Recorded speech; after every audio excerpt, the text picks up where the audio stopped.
You're buddy. What's going on? Good to see you. It's been a while. It has been a while. You've been nose to the grindstone. Yeah, I disappeared for a bit. I've been hiding from the world.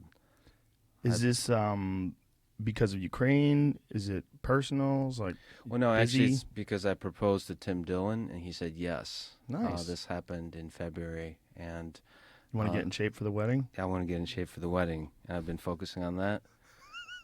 Also, I'm having second thoughts, because when you sign the paper, you realize this is a real commitment, and you're going to have to live with this man for the rest of your life. Not only that, they're going to write fake stories about you like they do about him. The New Oh, York Post wrote a fake story about him today about his real estate holdings. They're inaccurate about the amount and also even about the locations in which he owns homes. In cyberspace, right? No, real homes. Actual homes. Yeah, they're like ratting him out about his real houses. Community Community slaps down $4 million for Hampton spread. Fake news, kids. Sorry. But the thing is, it's like real estate people, there's a lot of dirty business in real estate when a famous person buys a house.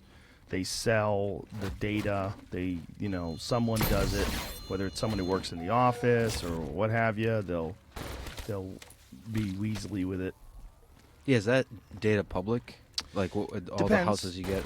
Like, a lot of times famous folks will put a house in under an LLC so that they hide it. But then when it gets leaked, someone from, generally speaking, it's someone from the real estate office leaked it. Because they can get paid. Like there's websites that will pay you. So say if, Elon buys a house. And he tries to keep it all hush-hush and under the table. Like, there was a time where they were trying to say that he's living in someone's house, and he's lying about living in this tiny house. It's not true, right? Man. You and I know it's not true. Yeah. But they were trying to pretend that he was staying in this opulent house on Lake Austin just because he had been there before. Yeah. He actually lives at my house now. Oh, congratulations. Nice. No, With Tim Dillon? With Tim Dillon. Nice. That's a great Odd Couple show. I probably shouldn't mention this, because Da-da-da-da. That would be a wonderful sitcom. You, Tim Dillon, and Elon Musk in the house. Guys, what are we doing? We're getting eggs and pancakes?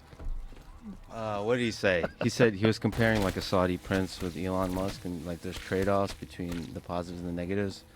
He was saying something positive about Elon, that he's working on rockets, but the negative is that he likes Austin. And then comparing it to the Saudi prince, that I think like jet skis or something like that, that's a positive. But then it's corrupt, that's the negative. Tim Dillon is one of my favorite people. I'm so happy he's around. I'm so happy. It's just like, that guy makes me laugh so hard. It's just his take on stuff, just rants with Ben when they're just sitting there next to each other, and he's just talking shit. And I love it when he wears the cop glasses, like the aviators. Yeah. It's almost like he's on a drug when he has those on. Yeah. Like he's in a fog. I don't even see you. Yeah, he's channeling something else. Yeah, It's like yeah, Hunter yeah. S. Thompson type thing. Yeah. Yeah, but in reality, the Tim Dillon thing was real. It was April 1st. But, yeah, I think my world, my family's world, and I think the world in general was somehow fundamentally changed on February 24th this year when Russia invaded Ukraine. I have a lot of thoughts about it. I've been talking to a lot of people about it. I have family in both countries. I come from both countries. And first and foremost, it made me realize that a global hot war is within the possibility for this century. That we're not so far from a World War III outbreaking. No. And the reason I realized this is because of the behavior of the United States in response to this humanitarian crisis, this invasion, and the response of China, that's currently quietly watching, but for the most part supporting Putin and Russia. India, for the most part, is supporting Putin and Russia. And so you have this division in the world. Just look at the population, the large economies, large military forces, nuclear powers are just watching this conflict, watching this humanitarian crisis, and nobody seems to be shy about escalation. Nobody seems to be shy about mentioning, the word nuclear. And it just feels like I reread recently as a kind of therapy, The Rise and Fall of the Third Reich by William Shirer. He's a journalist that was there for the rise of the Nazi Party and World War II and everything like that. And you just have to put yourself, let's say, 100 years back, 1922. Nobody would predict World War II. In fact, everybody would be sure that World War II would never happen. Surely there will never be another world war. And you're sitting there in the 1920s. And at the same time, you have Hitler, young Hitler, what is it, 1919 maybe? He's employee number 7 of the Nazi Party. So he's the 7th person to join the National Socialist German Workers' Party that ended up being one of the most consequential parties ever, political parties ever. So from a party of 7 people, 20 years later, you have a party that's threatening the existence of human civilization. If they had nuclear weapons, that would be the case. So in the span of 20 years, that can happen. So now we're sitting here in 2022. The possibility of nuclear war seems to be not as distant as at least I, in my innocence, had imagined. And the possibility of hot war is not that distant. And there's escalation. There's warmongering going on. And at the same time, just the humanitarian crisis. I mean, on a personal level, it's the biggest humanitarian crisis, 6-7 million people, refugees, 8 million people inside Ukraine displaced, the biggest one since, in Europe at least, since World War II. So that's one perspective, that there's this authoritarian who invaded a sovereign land and laid claim on it. I recently talked to 2 folks that have this different perspective. One is Stephen Kotkin, who's a historian of Stalin. I highly recommend people read his biography of Stalin. And then the other is Oliver Stone, who you talked to mostly about JFK. But he also interviewed Putin. So Oliver Stone's perspective is, look, first of all, America throughout its history has blood in its hands. NATO is pressuring through its expansion, pressuring Putin, pressuring the other non-NATO regimes. And so they bear some responsibility for this. And you look at post 9/11 wars, in Afghanistan, Iraq, Yemen, Syria, the number of refugees there, the number of people displaced from their homes is close to 40 million people. 40 million people. And the number of dead is over 1 million people. And those are wars either started or catalyzed or propped up by the United States. That's the Oliver Stone perspective. This idea that the United States is the good guys is a complicated one. And so he has been, starting from the Vietnam War, a critic of the military-industrial complex and this kind of imperial imperative of the United States. That's that perspective. Then you have Stephen Kotkin, you have just the Western perspective is like, no, yeah, America has blood in its hands, but you can't do this moral, there's no moral equivalence here. There is good guys and bad guys in the world. The good guys are flawed, yes, but the reality is Putin's Russia is an authoritarian regime, no respect for freedoms of all kinds, including freedom of the press and freedom of speech. There's a lot of basic violation of human rights, and there's just a straight-up invasion of a sovereign land, and that's a war crime, and Putin is a war criminal. And I'm much closer to that perspective, but it's not factual, it's more emotional, because I just see how much pain there is in that place. I've been listening to a lot of people crying, angry, afraid. For me, there's been just so much personal emotion, because this idea that we're all one people, we're all one humanity has been challenged for me personally. I know there's a lot of suffering in the world. I know there's a lot of atrocities in the world, but for me, it's just because I know directly the people. It's like, there's been recently a couple of shootings. There's been a shooting yesterday in the United States. It's different when you have nothing to do with the people than you directly know the people. Yeah, the shooting is an hour and a half away. Yeah, Shooting in Texas. Here. Yeah. And that's But I don't know, that's 20 children or something like that. Yeah, it's an atrocity, but it's closer to us, and that's why we, as Yeah. Americans, we feel it yeah.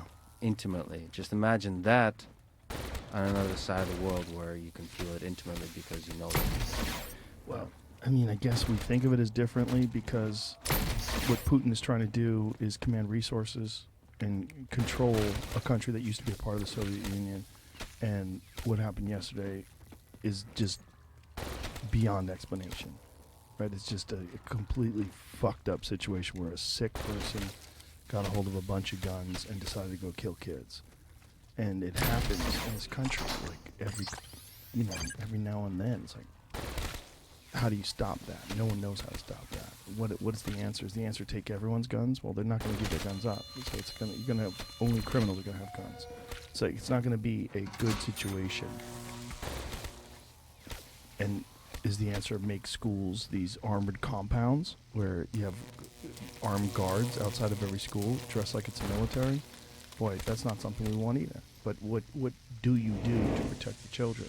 And how many dollars is that going to cost? Like, do we even have the money to do that? Like, but the Oliver Stone perspective, when you're talking about the difference between the way we look at the rest of the world versus the way we look at our own actions, when you start bringing up Yemen is one that I've had Dave Smith on the podcast multiple times. We talks about it. Dave is very, very well read about Yemen, and it's a horrific scenario because no one cares, and it seems to me like not only no one cares. I mean, in the United States, this is not something that gets mainstream media attention on a daily basis, but the bombings are ongoing.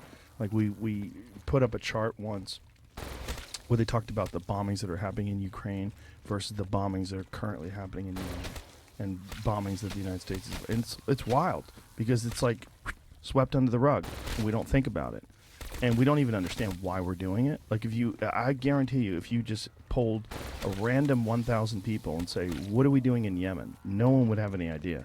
You'd have to have someone who really gets into this sort of esoteric, the details, like what is going on politically, what is going on economically.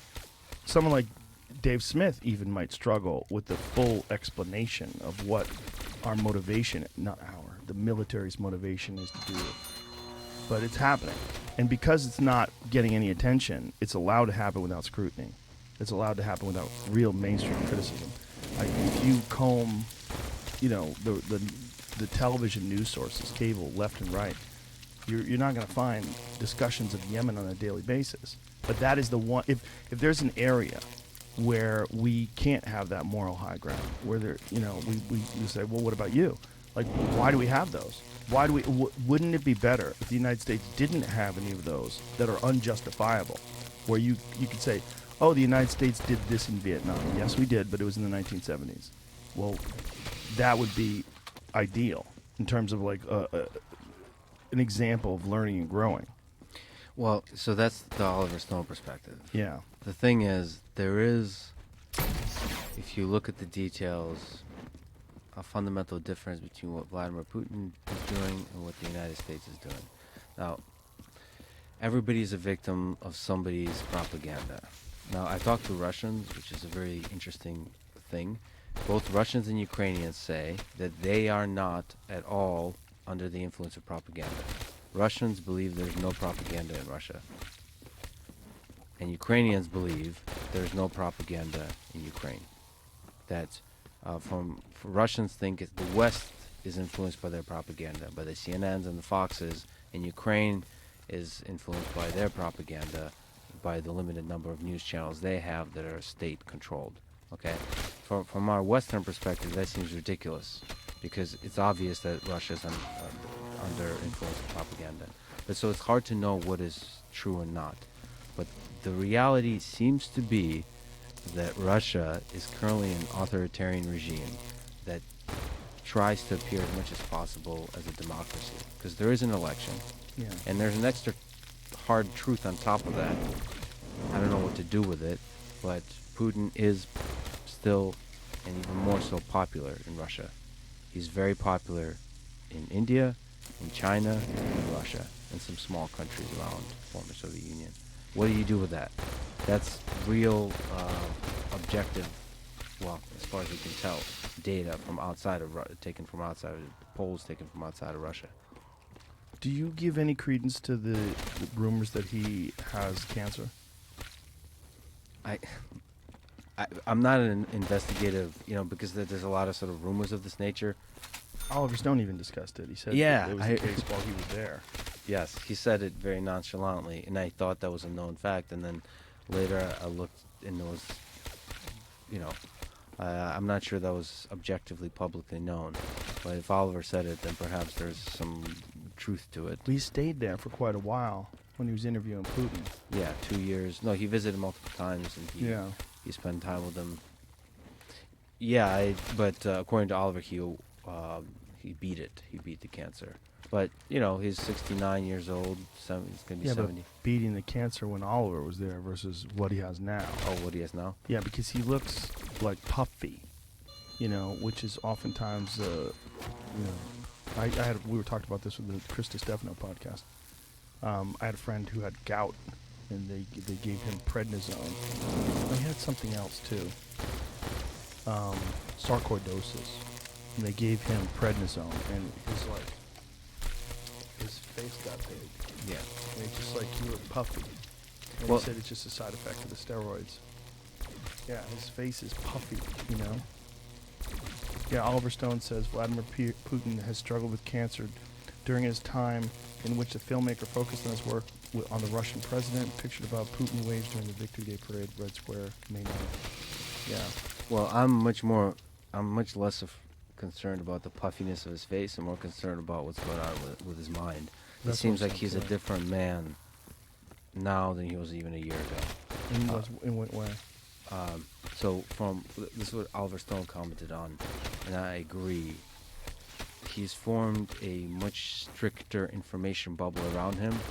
That there is that isolation that a lot of us have experienced with COVID. I honestly think it might have to do with just the isolation due to COVID. The basic distance you have to keep and all that kind of stuff. As a political leader, you have to have extra precautions. Especially a political leader that assassinates his enemies. Yes. You say that? Well, there's that too. No, but that was always the case. That has less to do with COVID. But don't you think that increases his paranoia? So, yes, like the isolation. paranoia. Yeah. The paranoia is the thing. That's what gets dictators. That's what gets you start mistrusting everybody, not just on the outside of the circle, but the inner circle. And so you don't know who to trust, even though the closest advisors, you don't know who to trust. So your flow of information is really flawed. Yeah. It's very limited. Yeah. And so you start making really poor decisions, even more so than before. And that's where, if you, and I hate thinking of it that way, because to me, the war in Ukraine is a humanitarian thing, not a geopolitics thing. But if you think geopolitically, invading Ukraine was just a giant miscalculation on Putin's part, on every level, geopolitical, social, militarily. Unless there's very few scenarios in which this was calculated all. The only scenarios of Putin thought through. First of all, maybe he thought that Zelensky would just back down, would just crumble under the pressure of even a minor invasion. And obviously, you have to give credit.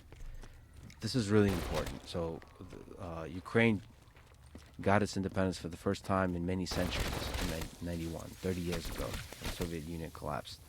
So they're dealing with independence, with sovereignty, which is a difficult process, as the United States knows. We had a civil war about it. And the same thing in Ukraine. There's factions. There's a lot of corruption. It's the second most corrupt country in Europe. Next Did to you Russia. see when the New York Times was questioning Candace Owen and where is she getting her information? Because the New York Times was trying to push this while the Ukraine invasion was happening. They were trying to push this thing that Ukraine was good and Russia is bad. And she was saying, well, this is one of the most corrupt countries on earth. So they said to her, like, where are you getting this information? They sent her an email, and she sent them back links to the New York Times and all these articles about how badly corrupt Ukraine was, which just makes me go, God damn. If I can't trust the fucking New York Times to get it right, like, you're supposed to be the paper of note. But a lot has changed, though. So Zelensky, the president, he got into office with 70% approval, and before the war, he had less than 30% approval. There's factions, there's divisions. The west side of Ukraine is pro, let's say, Ukrainian, and then the right side is pro-Russia. So he got into office and he had a high approval rating, and then before the war, it dropped very low. Yeah, it had been dropping gradually over because of the division, because of the factions. He wasn't able to bring the country together. And the war, turns out his great leadership was catalyzed, was made possible. Like, he was sometimes sort of a catastrophe brings out the best in us, and that was the case with him. So George W, W. Bush. yeah. Yeah, Well, that's exactly what happened post 9/11. yes. Exactly. But in his case, he wasn't able to hold that for a long time. Let's see what Zelensky does. But at the moment, Zelensky united a previously divided country, which is very difficult to do. So I mean, that's a historic event for Ukraine in its sovereign history. And so in terms of corruption, that might be a really big blow to corruption, that kind of unification. So I think there's a fundamental difference between the corruption in Ukraine and the corruption in Russia. What is the conflict in Ukraine? Beside Russia, what is the internal conflict? Like the factions. What do they want?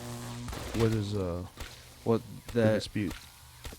Well, no, it's just factions that are vying for power. That's just at the basic level. So it's basically like right versus left in America. Yeah, but okay, so there's a bunch of differences. What they stand for, what they're looking for. A lot of it in the recent years has been centered around the war in Russia, starting with 2014. And so some parts are Ukrainian-speaking, pro-Ukraine. Some parts are Russian-speaking, primarily Russian-speaking, and pro-Russia. So in the east, you have the Donbas region, but around that as well, they want to be closer to Russia.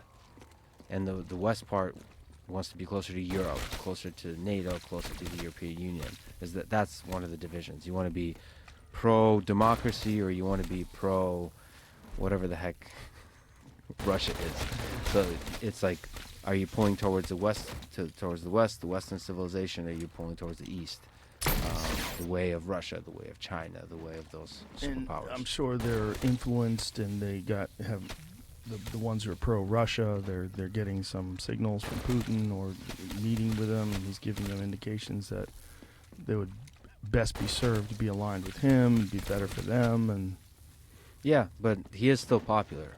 He is still, I mean, I don't know exactly why he's popular, but there's a longing, there is in a lot of nations, to be the greatest nation on earth. Isn't there always just a longing for a strong man? Like this strong man leader? I would say a strong vision, and that sometimes can coincide, or often does, with a strong man. Isn't it like a natural inclination that people have to be led by a strong man? Like Putin, like him or hate him, think he's evil. That's all good, but there's no doubt that he's strong. He's a strong leader. I mean, he's been running Russia for a long time, and in the way he's been doing that, sort of unopposed, in a ruthless manner, is very impressive.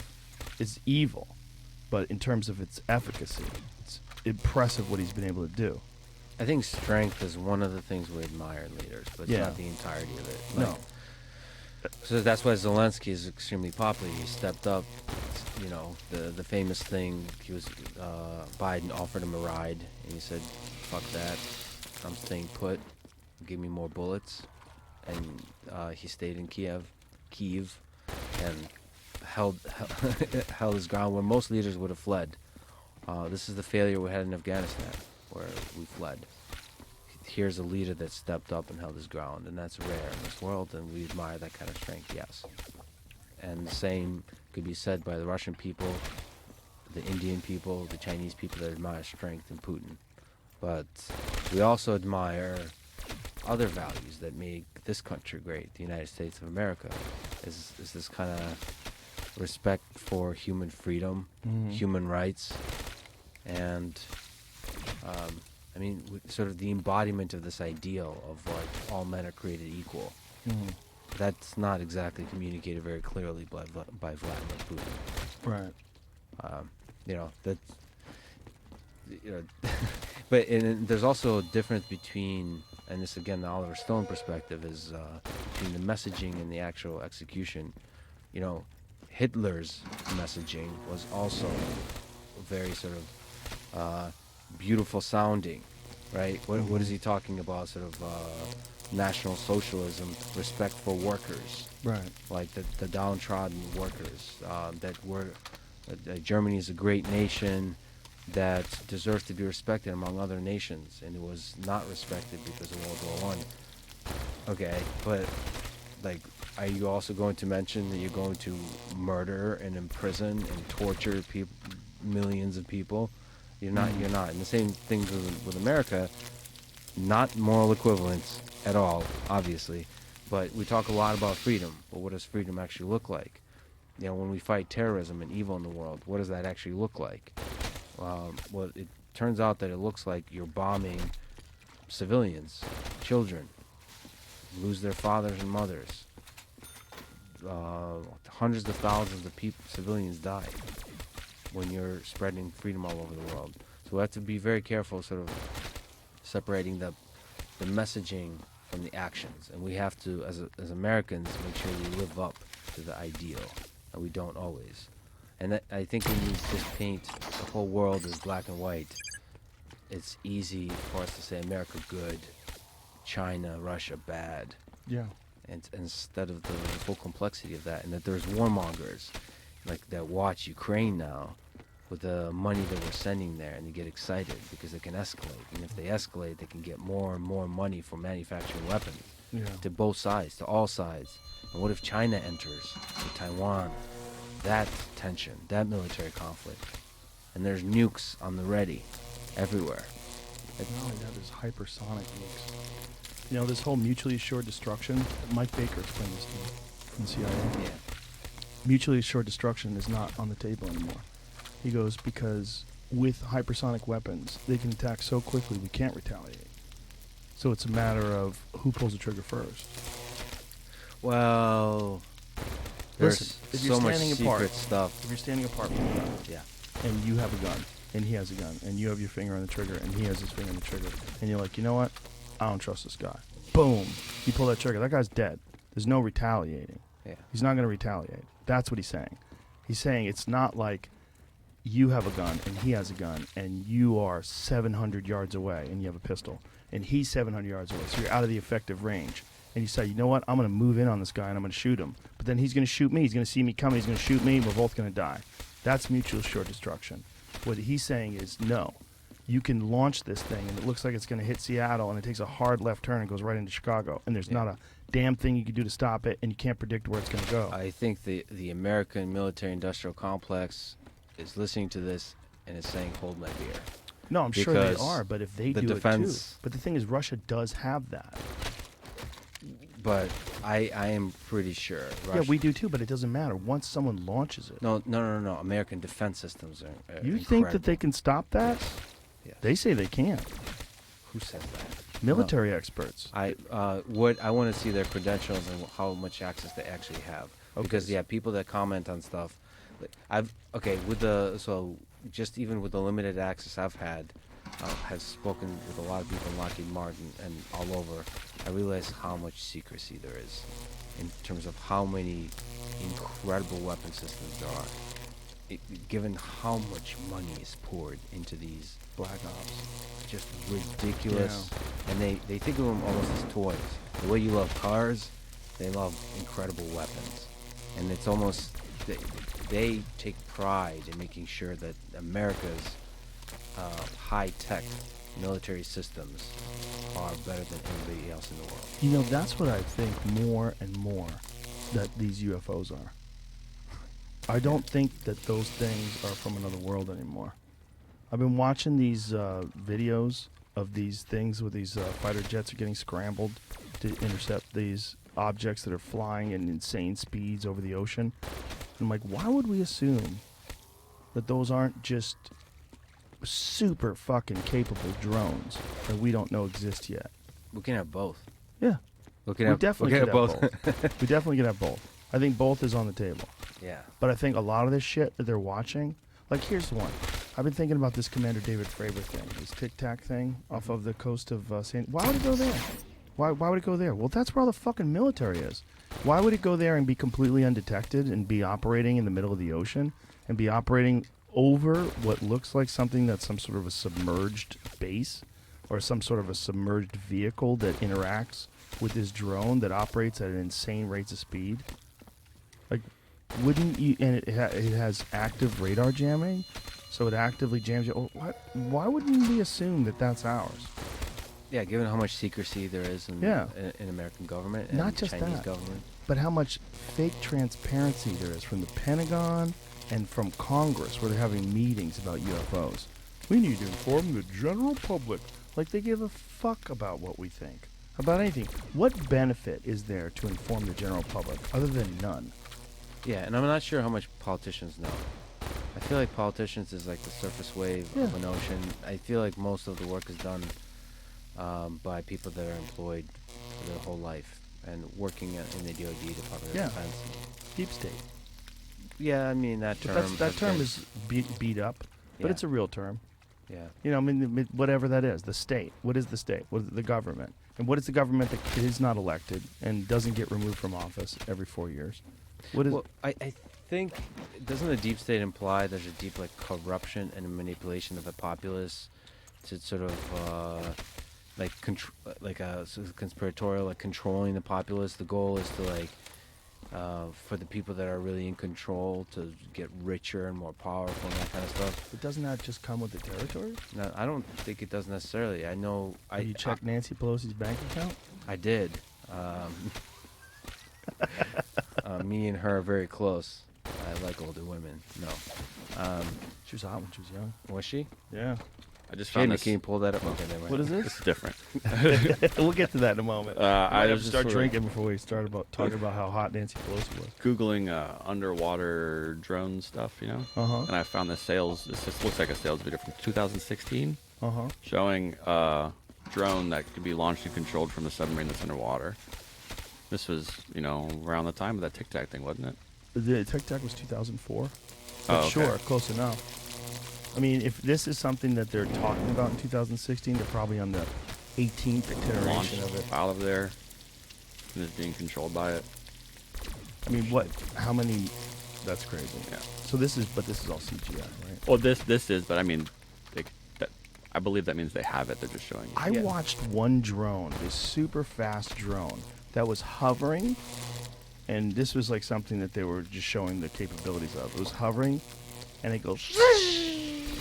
It just took off, and it was propeller driven, some sort of electrical propeller driven thing. It wasn't like any sort of combustion engine, but it was fucking insanely fast. Yeah, they get. I've been working with drones recently too, like robotics, just small experiments. I know. I try to pretend that you're normal. I try to pretend that you're not actually working on artificial Well, yeah, intelligence. I stopped so much of that. I've been, yeah. Like I said, I've been at a really low point, like really low point. I'm sure. Up and down. But these drones. But the drones, they're. I mean, you're talking about. I mean, I don't want to exaggerate, but you're very high speeds. It's like 40 miles an hour, and those are just Not like 40 miles an hour. 30, no. 40. I Not mean, 40 miles an hour is slow. no, 40 miles an for hour? a tiny drone, that's very fast. No. These fucking things are way faster than that. But There's this the one. agility. So just to be clear, this is you can navigate at that speed inside the building. Oh, whoa. So small drones. Yeah, like small, Oh, small okay. drones. This thing that I was looking at, it was so fast. It was hovering, and it just went and took off. And I was watching this video of this thing. I mean, it took off really fast, like hundreds of miles an hour. And I'm watching this, and I'm like, how do we know that that's not what these UFOs are? Yeah. Like, why wouldn't we assume that one of these things would be considered a UFO? Because here it is hovering, right? So it's at a dead stop, and then it just fucking bolts off at insane rates of speed. Well, of course, you're talking about pilots observing this, and they say that this was beyond the Right. realms of physics. So, Right. but there could be like Yeah, I don't understand why they couldn't be just manipulation of the human eye, sort of hologram type of stuff. Because it was detected on these machines. They recalibrated their machines to make sure that these things were accurate. What is this one? Let's see this.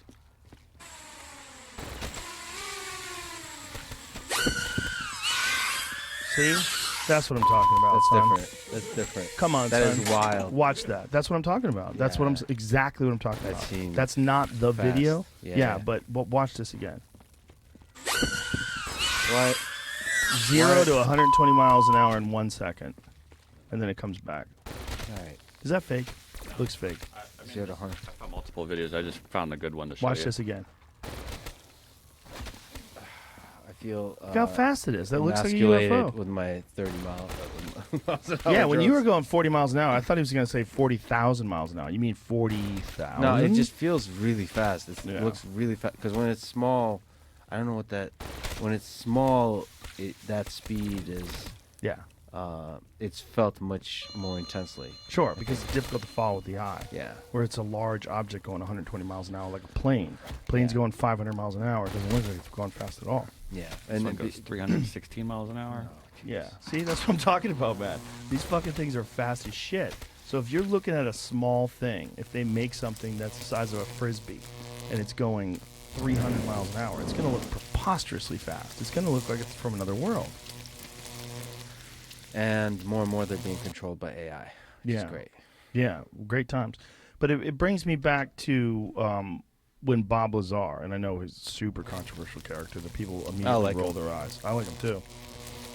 His discussions of that fusion engine, that whatever I don't know, you'd call it fusion. What is it with the element 115? I mean, whatever it is, the gravity defying or gravity manipulating drive that he said that sport craft had, which is this thing right here. That's the thing. That's the model of it. Yeah. Yeah. What about? He didn't say anything about its capabilities. He was just saying that's something he observed. Right? Yeah, he didn't know the physical speed of it because they never figured out how to do it. All they figured out how to do it was to get it to move around a little bit. They never figured out how to get it to just like completely manipulate gravity. But he said the function, the way it does it, it manipulates gravity around it. The way he described it, he said, would be like putting an insanely heavy bowling ball in the middle of a mattress. So it pulls everything around it like that and bends space and time through its manipulation of gravity. And by doing that, it can go from one point to another point insanely fast. So like when Commander David Fravor described this vehicle that was more than 50,000 feet above sea level and went to 50 feet above sea level in less than a second. Like that kind of capability. Yeah. Yeah. If By that's the way, real. I asked. I tried to ask around MIT. There's no record of Bob Lazar ever being there. No, I'll tell you why. I can't tell you why. We're going to edit this out. Okay, We're gonna and we're back. See, that's why. But doesn't it make sense now? Yeah. It makes Yeah. sense. Well, there wasn't a record of him being at Los Alamos. They lied about that. I mean, he was on the employee register. Not only that, when they took him to Los Alamos, he navigated his way through the entire building. He knew the security guards. He talked to people that had worked there when he worked there. Some of them went on the record. Some of them were unwilling to go on the record. He knew the very machine that they'd used to detect the length of the digits in your fingers, through some sort of a, I don't know what kind of scan it is, but you put your hand on this, and he described it, and someone took a photo of it that had existed in Los Alamos. He's like, yeah, that's it. He went from there. I mean, it was clear that he has a very high level of scientific sophistication, right? He developed this rocket engine that he put in his Honda. So he put a fucking jet engine in a Honda. He developed a hydrogen engine to put in his Corvette. Like, this is all like working functional stuff, and he talked about it, like how incredible it was. I mean, there's a video of him describing his Corvette. The guy's fucking brilliant. Yeah, And but he also seems to have some demons. And we all have demons. I don't know if I should comment on that part or not. I'm tempted to. But all of this started since we started using nukes. Which brings us back to the reality that the nukes aren't off the table. Right. Well, all this started because we were using nukes, and that's when the wave of UFO appearances happened. See, I'm inclined to believe that we are being visited. And if we are being visited, the level of sophistication of any civilization that's able to send, whether it's a drone, piloted by AI or by some sort of robot creatures, like, I would measure us. I would watch us. I would keep a fucking very close eye on our capabilities. And the stories of them hovering over nuclear facilities and shutting down all of their facilities, shutting down all the weapon systems, that would make sense. Like, if I was monitoring from another world, I would say, look, these are territorial apes with nuclear weapons, and we need to figure out a way to stop them in their transition. They're making a transition from extremely primitive to using tools to engines, the industrial age, to the technological age in which we're at now, where things are accelerating far beyond our capacity to understand the implications of what happens if, like, your field of study, AI. If AI gets implemented on a large scale and becomes sentient, and then countries that have, I don't even know what our models are, but if we had that capability in a brutal military dictatorship, and they decided to use it to control the entire world, and they probably have information about how other civilizations have failed. The Great Filter that stopped them from existing, and they realize when you start to get something like nuclear weapons, that's when it's all within like 100 years it all goes to shit. So if you want to preserve a particular civilization, like a tribe, you would want to start helping them out. That's the positive spin of it. I do think that their capability, I think the universe is just full of civilization. Yeah. But I think their capabilities are far, far superior to human capabilities. But maybe not. Maybe we're the best. I just don't. I can't imagine that. Why not? Someone has to be the best.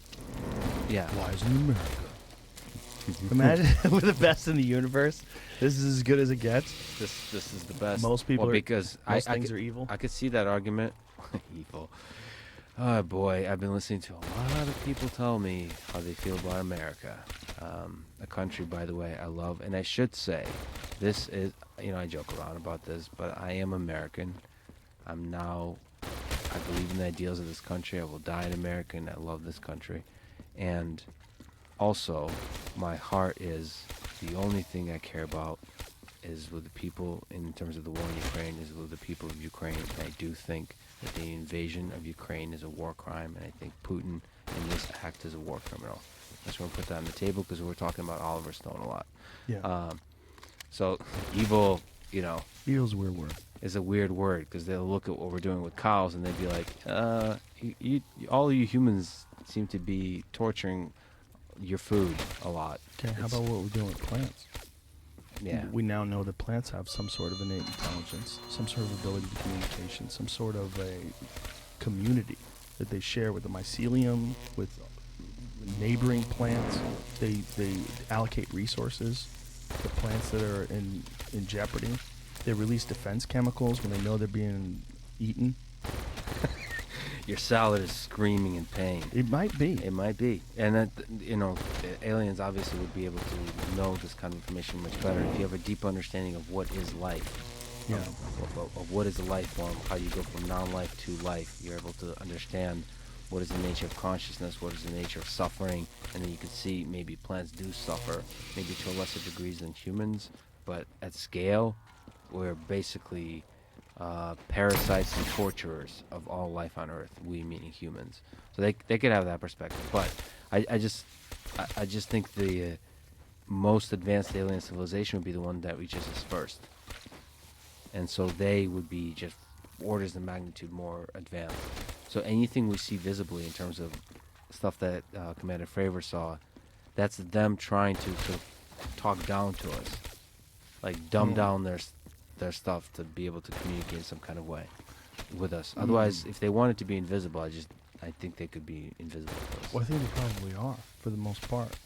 Yeah, I think that's why there's the unique experiences where people have these interactions with them, and then they don't know what to do or what to say because it seems so bizarre and no one wants to believe it because we have an inability to really think rationally about something that we have no evidence of.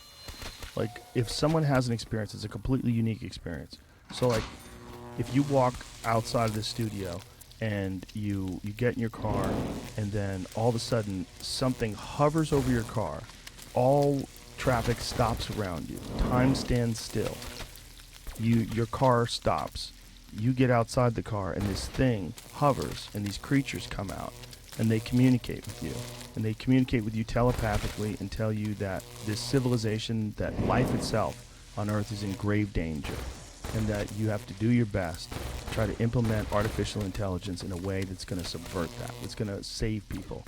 And this is imperative. And if you don't do that, there's a real possibility, with the capabilities of weapons now, that they're going to miss something. And something's going to detonate. It's going to start a domino chain of events that's going to be unstoppable, and it's going to wipe out life on Earth. And then they go away, and then you're standing there in front of your car, and then traffic starts moving again. And you're just standing there, and you go, what the fuck happened? Was that real? And then you call me. And you go, you're hey, not Joe. gonna believe I believe you. All right. I'm fucking crazy. I believe a lot of shit. But that's like so that's a possibility, but that's like a physical manifestation.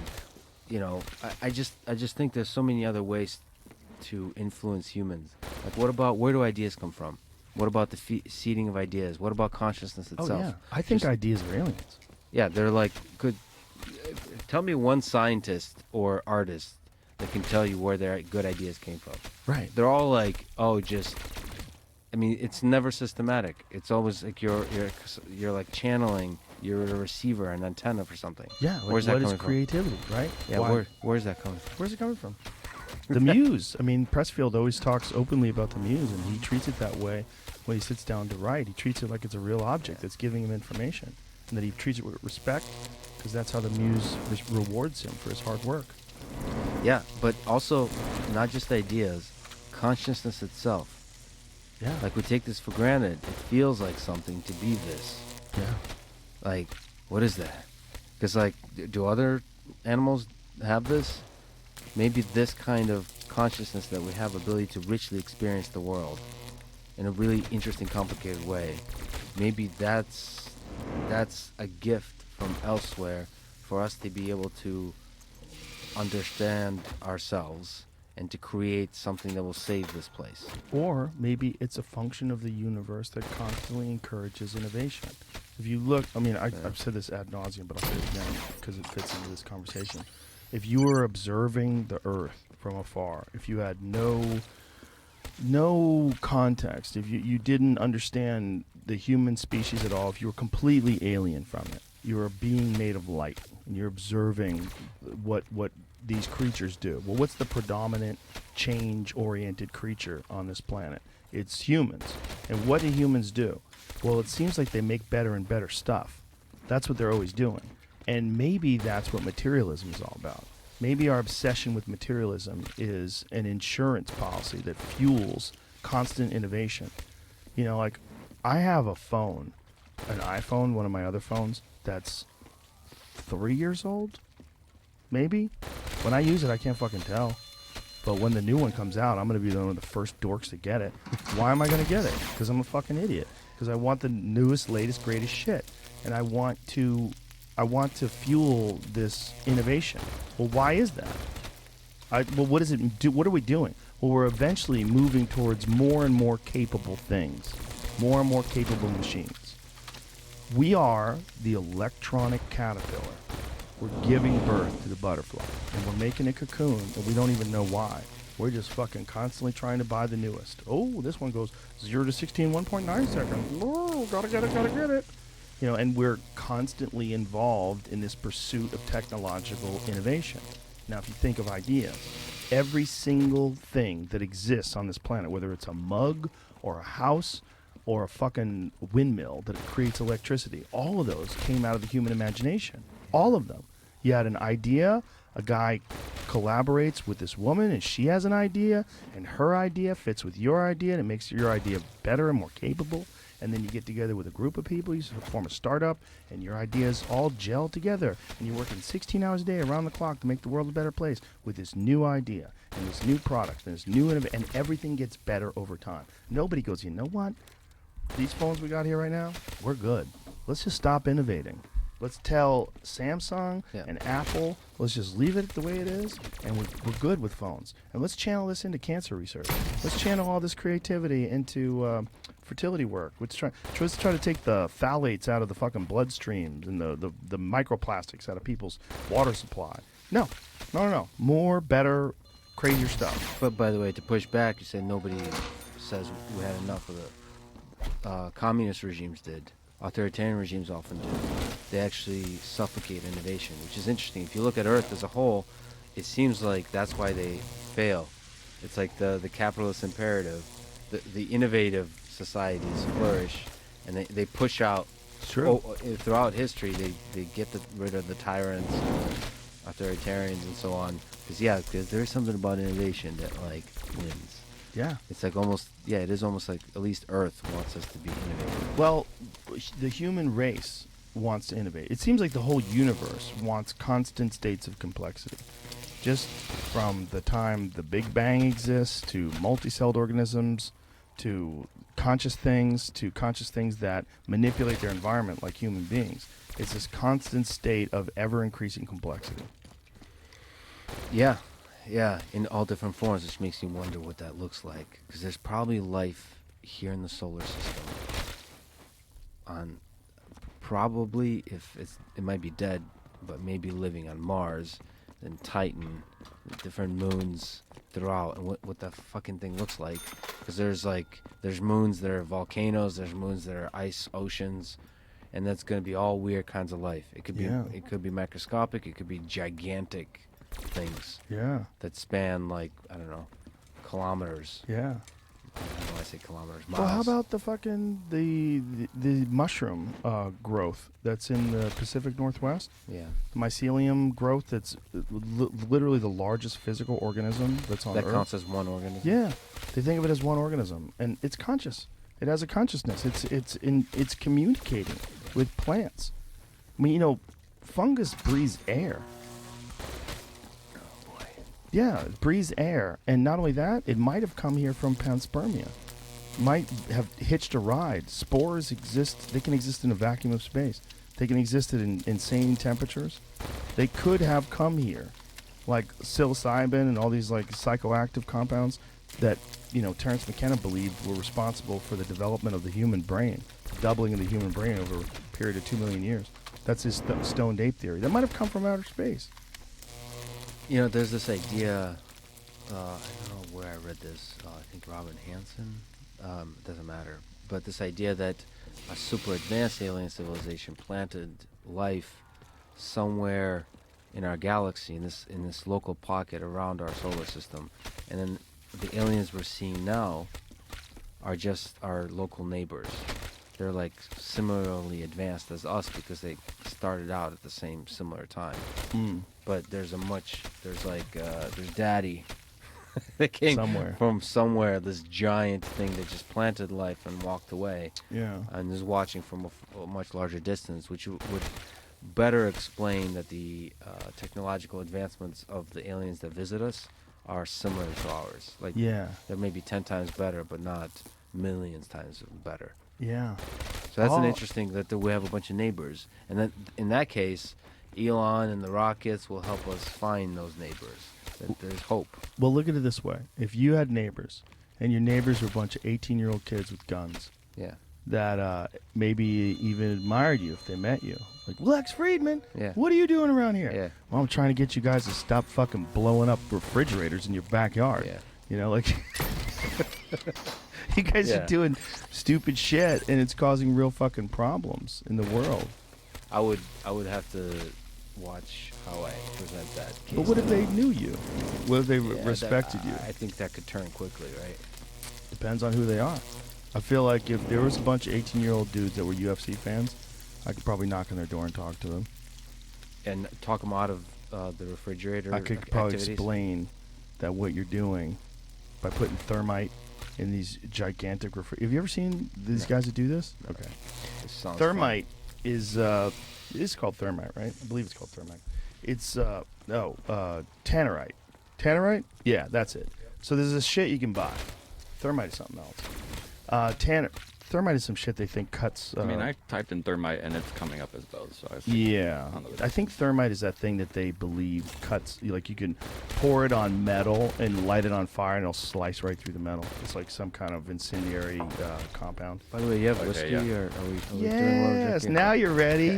Yeah. Yay! Just for science. Tell Tannerite's an explosive. yes, tannerite is what I'm talking about. Thermite is the stuff that cuts metal. So tannerite, what they do is, let's get some ice in glasses and whiskey. Thanks, Jamie.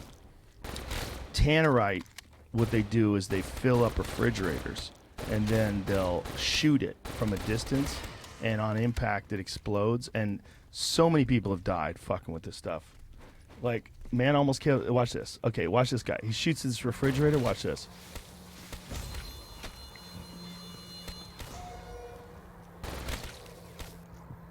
Yes, the aim. Yeah, he's shooting. Holy shit! That's Texas. Welcome to Texas. That's where you live. Welcome to Texas. So you're saying You you can could get talk those. that guy out of doing that particular activity? Well, that particular activity is not the worst thing in the world. Yeah. That's dangerous, and you're probably going to die if you don't. A lot of times, people don't understand the physical force that stuff generates. That you think this refrigerator, like they've done it with safes, where they've detonated safes and these enormous vault doors, Yeah. like bank vault doors, going 150 miles an hour through a fucking tree. Like it's immense amounts of power and minuscule compared to, nuclear explosions. So if you take me visiting the neighbors and say, hey, let me just explain what's going to happen. If you blow that thing up, you guys can't be anywhere near here. You're going to have to be like a mile away. What? No, a mile away. Like a mile is only 5,000 feet, kids. And you go, do you know how 5,000 feet is? It's not that far. You can run it in 4 minutes if you're fast. Dallas County explosion caused by teens using tannerite while target shootings. Yeah, see? This is fucking normal Texas, shit. once again. Yeah, you can get it. But tannerite it's very dangerous stuff and readily available. I know guys who have it. Yeah. This sounds like a perfect metaphor for nuclear weapons, because Yes. I also know guys that have nuclear weapons. Well, you've seen those videos of when they first detonated nuclear bombs in the ocean. Those tests. Yeah. They had no idea. They just took a chance. They're like, we have a rough understanding of like how much energy is going to be dispersed, how far. It was way bigger than they thought. Yeah. Way bigger. Well, Eric Weinstein is actually a big proponent of return to above ground nuclear testing, so that humans can see what it looks like. Yeah. what it looks like, because this is real. Yeah. Yeah. Grab some of it. Thank you. Thank you. Yeah. Above ground nuclear testing is fucking really dangerous, though. I Yeah, don't think with we nuclear know. weapon. No, we don't. He's saying like with Will Smith slapping somebody and we get distracted. We need to be reminded with the actual catastrophic possibilities of the weapons that we have. Many of those brown. I think that's wine, buddy. Isn't it? Is it really? Oh, cool. Maybe it's good. I bet that's really good. Oh, it's 12 years old. Yeah, okay. This is. Who I gave only us drink this? anything above 30 years old. But that's Oh, fine. I'll well, say you're that. gonna have to slum it, buddy. 30-year-old stuff is great. God, it's so smooth. Oh, can you actually tell the difference? The Yeah. age of the whiskey. Unfortunately. That means you've been drinking Yeah. a good amount. Yeah. Well, I really love. This is my favorite. My favorite is Buffalo Trace for a couple reasons. One, because it's the oldest continually operating distillery in America. It's Yeah. literally older than America itself. This is from 1773, Nice. but it's also just really good. People that make it are awesome. Cheers, Cheers, my bro. friend. So maybe you could be an expert witness for the Johnny Depp trial on alcohol and drugs. No, alcohol. No, I can't be on drugs because there's too many drugs I'm uninitiated in. Like no cocaine experience whatsoever. None. Yeah. No. Do you wish there's a part of your life where you've experienced that? No. Because some of the greatest comedians ever. Listen. It's good. I'm talking to you. It's good to get crazy. Yeah. Good. Getting crazy is good for comedians. Like, it's good to get drunk. It's good to get. I have a very specific kind of mind where my ego should not be encouraged, Yeah. but in fact be squashed as much as possible. Humility should be encouraged at every turn. And what does that to me is marijuana. Marijuana is the perfect drug for me because marijuana calms me down, makes me sweeter, much more friendly, much more affectionate, much more kind, much more generous, and more creative. I think about things more. I have a ape mind. My mind is, I don't want to encourage confidence. I have plenty of that. Yeah. I'm not looking into that. I'm looking for the opposite. And just a little bit of anxiety and paranoia. yeah, I like a little of that. Just I a like little a little bit. paranoia. A little bit. I like it. And you're saying alcohol. Alcohol is just like a social lubricant for me. It makes me silly. Like, I'm not a mean drunk. I'm a happy drunk. I get happy. I talk a lot of shit. I laugh a lot. I want people to know I love them. It's like, I think that's good for me. But in moderation, like the drunkest I ever get is really on a podcast. Because you're sitting here for hours and hours just drinking and talking. Disappears. By the way, I regret that the Vegas thing where I got really drunk on an empty stomach. I don't remember anything, and I feel like I embarrassed myself deeply. No, you didn't. I've recently spoken a few times with David Goggins, just on the phone and stuff, and I just, when you Should like we tell the whole story? oh god, yeah. So we go to Schultz's wedding. Great fucking time. And we're having a good old time at our boy Schultz's wedding. It's very beautiful. I cried. Can I take a tangent on that? Yes, please. And I Look think at he's got the video from the airport. do you have? I have to mention. I mentioned to you before. I'm a huge fan of Bobby Lee. He should be on Yes. this podcast. I love Bobby Lee. I saw he was on your show, too. Yeah, By the way, Bobby Sometimes Lee's you get been invited starstruck. to my podcast Yeah, multiple he's times. okay. Multiple times. Well, you should get him on. I'm gonna You have guys to should- reach out to him. Yeah, I and feel like maybe he is so. I might have to fly to LA and hold his hand and No, drag no. him on a flight. I think he just needs a real invitation. He knows I love him. I cry Yeah. because there's been a lot of drama lately, and one of the things that happened was somehow or another my name got entered into this thing, and I don't want to get into it in too much detail, but I'm like, okay, I must call Bobby, and I called him and I said, listen, I don't know what kind of, I'm just hearing about this nonsense now, but I love you.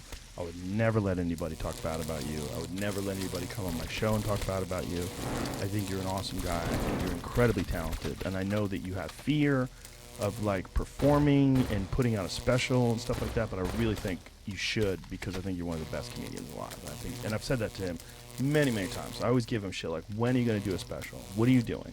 Because Bobby Lee, like, first of all, his special is so tight because he's been doing the same material for so long. He's a fucking amazing comedian. He really is. But there's also a natural uniqueness to his comedy. Like I can think of like Duncan Trussell. There's certain comedians that are just like occupy their own space. Yes. They're just like, it's not that just that they're funny, but this is like you haven't seen one of those. Right. Yes. Duncan's 100% like that. He's 100% Duncan Trussell. Like, whatever influences he has, his influences are like, fucking gurus and weird LSD pioneers. And that, those are the type of people that are influenced in his comedy. But he's, Bobby Lee is, he's a unique case. Yeah, so it would be an amazing podcast to have with him to be on your show. But He was great on yours. Yeah, it was. Well, I was also starstruck, which is weird. Certain people you meet because you've seen them so many times, you just it hits you like, oh Yeah. wow, that's a real person too. But especially what's fit. Like I was like that when I met you for the first time, but actually many times since. Also, is like because the podcast thing is when you listen to a person, you get to know them really well one way. Yeah. So he has a really good Tiger Belly podcast. Man, yeah. I was like and that. still, he wasn't invited to Andrew Schultz's wedding. Why was that? What happened there? No, because what Andrew told me is it was between me and Bobby, and he chose. No, I'm just kidding. It was, no, I don't know. I don't know. I think they joke back and forth about it. They're talking shit. Because Bobby says he wants to get. I think he wants to get married just so he can not invite Andrew Schultz back to his wedding. I think that's the joke. Yeah. Anyway, so yeah, the wedding, and then we drank. We started drinking. We started drinking. Yeah. Yeah, and Started then drinking. Whitney had a gig in Vegas, and she was going to fly out of Santa Barbara to Vegas. Yeah. So I talked to my wife, and I talked to you, and I said, let's go with Whitney to Vegas, and we'll fly back tonight. It'll be fun. Yep. Yep. So Lex keeps drinking, and you But have you it in too. your head. But you're Well, there's the push-up contest. I did that first. Oh yeah, the push-up contest was in there. So this is the end of the night when we're at the. Let me just lay this out. Let me lay this out too, because at the end of the night, we're supposed to fly back, and there's no jet.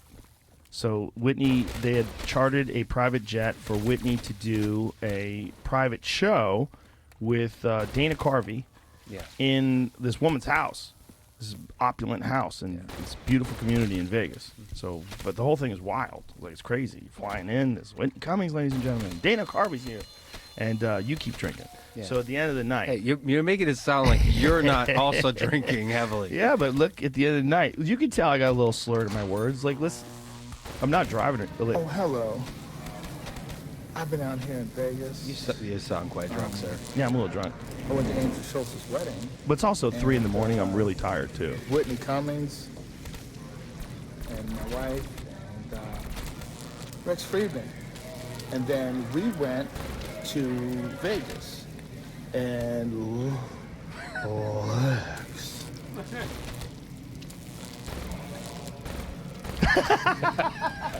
Yeah. Got a little drunk. Now I'm not drunk. I'm wide awake. And I'm drinking coffee. My favorite part is the end. Lex a little drunk. Not. Where Whitney realizes what the fuck. She's She's like, Joe. She's like, what? Did she realize that you're just fucking with me? No, it she's was- trying to figure out how to get out of there, too. Okay, Because yeah. they were trying to make a decision. We wound up actually getting a car service to drive Yeah, us all the way back to drive L.A. all the way back. It's like a 4-hour drive all the way back to L.A. I was fucking out of And it. you're Out of it. Yeah, and so Out of it. Whitney's like fucking doing her taxes next to me. She's wide awake. My wife fell asleep in the very back seat. Yeah, she's an interesting person because like amidst all of that, she's on top of shit. Oh, she's got a lot of energy. And like being able to manage everything. Yeah. Like all these different like career things, She's- personal things, all of it. Yeah, well, You would think comedians are like a little bit disorganized, not her. No, her brain is very different. Very different than any other comedians that I know. And she's a beautiful person. Like, not just pretty, but like her brain. Like, she's so nice. She really is. She gets caught in conflicts and stuff like that, and like everyone does, you're dealing with social dynamics and shit. But she's a really sweet person. I love her to death. Yeah, that was. You got a little that's fucked what, up, buddy. That's what happens in You Vegas. gotta eat. Yeah, That's yeah, the thing. yeah, This yeah. whole idea of like fasting, that's out the window as soon as you start boozing. You gotta let that go, because like booze is calories, so you're definitely eating something, but you're eating something that says 0 nutrition. But you don't realize it because you think eventually, I'm sure, I'll get some food. But then what alcohol does is it becomes a slippery slope to where you no longer remember food or any of that. You just enjoy the full experience. of it, Yeah. just like the conversations Yeah. with different people along the way.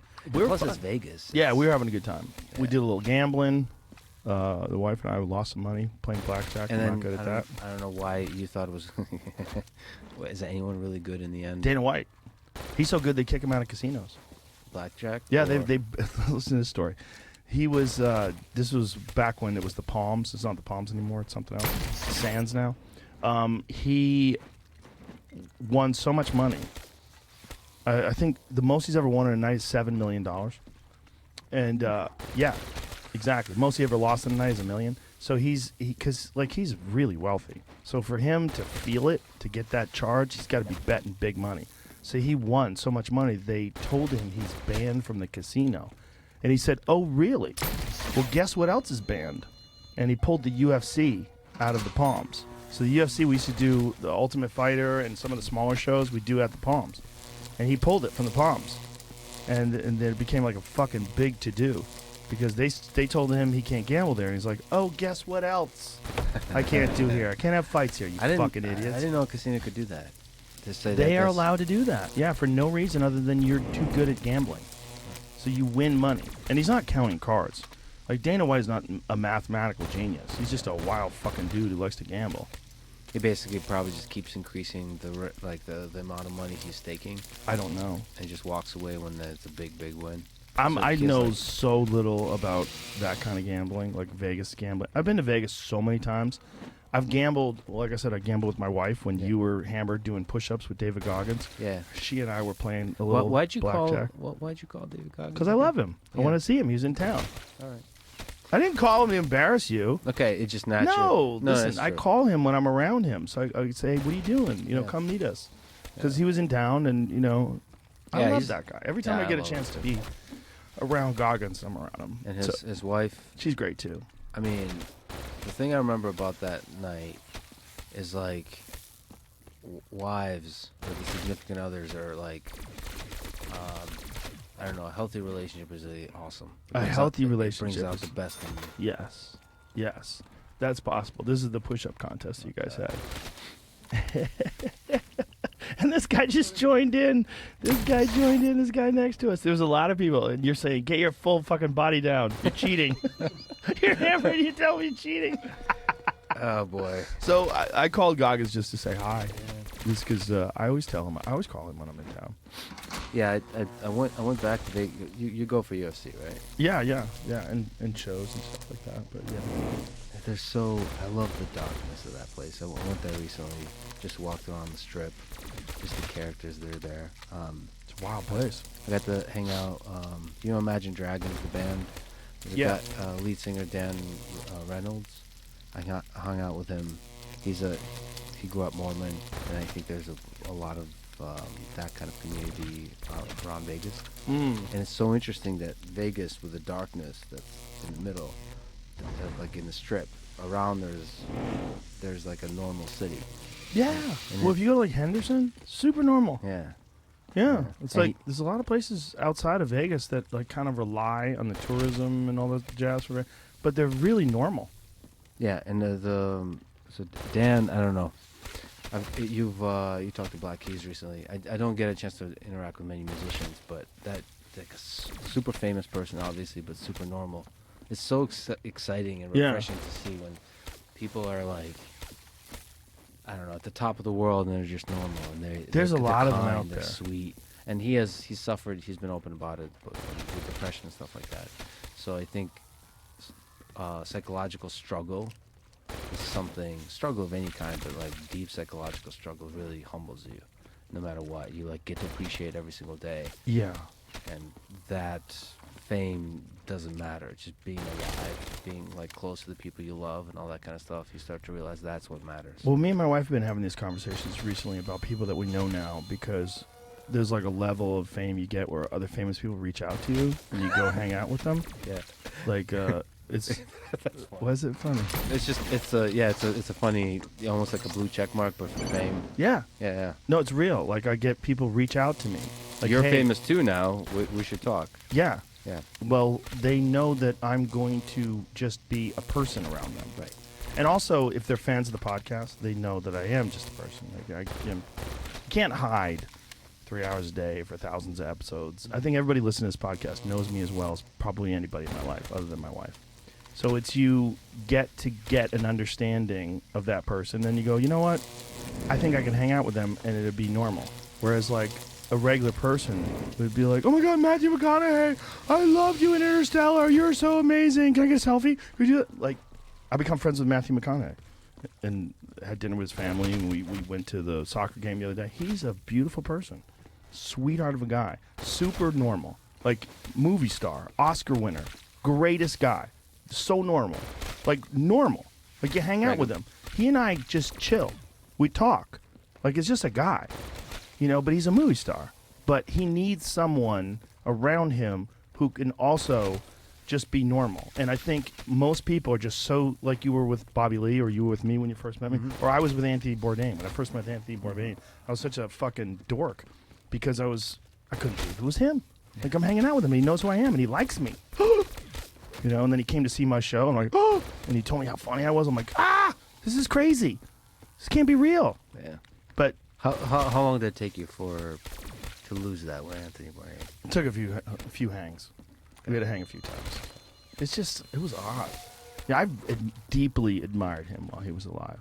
I love his thought process and the way he wrote all of the narration of No Reservations and then of Parts Unknown. He wrote all that.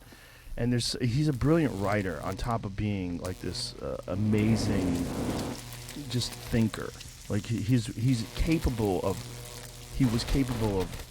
putting that down in a way where the way he flavored these conversations was like the way a great chef would flavor a great meal. It's like there was something to it that was I really admired his appreciation of creativity and of rebellion and of art and someone who's really good. He was like, he wrote in his Twitter bio, it just said enthusiast. That's who what he was, you know. He was just like, so it took a while for me to hang with him, you know, but fortunately I got to hang with him quite often, you know, and maybe not often enough. There was like, yeah, you know, I just get fucking mad on that one. That one's a hard one. That was a hard one for me because that's a waste. It's just so unnecessary. It's like you hit a low point and you pulled the chute, and the world suffered because of that, and his family suffered and his daughter suffered. It's like, fuck, man, I know that those feelings are there, but you can fight those off and there will be a better day. This too will pass, and there'll be a better day, and the thing that helps you in those better days are friends. And I don't think I was quite close enough to him for him to reach out, but if he did, I think I could have helped, because I've had a lot of experience with crazy women in my life. I've had a lot of experience with what he was going through, and sometimes you need a guy to go, hey man, I'll tell you fucking exactly what's going on. Yeah. And there's a lot of these people out there in the world, and they'll get close to you, and then they'll try to damage you, and they'll try to hurt you because they're hurt, because they're fucked up, and they're fucked up because someone fucked them up, and they're, you know, it's a fucking endless cycle. It's almost like a cycle of, you know, you hear about people that were molested and then they go on to molest other people. It's like that kind of a thing. You know? But I think it's probably often difficult to reach out in that state. It's almost impossible. You don't. First of all, you don't think that when you're struggling and you're all fucked up, you feel pathetic and you feel weak. And you don't want to be a burden to others. Exactly. That's how you think about it. Well, that's him anyway. He was very, very independent anyway. But Have you ever been to a dark place like that yourself? No. You never No. thought about suicide? No. Not even like in the distance? Not even. No. No, I mean, not in my adult life. I mean, maybe I thought about it fake when I was a kid. You know, like faking it. Like, oh, I'd rather be dead. But it's fake. Yeah. But as an adult, no. I've had dark moments, obviously. I've had dark public moments, right? But I'm very aware what it is.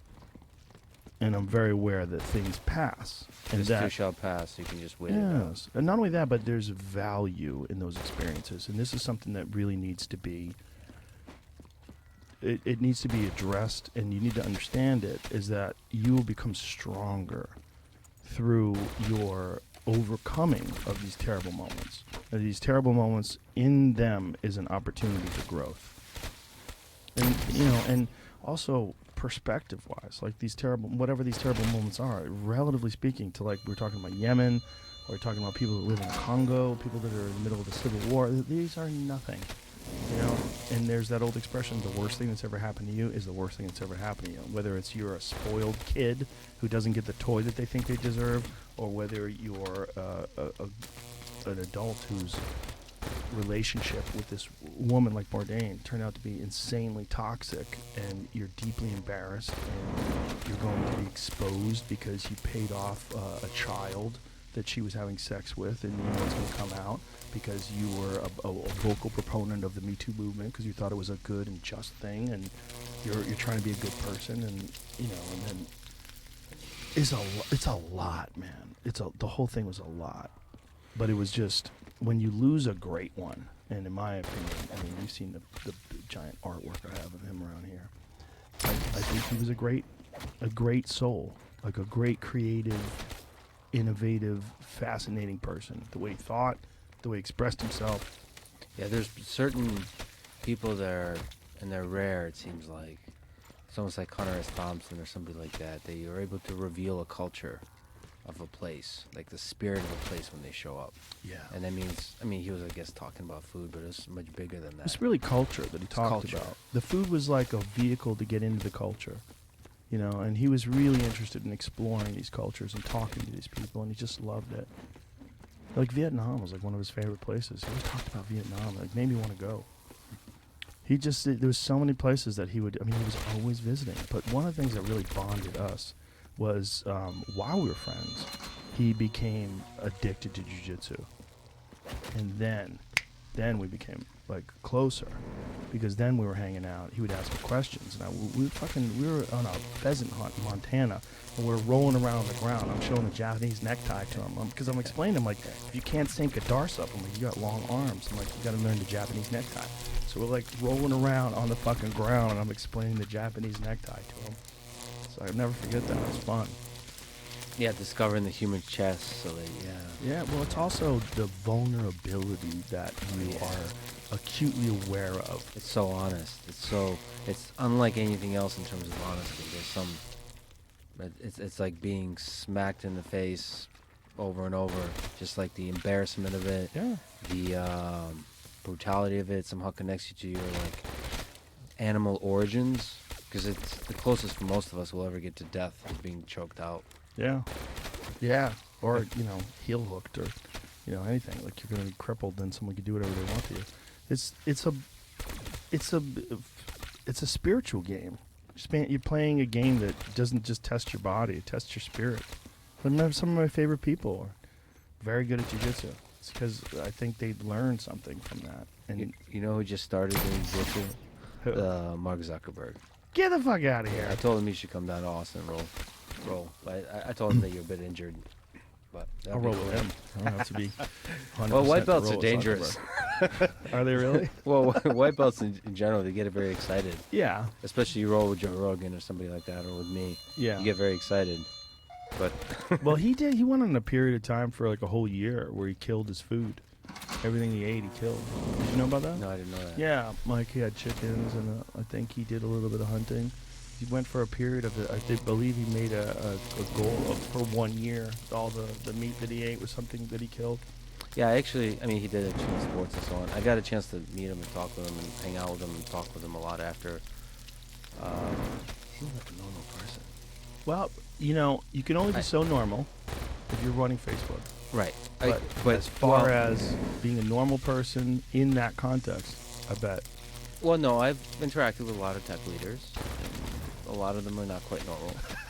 That's the political way of phrasing it. Yeah. I just felt that the human being is compassionate, like the way, you know, it's the small things, like the details. Mhm. Now, the way he's presented is robotic, but the way he pays attention to people and people that work with him, for him, just small details, the kindness he has, it's interesting. I mean, I didn't expect that, because the public paints him as a kind of maybe not necessarily a monster, but somebody who's almost like a sociopath or something like that, who's Yeah. not able to feel other beings, and he did not. That's not how he came off. Now, what that shows to me is, you know, Facebook is a machine, and perhaps the leaders of the machine don't necessarily have power to control the machine always. Right. I don't know. I don't know what that How shows much me. power do you have? I mean, how much can you have? You have how many hundreds of thousands of employees worldwide? Well, I think it actually has to do with how much power you want to take. Which is like, there's certain leaders like Elon or Steve Jobs that I think like to be in control. And they like to make big decisions and revolutionary decisions, saying, no, the way we've been doing things, let's change completely. Let's change the direction of the company completely. His bid for Twitter, you know, having the sort of the character and the guts to go in and say, we're going to change the way things are done completely. That's that's a certain kind of personality. I think those are the kind of personalities that lead to the creation of great businesses, that lead to the pivoting of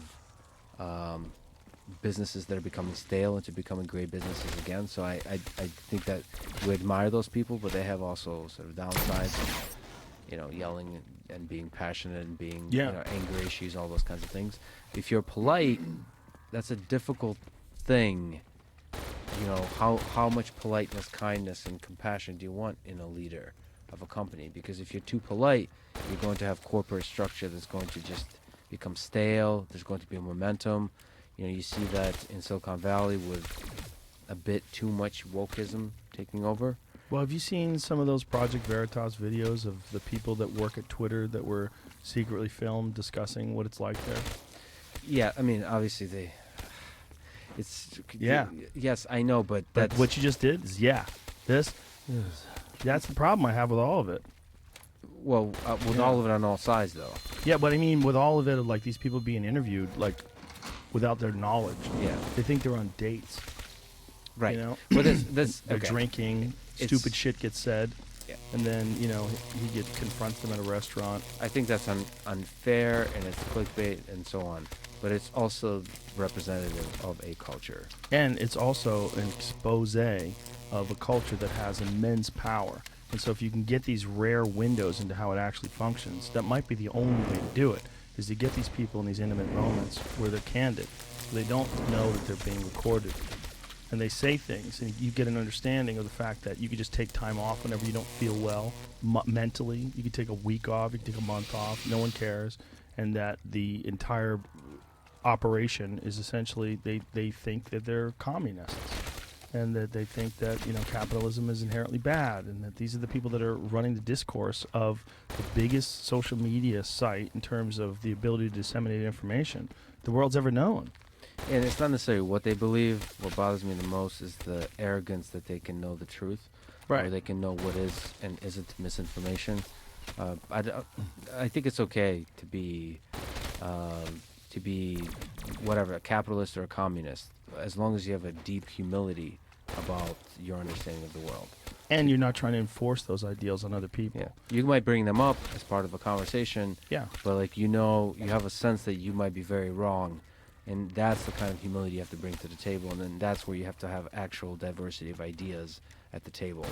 And that's Yes. why I think Elon is a really good pushback at Twitter against the sort of woke culture, corporate culture that Yes. emerged in Silicon Valley. That's why I admire the man for doing that. I think he brought onto himself a lot of political division and hate that comes with the political division, Yeah. saying he's not going to vote Democrat anymore. Yeah.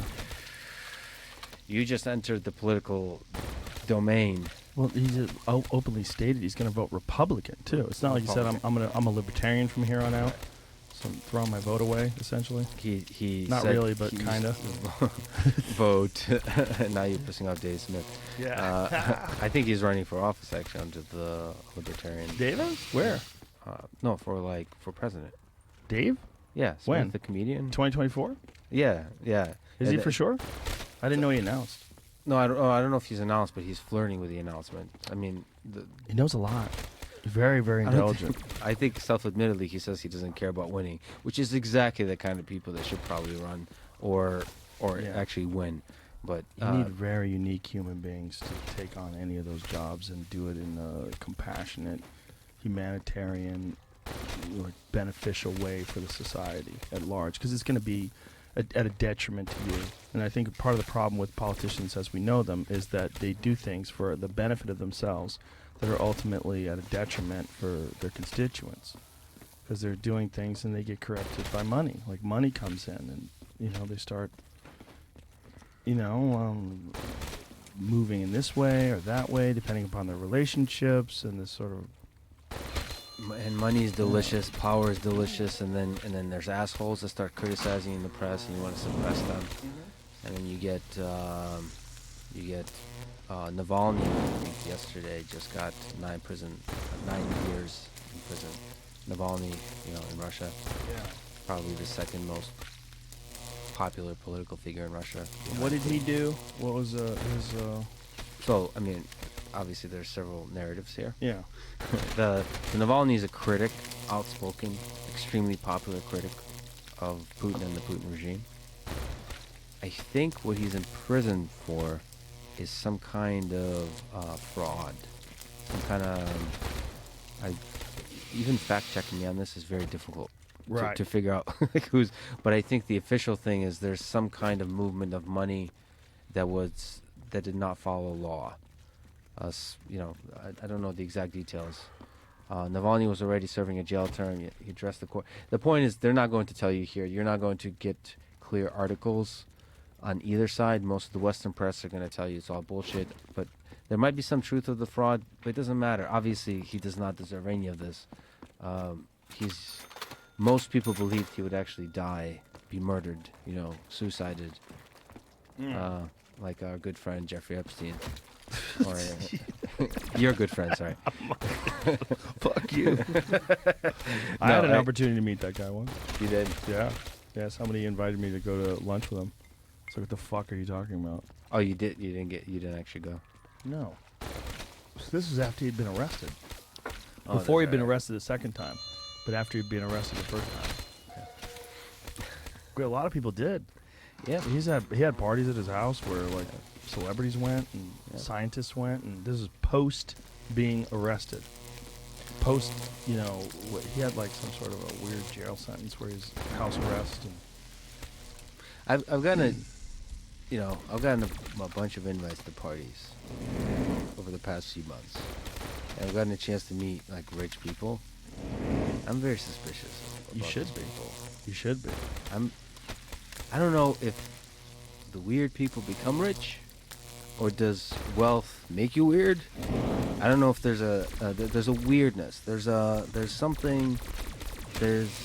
like your basic calculus of morals seems to become corrupted over time, and not necessarily in an evil direction, in a weird direction. All kinds of weird Eyes offshoots. wide shut type shit. Yeah, like why don't we all wear masks and go naked? It's like that kind of stuff, and it makes me, it makes me feel like I'm not on sturdy ground in terms of what is good,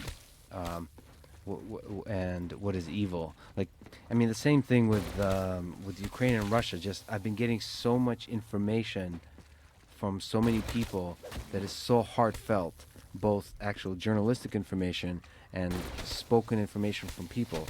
The same thing like racism in America, right? You have the BLM movement. You have African American people on Clubhouse or wherever I get a chance to speak with them. There's a particular message. Like there's significant institutional racism in America. And then you listen to like Douglas Murray or whoever is saying, no, let's look at the data. Like you have to be very rigorous and analytical about this, and there's not institutional racism or something like that. And you listen to both these like groups that are very passionate about this. And you don't know exactly what the truth is. You have to kind of think, you have to keep an open mind, have humility, read, try to control your emotions, all that kind of stuff. I'm trying to do that with Ukraine and Russia, and China and India and Western press, and I'm trying to do that with these weird elites who are like, that I'm not exactly sure. Like I'm really afraid of becoming corrupted, either by fame or money, all that kind of stuff. Like, does that naturally happen to people? Do you become weird? Because I still hang out with comedians. Yeah, I think comedians are. I hang out with comedians and fighters. That's most of my friends. I have a few bow hunter friends. Yeah. Comedians, martial artists. I find them to be the most inquisitive people, the people of the best character. I like them. They're real. I wouldn't trust Tim Dillon with power or fame. I'm trying to make him president. Yeah. You do realize once you do, he'll turn on you. I don't care. And destroy everything you stand for. It's okay. Good luck. But I know what you're saying about the elites, and I think it's part of it is there's a thrill about being able to do things that other people can't do. Like there's a thrill about like one of the things you hear about like elites is that like sometimes they'll have these parties and then the help will be the ones who talk about it, like the people that are the caterers or the people that are the maids, and it's like the arrogance to be naked with a crow mask on wandering around the maid. Like what is that? Well, it's like part of what they want is they want someone who's not them to observe how much freedom they have and how the rules don't apply to them. There's like something they want. I think that's like why people like to take photos in front of private jets. Like I'm not doing what you're doing. I'm doing something different. Look at me. Look at me here with my Gucci bag, and my fur coat, about to step on a fucking giant jet. And if you break like moral rules, that's exciting because look at you all Yeah. suckers following your morality. We can break that, and then we break legal rules. Like I mean, that's what probably Jeffrey Epstein and Ghislaine Maxwell got off on. It's like we don't have to follow society's rules. Fuck them. Or they were intelligence and they subverted, they attracted that aspect of these people. You know, Eric said something to me once, Weinstein. He said, I think there are people that try to curate experiences for other people that are too high profile. And so the way they do that is to get comfortable with them, get them comfortable to relax their guard, and then, of course, with heterosexual men, bring them around women. With homosexual, bring them around men that are there to please them. Like, there are scenarios where people have hired people to go, like for instance, I know of influencer parties that they had in LA where they would hire hot models. They would hire them to just be friendly to everybody. You didn't have to have sex with the guests, but the idea was you would have like 100 gorgeous women at this party of 500 people. And these gorgeous women were literally hired to walk around and be friendly to people, you know, and just make it so it's a thrilling experience to dorks. It's so weird. It's so weird. It's weird. That's why I don't talk to women. I assume they're CIA or FSB. All of them. But, I mean, that's what Epstein did. He had a fucking island, and he would fly these beautiful, I don't want to say women, because some of them weren't women. Some of them were girls. Yeah. And fly them there. And he curated these experiences. And by all accounts, there was at least some connection to intelligence, whether it was foreign or domestic. There was some sort of a connection to intelligence agencies, and they used this sort of very relaxed social climate. I don't know if drugs were involved. I'm assuming alcohol was involved, and then sex was involved. And So do you lean towards believing that intelligence has seeks that kind of influence? 100%, they always have. No, If you go to they- Operation Mockingbird, They haven't always have. They've had examples throughout history, but the question is the scale. The scale of their operation is the question I have. well, wouldn't you want, if you had someone who had ultimate power, like a president, right? Someone that, like, wouldn't you want to get a little something on him?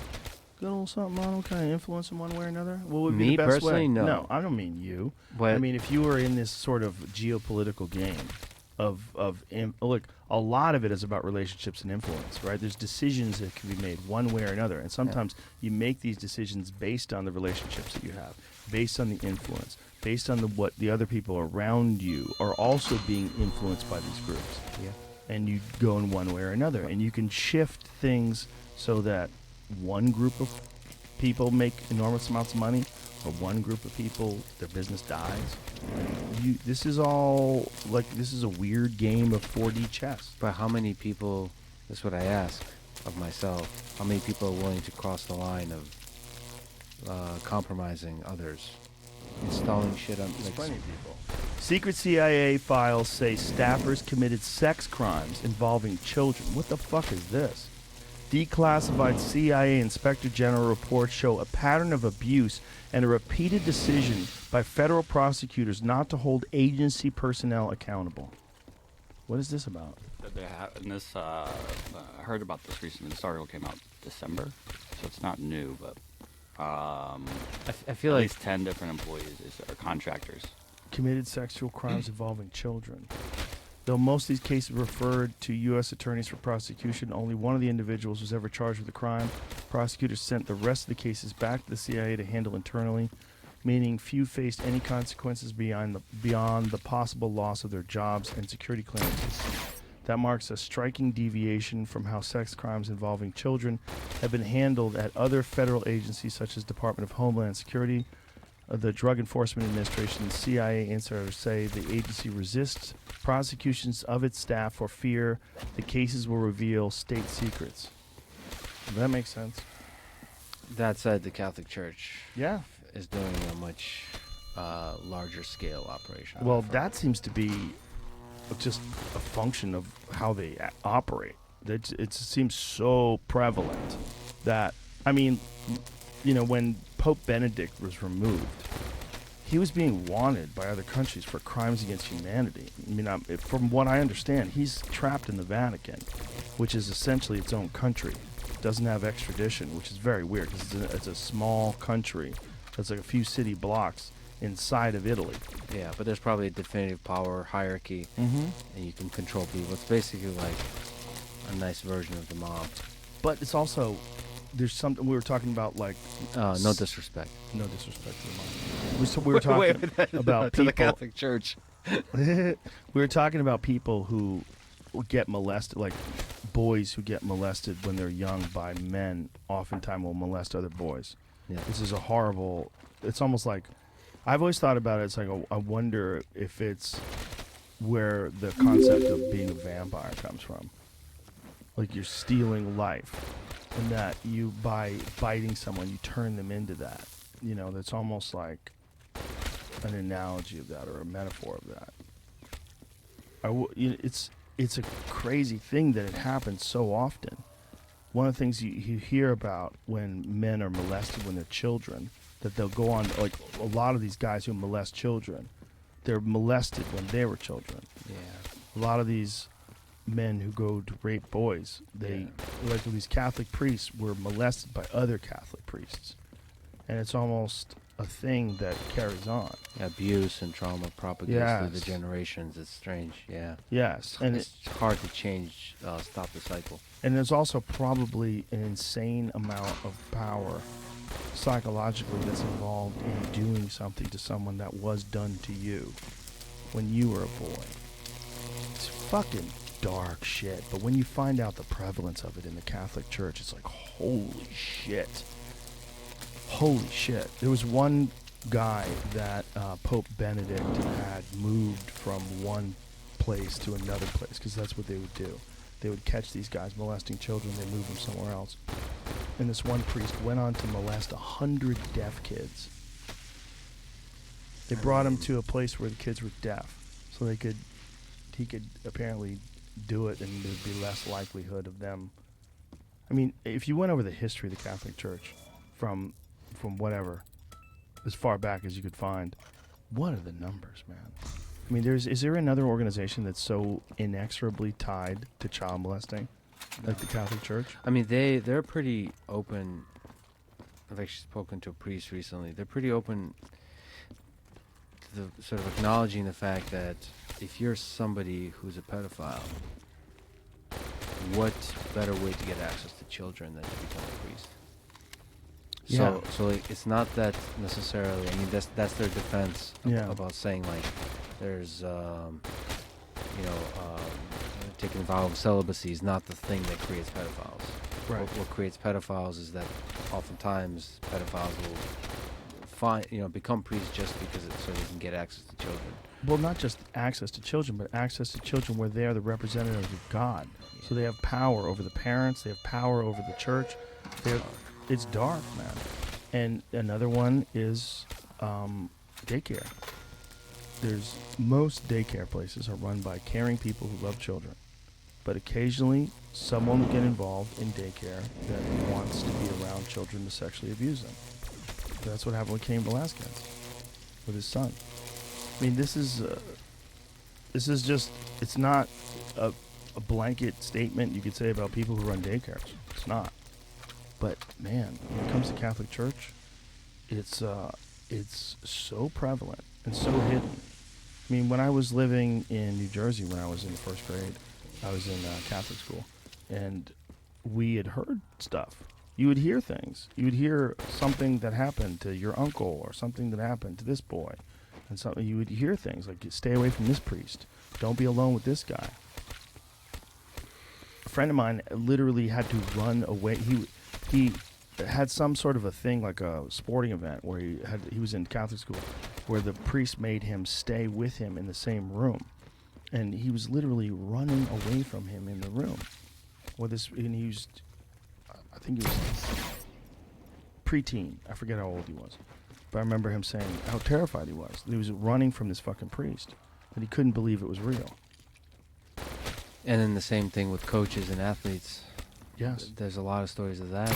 Again, you have the power over an athlete, a young athlete, like How a about teenage that, athlete. that doctor that molested all the children that were Gymnast, gymnasts? Yeah. Yeah, it doesn't mean that all doctors who take care of children do that. Of course not. But if you wanted access, if you had that horrible thing and you wanted access to children, what better way?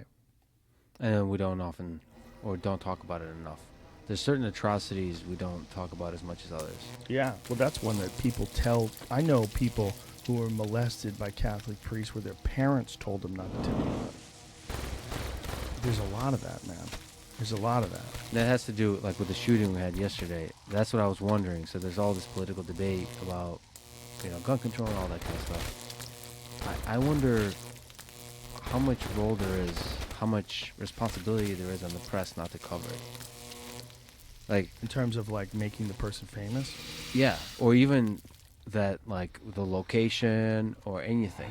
That maybe the fact that it happened is important to talk about. But I wonder what it would look like, what the world would look like, if it was illegal to report on it or something like that, or there was a culture of not reporting on it. Because How could that be possible, though? I don't know. But I'm Because just it's saying. an atrocity, and that needs to be taken into consideration when people talk about gun control and talk about psychological problems that people have. All sorts of psychological disorders that people have, medicines that people are on. A lot, like, there's a question of correlation versus causation, right? A lot of these people are on disassociatives or they're on psychotropic medicine. Like, is that causing them to be able to do that? Is it just because they're fucked up already and that's why they're on this medication? If you look at the number of school shooters and mass shooters that are on psychiatric medication, it's astounding. But that's usually not talked about in those terms, right? Right. It's talked about in Buffalo. It's talked about the racial aspect of it. So it's a hate crime. Right. And then here in Texas, it's talked about. They politicized it immediately about gun control. Yeah. And so it seems like there's an over-the-top artificial drama conjured up by the press to get more attention, versus sort of properly putting this thing in its context. And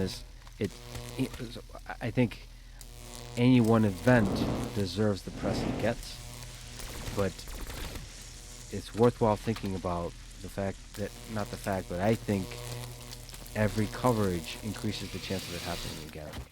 Yeah, it does. Because it plants that idea into the minds of young people that this is, it sucks being young. It sucks being human, first of all. You go, especially drugs, depression, life can be a struggle. And nobody gives a fuck. You can feel like nobody gives a fuck about you. You can feel angry. You can feel lost and hopeless and all those kinds of things. And that can manifest itself in wanting to be heard by the world. Yeah.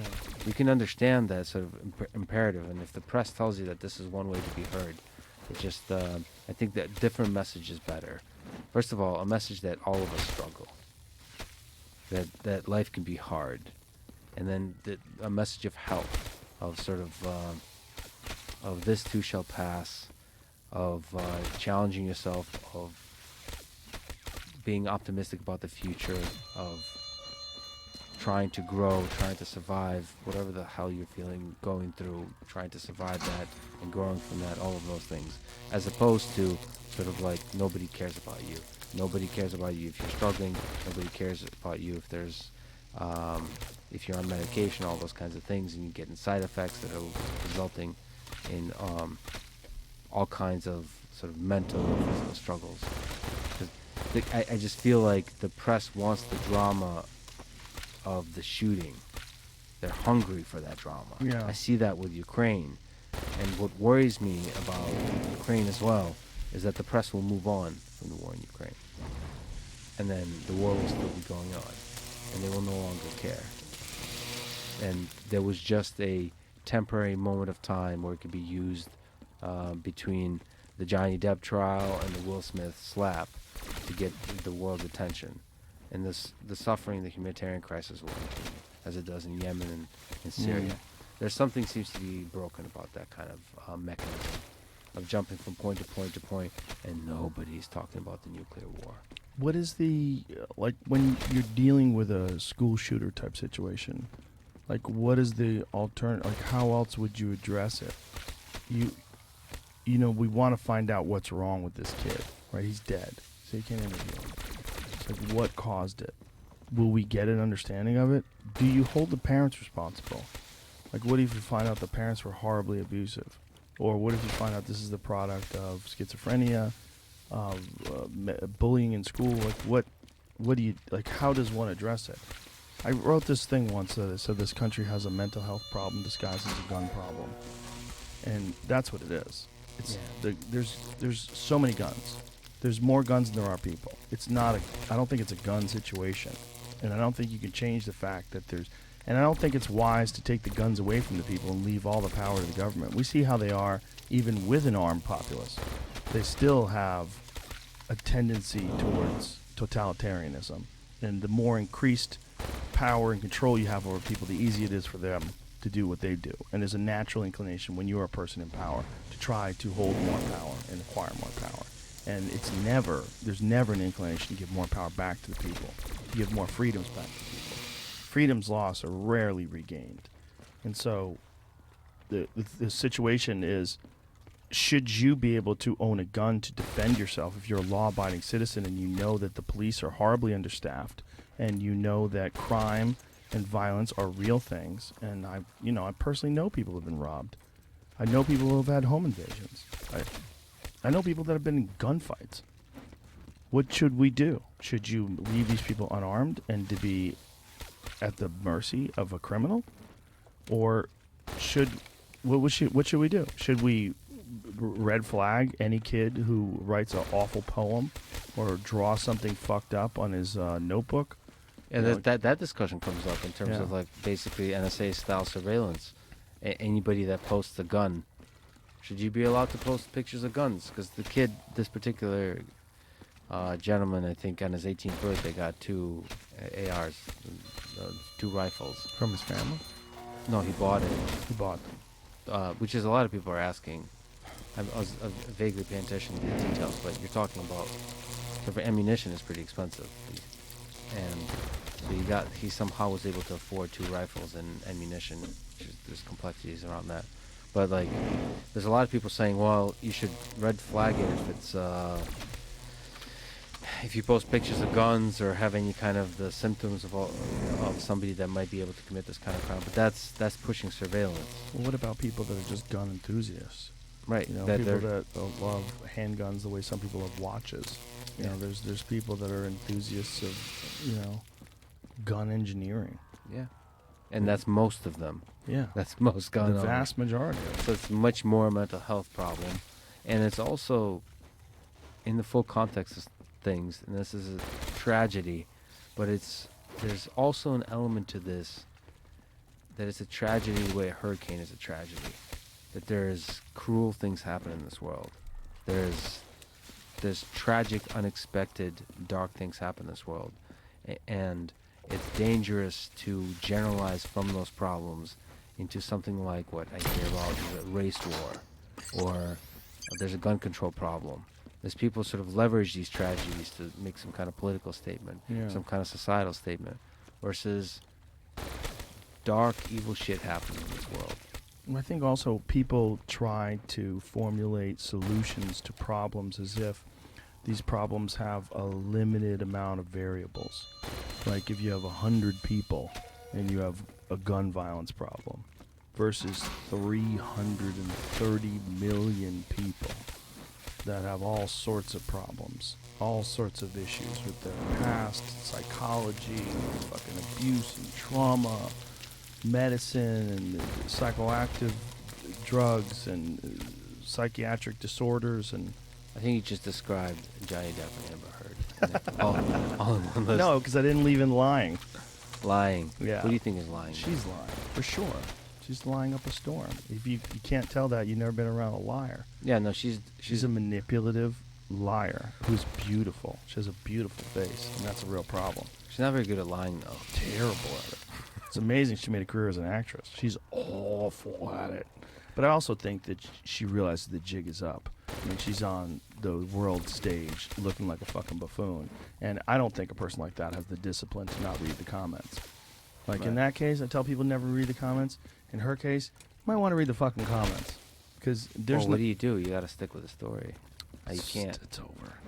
It's over. She's in the middle of chaos right now, and she knows it. It's all over. It's never going to be the same again. No one's going to ever look at her the same way again. If she had never taken that stand, if she had publicly apologized, if she had done something to get out of it, if she had not pursued it, if she had not, like, written that op-ed, which, by the way, she didn't even write, for the Washington Post. She had the ACLU ghostwrite it for her. It was part of the deal. She was going to give them $3.5 million, which she never gave them. That, if she had just done that, she would have been like so many other actresses and actors in Hollywood. They're fucking sociopaths. There's a lot of them. They're broken, narcissistic weirdos that pretend for a living. And in her case, she happens to also have this spectacularly beautiful face. And she's irresistible to a lot of men. And so there's a power in that, you know? There's that expression, beauty is a short-lived tyranny. You know, there's the amount of... That's a good line. It's a great line. I wish it... Who wrote that? Let's find out who wrote that. Beauty is a short-lived tyranny. But that's what it is, man. On the self and on others. Yeah, and she's a famous actress, and she is wealthy. I mean, she has a lot of power, and the power that she has over men, and her ability to manipulate. Like, you listen to those conversations that she had with Johnny. First of all, how bad's that relationship? They're both secretly recording each other. What the fuck? And they've convinced each other it's a good idea. Oh, No, it wasn't secret. I think it was. I think it was Socrates that said this. oh, did he really? No, Socrates is a bad motherfucker. You think about how long ago that guy lived and how many... He's an ugly dude too, so like that's what it takes to come up with that kind of thing. Well, all they had of him was drawings. Maybe they weren't accurate. I think they were recording each other to help the relationship to understand, because the claim was that he was too drunk or drugged out all the time, so he wouldn't remember the different things. So, but it just shows you how in a relationship, crazy can become normal, and it can drift. That's the dark side of love, Joe. It's also, you're doing mason jars filled with Coke. There's a little Mega bit of that. pint of wine, one of my favorite. Mega pint. Yeah, there's a lot. There's a lot to that relationship. But it's also, it's an insight into fame, you know, in actors in a way that we never really had before. Well, Johnny Depp is the really, really famous one. Yeah. It makes you wonder, and he was famous for many, many years. But he said the Pirates of the Caribbean was when he really got famous. Oh, yeah.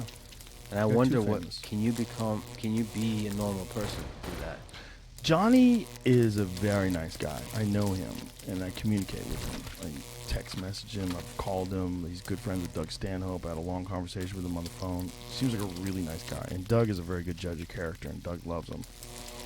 I think you could be as normal as you can, but you're not. It's like, I always liken it to when if you're going to create concrete, you need a lot of ingredients, and they have to be in a very specific quantity. Like, you have a specific amount of water, a specific amount of sand and gravel and all that shit that's involved in concrete. But if one of those is off, what if you don't have enough water, Lex? It still looks like concrete, doesn't it? Kind of does, but it Yeah. doesn't have the structure. Doesn't have the rigidity. Doesn't last. This is such a Boston metaphor for the human mind. Listen, the human mind is not concrete, yeah, for sure. It's not a human mind. I mean, I'm just talking about the development of a life. Of a life. You But need the human mind is adversity. fundamental to the... Because Yeah. there's so many... Listen, clearly Johnny Depp is not a normal human. No. Just the wit, the darkness. Mm-hmm. Also, I think he can hold his liquor better than anybody I've ever... I mean, it just seems like he consumes a very large amounts of alcohol Yes. and drugs and is able to behave normally. Yeah. And, I mean, there is a Hunter S. Thompson quality from Fear and Loathing in Las Vegas, like the character, the fictional character, not the real character. Yeah. It's like, I mean, there is like fiction imitates life. There is an element to where I wonder to what degree he started becoming that. I bet Having- a lot of it was hanging around with Hunter. He was really good friends with Hunter for a long Just time. planted a seed.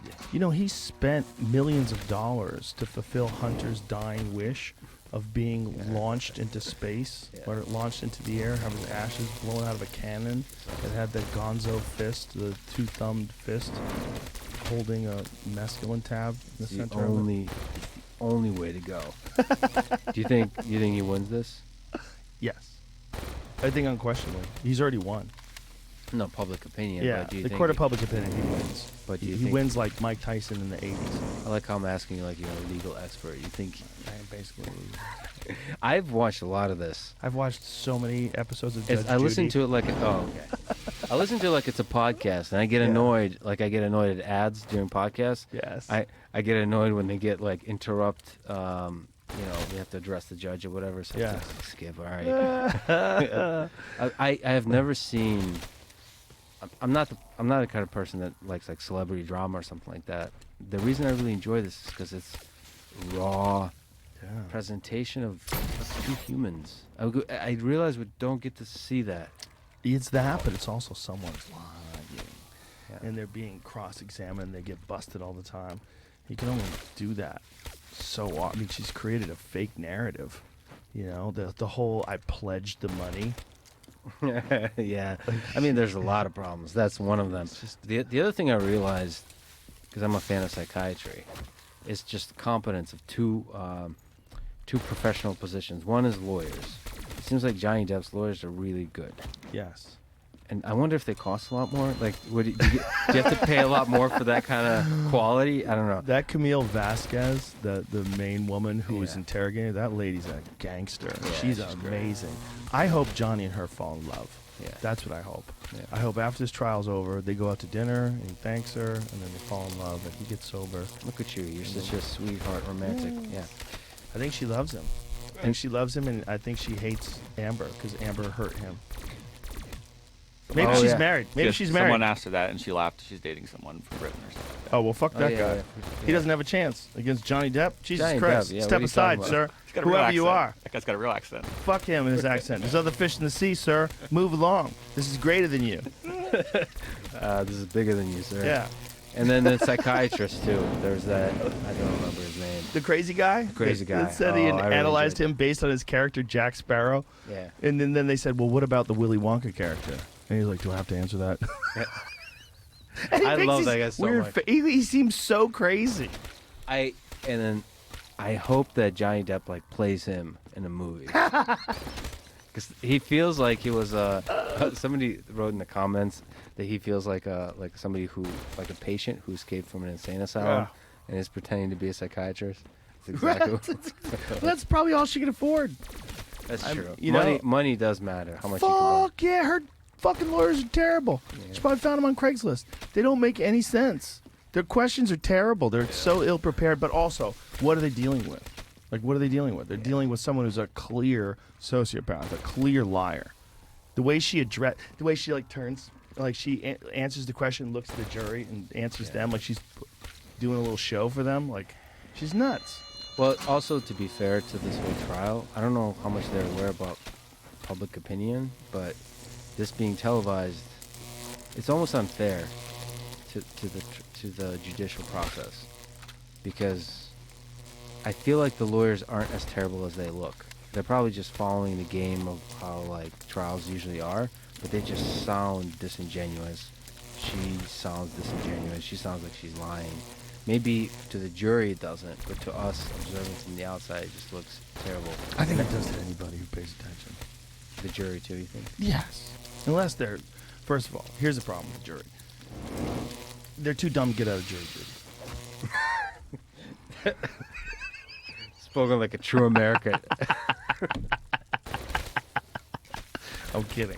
But here's the problem. You don't know who they are. You don't know what they're doing. You know, you could be anybody. Virginia. You might get a jury filled with brilliant, sensitive, compassionate, kind, caring, intelligent, objective people who really want justice to be served. Or you might have nutty people. You know, you might, who knows? Who knows how they chose the jury? You know, I mean, look at the jury that convicted or that exonerated O.J. Simpson. That's wild. the fact that they looked at that case and said not guilty, like that is wild, right? So that's real. That's a jury. That's the problem with the jury. It's like you're getting judged by people, and like how much do those 12 people actually know about what the fuck is going on? Yeah, it's like judges for UFC fight. The- But actually, that's not true at all. They're more Well, competent, hopefully. yeah. At least they've gone through some sort of regulatory process. Here it's supposed to be a sampling of the regular population in the Yeah. United States. Right. So you don't know if there's bias against a woman or against a man. Right. You don't know if, and these are famous people, so you might. What if you don't like their movies, or what if you love their movies? Right. Yeah. Like this would actually. Somebody talked to Douglas Murray thinks. He thinks that there's no way, like Johnny Depp is winning for sure, because famous people always get away with shit. The more famous you are, the more you get away with shit. Do you think Alec Baldwin would get away with that? Do you think if Alec Baldwin got tried for the accidental shooting of those two people on the set, that he would get I don't think exonerated so. by a jury? Right. I don't think so. I think Douglas Murray's theory is wrong. I don't think on front. that theory is good at all. Yeah. I think the O.J. Simpson case is an unusual case because it was right after that extremely high-profile case. What the fuck's his name? The guy who got beat up by the cops, and they exonerated the cops. You know the Los Angeles case that started the riots? Rodney King, thank you. When the Rodney King video got released and those cops were beating Rodney King with batons and everybody saw it, and then those cops got released, there was riots, everybody was furious. The O.J. Simpson trial happened right after that, and a lot of people felt like that was some sort of a payback. Like, you know, here's an African-American representative, and if we make him not guilty, somehow or another we get that back. And I actually saw people say that. There was a friend of mine who went on stage, and he was talking during the whole thing, and he was saying that he didn't believe that O.J. Simpson was guilty because he's black. Right. And he's black. He said, I'm black, I don't believe he's guilty because I'm black. Right. And he was saying that, like, openly, and some people were clapping. It's like, whoa, this is heavy. Yeah. Yeah. So slavery, Joe Rogan. So there's a balance to Well, this. that's a different time, but yes. Yeah, all right. Not well, like a guy who killed a waiter and his wife with a fucking butcher knife. allegedly. And then was like, I don't know what happened. I went to Vancouver, and then I heard the news, and I was shocked. Yeah. Hello, Twitter world. It's yours truly. I still think you should be on this very podcast. OJ? Yeah. Really? Should I have him on? Yeah, you should have him on, for sure. Yeah, should get him a little liquored up. Yeah. Get loose talk. You know, I have a Yeah. copy of his book. If I did it, If that I one? did it, yeah, I have a copy of that. You should do the Signed. podcast saying, okay, let's pretend you did it. Mhm. Now tell me all the details. If you did it, Yeah. how you would have done it. What's in the book? That's how it Yeah. actually does I it. never read the book. Somebody gave it to me as a goof, and I was like, what the fuck are you giving me, man? Yeah. I don't know if anyone read the book, but that's how you should do the I conversation. mean, they wrote it. Somebody had to go over it, right? Yeah. I mean, how do you talk to somebody who committed a crime? That's a good question. How do you talk to someone who committed? Have you ever like, a had horrific somebody murder? like a horrific murder type of person, like a mass? You have never done that in the podcast, right? I interviewed someone who is in jail now. This guy, War Machine. Right. He beat his girlfriend almost to death, and then I think he was like going to get a knife or something like that, and she escaped. And he's in jail for the rest of his life. And I interviewed him, and she was actually in the green room waiting. This is before this happened, obviously. Yeah. So that was the in terms of like meeting someone and talking to them and them committing a horrific crime afterwards. But I feel like it's not your style. Like, just put it on the table. Putin. No. Dude, I didn't even want to interview Trump. Right. So as if there's any kind of dark shit that you know you won't be able to really get to the core of with the person, you're not interested in talking about. I wouldn't be interested in talking to him regularly. So I wouldn't be interested in talking to him and broadcasting it. I don't want to be around that. I know Wait, it you don't want to talk exists. to dark, like Would you talk Like I don't know. murderers? Yeah, murderers. I've or- had opportunities to talk to people. who've No, but murdered like people. privately, just to understand, like, what the fuck is wrong? Like, what is up with your mind? Who are you as a human being? How much are you going to get into that, and how much are you going to get out of that, and how much are you going to carry that with you as you walk away? Well, the last question is the important one. How much is that going to change you? How much of a burden is that? But I feel like you'll learn a lot about yourself, about people, about what's possible. I feel like it's really powerful to learn that there's murderers that have certain normal human characteristics. They're Well, just they're humans. they're humans, and like realizing that they're humans, they're capable of this. Maybe they're sociopaths or psychopaths. You'll detect those things. Maybe not. You know, Well- not all murderers are going to be psychopaths. Well, you wanted to interview Putin, and you were going to be able to do it in Russian, which was much different than any way I would be able to interview him. Like the richness of the Russian language and your understanding of the Russian language, you'd be able to interview him in a way that a person like myself would never really be able to talk to him. Yeah, which is the reason I was interested in it, because I would be able to bring the full perspective of the intelligence, the nuance of that human being, no matter what evils they have done. I mean, I think it's important to. I would interview Hitler in 1941 and 42. In 45, I would interview Hitler. That's really important to understand. And people like to paint those people as bad in a way that is somehow distinct from anything we are. Like it's another creature. No, it's a human being, and you too are capable of that. If you're given power, a lot of us will become corrupted, especially over time. And our angers, our resentment builds over time. And if you get away with a certain amount of things like killing your political enemies, you're doing it over a period of time, and you exist in a world where that's commonplace, right? Yeah. I mean, And then KGB, propaganda. Yeah. So the interesting thing about propaganda, it's not only a tool to convince the populace of something. You start to believe it yourself. Which Yeah. I mean, most of the propaganda machine of Hitler, he started to believe. There's no evidence he didn't believe everything about Jews, everything about the German superiority over the Slavic people. Just, you know, the thing we think of as hateful and idiotic, he truly believed that he is actually spreading the pure, the strong people across the world. Well, That's you going to also- make a better world in his view. You also have to take into consideration he was on heavy amphetamines, which severely distort your ability to make rational decisions. I'm sure you've seen that video of him at the Munich Olympics in 1936. Yes. Just rocking back and forth, cracked out of his mind. You've seen Yeah, that but video, there's right? actually there's a Video's book called amazing. Blitz. I think that's there's the book called Blitz on this topic. Most history books on Hitler, Third Reich, and Nazi Germany actually did not know this about The meth. the drugs at all, because that wasn't known at the time. It was assumed because it was How such did a they find out? I don't know actually. I need to. I think a bunch of documents started getting released, a bunch of confessions, all the doctors and all that kind of stuff. Because the propaganda was saying the drugs are evil. The Nazi regime was very much about purification, in all forms. Healthy diet. Hitler was a vegan, or vegetarian, or vegan. Vegetarian, yeah. Yeah. So One of the reasons why he had chronic flatulence. Do you know that? No, Yeah. yeah. I think that probably was at the source of everything evil that happened in that region. Yeah, he was a known abuser of amphetamines. That was his thing. And you know, a lot of the upper echelons and the soldiers of the Third Reich used drugs. Yeah. Yeah. Well, I mean, that was also a part of the kamikazes. The kamikazes would get cracked out on meth and then fly their fucking planes into ships. It kind of makes you want to try meth. I'll be honest. I've thought that before. I've thought that before. But there's no. It's a door you open. There's no closing that door.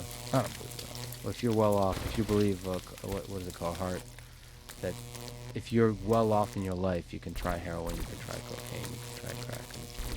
If you're well off. So if You're you're well not off. using it as an escape, you're just using it to find out what the effects are like. Yeah, I'm afraid. Yeah. I'm fine with coffee and weed. The people that I know that try Adderall get fucking terrified by it. and Adderall is a type of amphetamine that's closely related to methamphetamine. It's not that far off. And then the other side is pain medication. Ooh, yeah. Oh, yeah. That's a Yeah. dark road to walk. It's a dark road. And then that one is prescribed by doctors. Well, Steven Tyler just had a foot operation, and they put him on pain medication, and he's been sober for years, and he just had to check himself back into a rehab because he was getting whacked out on the pain meds. So they canceled their residency in Las Vegas for Aerosmith.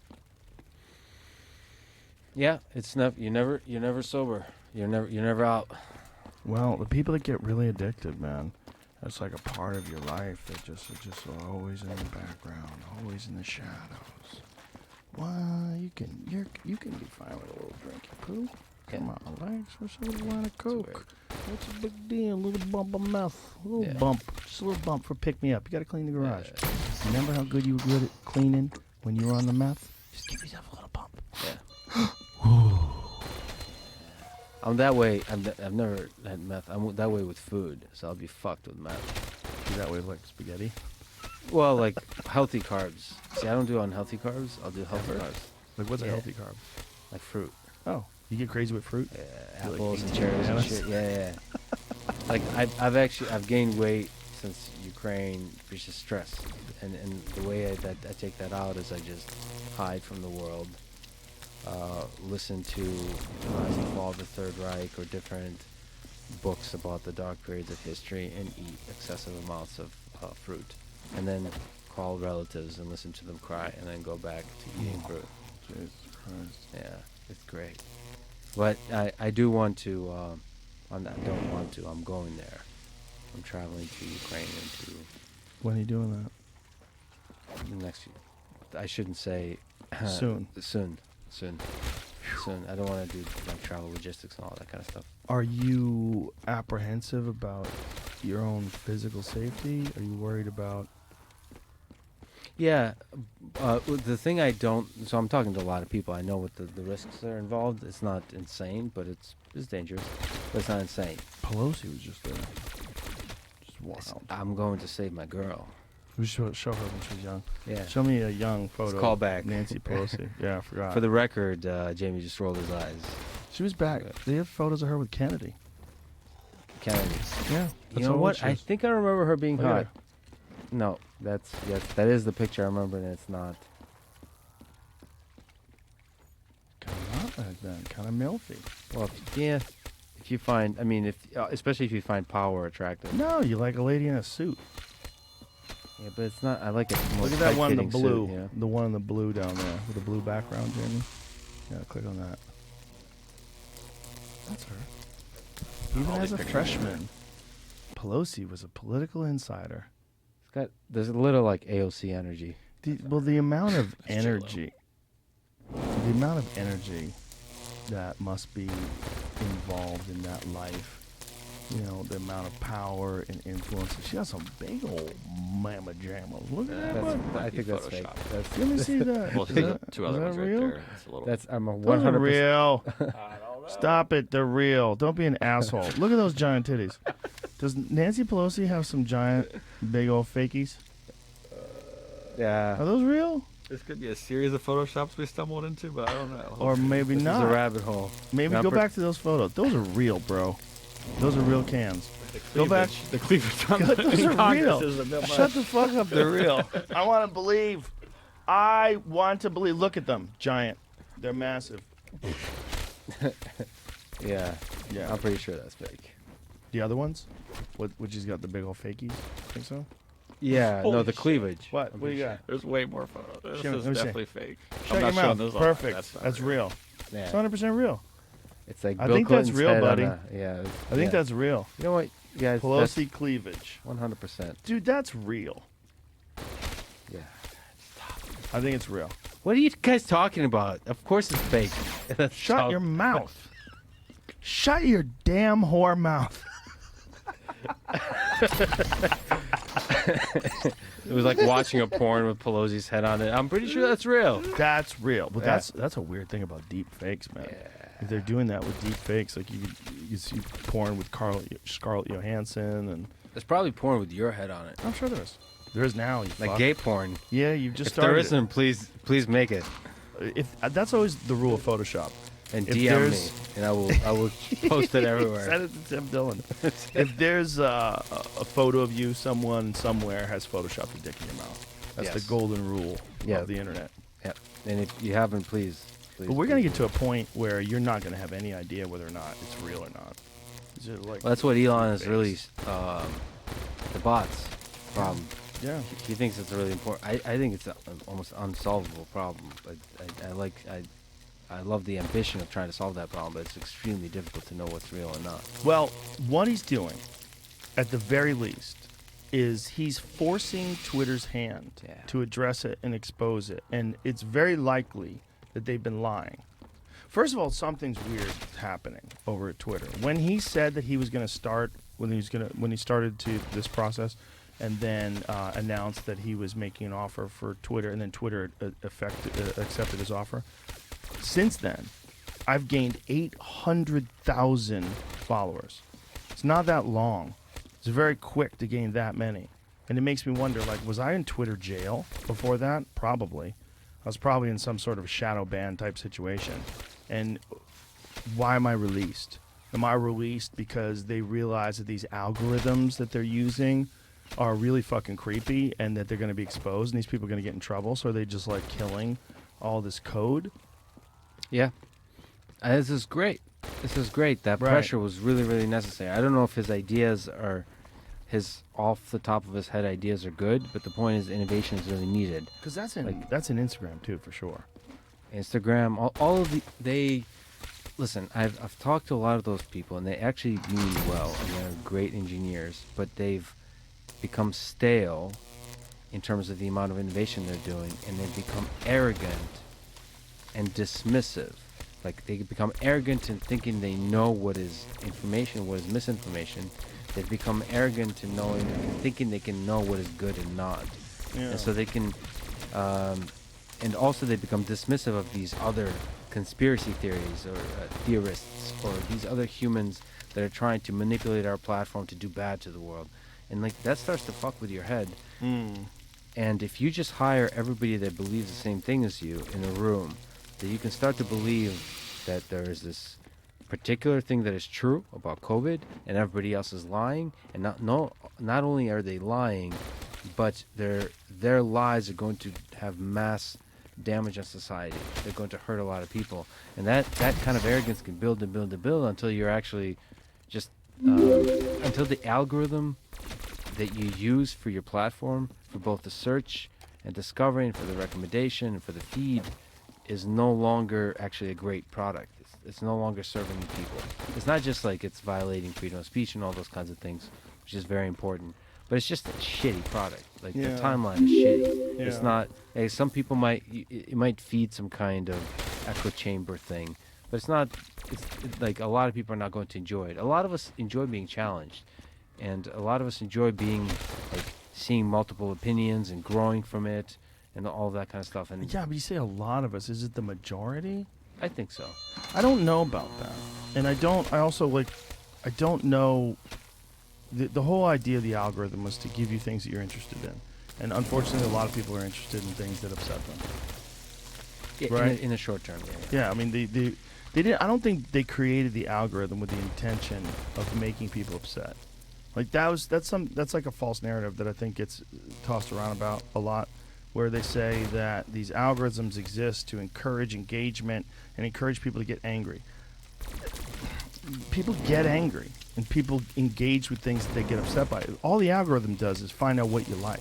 If you look on my YouTube algorithm in general, it's mostly professional pool, Muay Thai matches, muscle cars, and like food. Like that's the vast majority. I like watching people cook. I like watching billiards matches and kickboxing, and that's like most MMA fights. That's most of my algorithm. There's not a lot I'm getting upset about. Yeah. Well, here's the thing. Everybody criticizes Twitter and YouTube and so on. Try to do better, because the algorithm is pretty dumb, but it's pretty effective. It's a great innovation, I would say. We need to have further innovative stuff, but it's basically engagement as a primary signal. what are the things you lingered on the longest, you kept returning to, and also clustering, which is what are other people that like the same stuff as you also staying on, that's the kind of video I might recommend to you if you haven't seen it yet, because other people like you also like that video. So it's a very simple, it's a pretty cool algorithm, because it's like, hey, you've liked all of these hunting videos or these animals fighting each other videos, you might like some more of them. Right. That's a really amazing thing. I think that's a beautiful thing. And then everything we're focused on now is the small slice of that that's unintended consequences, negative consequences. Yes, and they do suck, and we need to make them better and improve them, because they have mental health consequences, because the drama seems to be maximized, and there's journalists that feed this algorithm that use the ads for income. So they're going to feed the most engagement maximizing thing, which turns out to be drama. Really, Yeah. the journalists are the biggest problem here. It's not the social media. It's not the social media algorithm, which is a platform. It's the people that feed the drama, which is often journalists. I Often. think. But in their defense, journalism is dying in the sense of like people paying for newspapers. So they're starving. And they're trying to figure out how to maximize engagement in this very valuable. Now you sound like Oliver Stone. In Putin's defense, NATO was pressuring them, so he had to invade Ukraine. Well, I think Oliver Stone's just being objective. No, Like, looking at the whole thing. Yes, but I'm not defending. yeah. I'm just saying that like journalists are in a precarious position where without clickbait, it's very difficult for people to click on links, and the only way they make any money is if someone clicks on links. They get advertiser revenue, or they get people to subscribe. They'll trick you with a very salacious headline and then say, "This is only available to members. I'm here." And But just because you're broke and desperate doesn't mean you get to be a shitty person. True. But I mean, I think that the institutions themselves are shitty, and they're trying desperately to try to maintain relevance in this day and age where people don't want to buy print anymore. They don't want to pay for it. And there's so much available that's free, and they're sort of playing catch up now. And a lot of the free stuff, the model that is most successful is clickbait, unfortunately.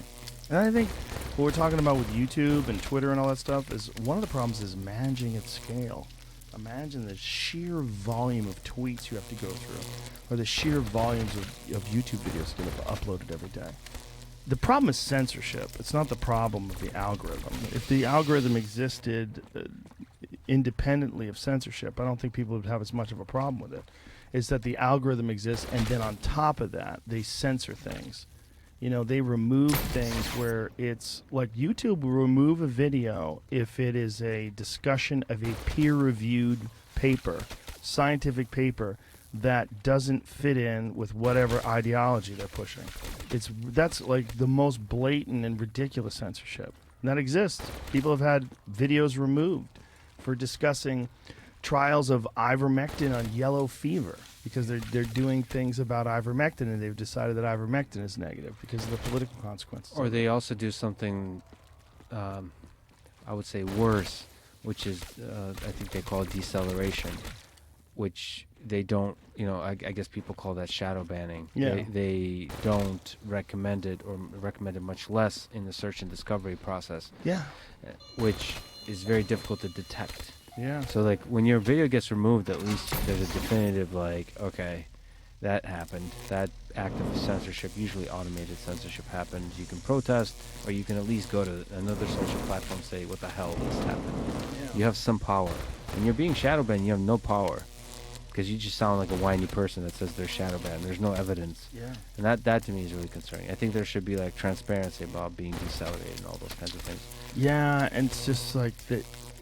It's mostly going in one direction. It's mostly going against Why? conservatives. Elon is a good counterbalance to all of this. Yes. And why, even I got some shit for the idea of bringing Trump back to social media, to Twitter. Well, look what he did the other day. Trump on his Truth Social retruthed someone talking about civil war. Like the person just said civil war, talking about something that upset them. and then Trump re-truthed it, which is like their version of retweeting it. Yeah. Like, what the fuck, man? Yeah. Civil War, yes. Civil War, no. No comment. Civil War is bad. Very bad. Very bad. Hopefully, we don't use it. Hopefully. Don't want to. Don't want to use Civil War. Do you think it does seem that removing it from Twitter solved some of this problem, but aren't you afraid of the slippery slope of it? It is a slippery slope for sure. And it's also, he's like a lot of fun to follow. He's kind of a hilarious guy to follow. I mean, I like stupid shit. The problem is like, with stupid shit, it's like, if someone makes a video about the world being hollow and aliens live underneath it and they're using marionette strings to control our dictators, that's fun. It doesn't, I don't believe in it, but somebody might. And the problem is we're protecting dumb people from bad ideas. Because there's a lot of people out there that think that they are smarter than other people, and so they're worried about people being influenced by ideas that they think are invalid. Whether it's ideas about the Illuminati or ideas about whatever the fuck it is. It's like you're protecting people because, like, if there's flat earth videos and you're banning them, like, who are you saving? Who are you saving? Like, is that affecting you? Are you buying into the flat earth video? Well, yeah, that, because I've had that discussion with YouTube a bunch. I talk to their engineers a lot, and they bring up flat earth as an example of something that's been debunked. And just the confidence and arrogance they have about that concerns me. Just like, the fact that they say it's been debunked? yeah, like they give it as a clear example, as like, as we know that there's no scientific basis for Right. it. I'm not exactly sure why that bothers me so much, but I sense behind that first of all, a lot of them probably, if we're sat down, wouldn't be able to prove to me that the Earth is round. Right. They Like- probably wouldn't understand how they have proved it in the past. No, other people, but I'm saying Yes. them directly. So you're now trusting. There's a kind of universal trust in science. Fine, that's good, because there's so much science is done that we can't possibly understand all of it. But you can't just have a blank check for trusting all of authority, all of scientific institutions, especially on new things. Right. And that I mean, the biggest thing I have a problem with is the arrogance, because you should have a humility. Like, why is there a community of people that believe the Earth is flat? You can say it's because they're all stupid, but I just feel like that's a slippery slope too. Believing that there's just a bunch of dumb people, like, give them, like, that's an opportunity to educate them, or hear them out. Like, what is at the core of this belief? Probably it's a distrust of the scientific institutions, which to me seems to be the problem you need to solve, not like censoring this community of people that believe the Earth is flat. I think the correct way is to have a video responding to that, proving that they're wrong. And that way you can watch both. And without, like, rolling your eyes during the video. Right. Which is what they often do. There's a kind of Sure. mocking of the other Yeah. side. It's an opportunity to educate.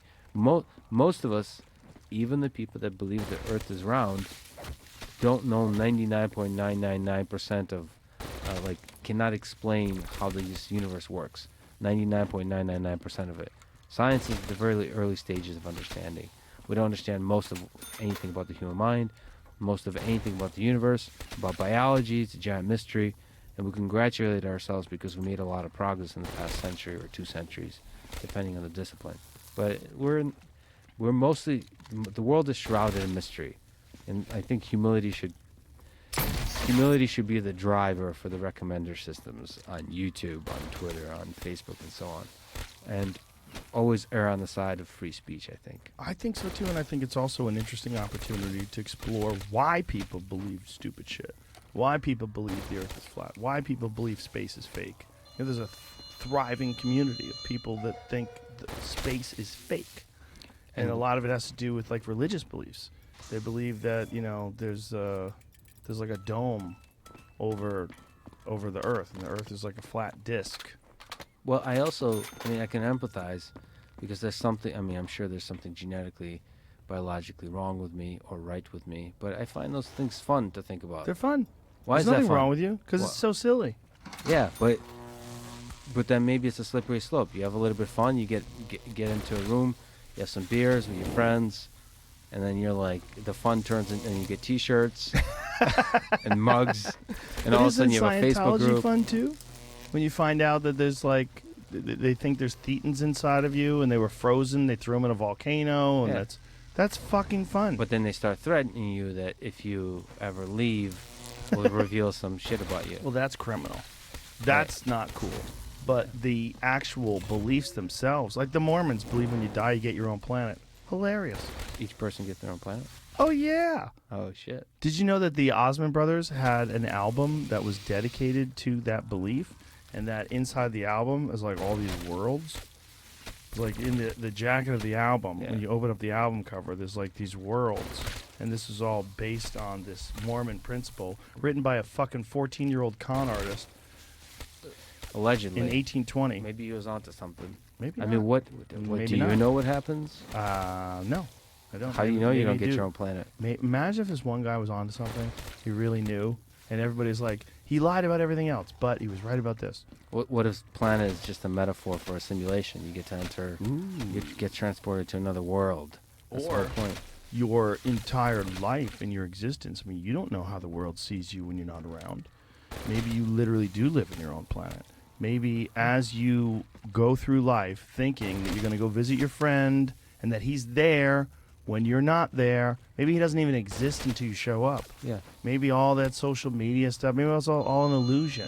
This podcast, I created you. I manifested you. You and Jamie and this microphone. This is all for me. Thank you. This whole world. You're fake, Joe. I'm You're honored to NPC. be at least Can I shoot alive. you now? For not With yet. the- okay. Wait for this podcast. It's almost over. We're at about 3 hours. But if if you just waited until, I mean, imagine if you found out that your life was really a simulation, and that all of your interactions with people were pro and con, were all these little lessons that you learned, and you're just going through this thing to experience enough different scenarios to have a better, more comprehensive understanding of who you are as an individual. Yeah. It's like a meditative journey exploring your own mind. Yeah. If you think of what VR would be in the future, Yeah. it create a whole world. That's what video games are, right? You create a whole world just to be able to understand yourself better. That's what a therapy session will be of the future. Is you create an entire planet. See, the Mormons are onto something. You create an entire planet, entire civilization, and places you into a particular aspect that helps you to work out your ancestral issues. Like your relationship with your dad, your relationship with your mom, your former girlfriends or whatever. You have to figure all of that out, and it creates just the kind of crazy people around you, or healthy people, to help you figure that out. And at the end of your life, you come to that realization, and then you return back to the eternal self with the deep realization of what, like resolving some of the deep psychological issues that you had before. Well, in a Freudian way. Elio Gracie felt his belief was that you lived the same life over and over and over again until you got it right. Until you made all the correct choices, made all the right decisions at every single stage of your life. And that this life is like this constant process of improving upon your existence. So Nietzsche had the eternal recurrence thing where, unlike Elio Gracie, I guess you don't get to change. You just things keep you doing do. it. You keep doing the exact same thing, which focuses your mind in saying the decisions you make at any one moment will be repeated for all eternity. Therefore, there's a lot of pressure to get it right. There's a lot of importance to getting it right. Like, imagine every single thing you do today will be repeated for eternity, over and over and over and over and over. Is that terrible? Here's my thought. Why are people afraid of that? Because they are. If you tell people that, they feel trapped. They feel like locked into this existence over and over and over again, having to live your life over and over and over again. But don't you like it now? It's just now. It's always now. It's always this. It's always this moment. The moment, Forever. yeah. So I like this. So why am I scared of doing it over and over again forever? So you might not like the day. Right. Most of us, if we're conscious of the moment, we like the moment. If you treat it with care and understanding and humility and compassion and intelligence, it's possible to enjoy a lot of the obviously there's horrific accidents, and terrible tragedies, and there's things you can't enjoy. But overall, if you're alive, especially if you're you or me, and you're very privileged, and you're very fortunate, you live in America, and you have a job that's rewarding and fascinating and great and all these good things, why wouldn't you want to keep doing it forever? Like, what are you scared of? Are you scared of living today? No. Then why are you scared of living today forever? Yeah. Why does that feel like it's Trapped. Yeah. Feel like a trap. Yeah, because I think we want to transcend. I think we feel trapped by our monkey bodies. We want to transcend this existence and be something more spiritual, be something more complete. I think we find these little moments of that when you do show kindness and compassion and love and camaraderie and all these different things that elevate us beyond the base existence and give us like this new, even if it's only a temporary, fresh perspective, fresh enjoyment of life. And then we hope that one day we'll be free of all the things that hold us down to this very primal base or survival-based existence. Yeah. Can I read a poem? Yeah, that's right. Let's end with your poem. That's I a have to, tradition, right? I have It's to. kind of a tradition. You want Robert Frost or Bukowski? Oh, always Bukowski. This is about the moment. It's a little bit of a long one. Perfect, though. The moment, I mean, it's literally right there. It's Right in there. line with what we were talking about. It's called Nirvana by Charles Bukowski. Cheers, sir. Cheers. Thank you. Thanks. I enjoyed this very much. It's good to see you. It's good to see you always. Nirvana by Charles Bukowski. Not much chance. Completely cut loose from purpose. He was a young man riding a bus through North Carolina on the way to somewhere, and it began to snow. And the bus stopped at a little cafe in the hills, and the passengers entered. He sat at the corner with the others. He ordered, and the food arrived. The meal was particularly good, and the coffee. The waitress was unlike the women he had known. She was unaffected. There was a natural humor which came from her. The fry cook said crazy things. The dishwasher in the back laughed a good, clean, pleasant laugh. The young man watched the snow through the windows. He wanted to stay in that cafe forever. The curious feeling swam through him that everything was beautiful there, that it would always be beautiful there. Then the bus driver told the passengers that it was time to board. The young man thought, I'll just sit here. I'll just stay here. But then he rose and followed the others into the bus. He found his seat and looked at the cafe through the bus window. Then the bus moved off, down a curve, downward, out of the hills. The young man looked straight forward. He heard the other passengers speaking of other things, or they were reading or attempting to sleep. They had not noticed the magic. The young man put his head to one side, closed his eyes, pretending to sleep. There was nothing else to do, just to listen to the sound of the engine, the sound of the tires in the snow. So, the magic is the moment. Here's to the magic, Joe Rogan. Here's the magic, my brother. Thank you, brother. Thank Love you, you, man. man. I love you It's too. always great. Always great to see you. Bye, everybody.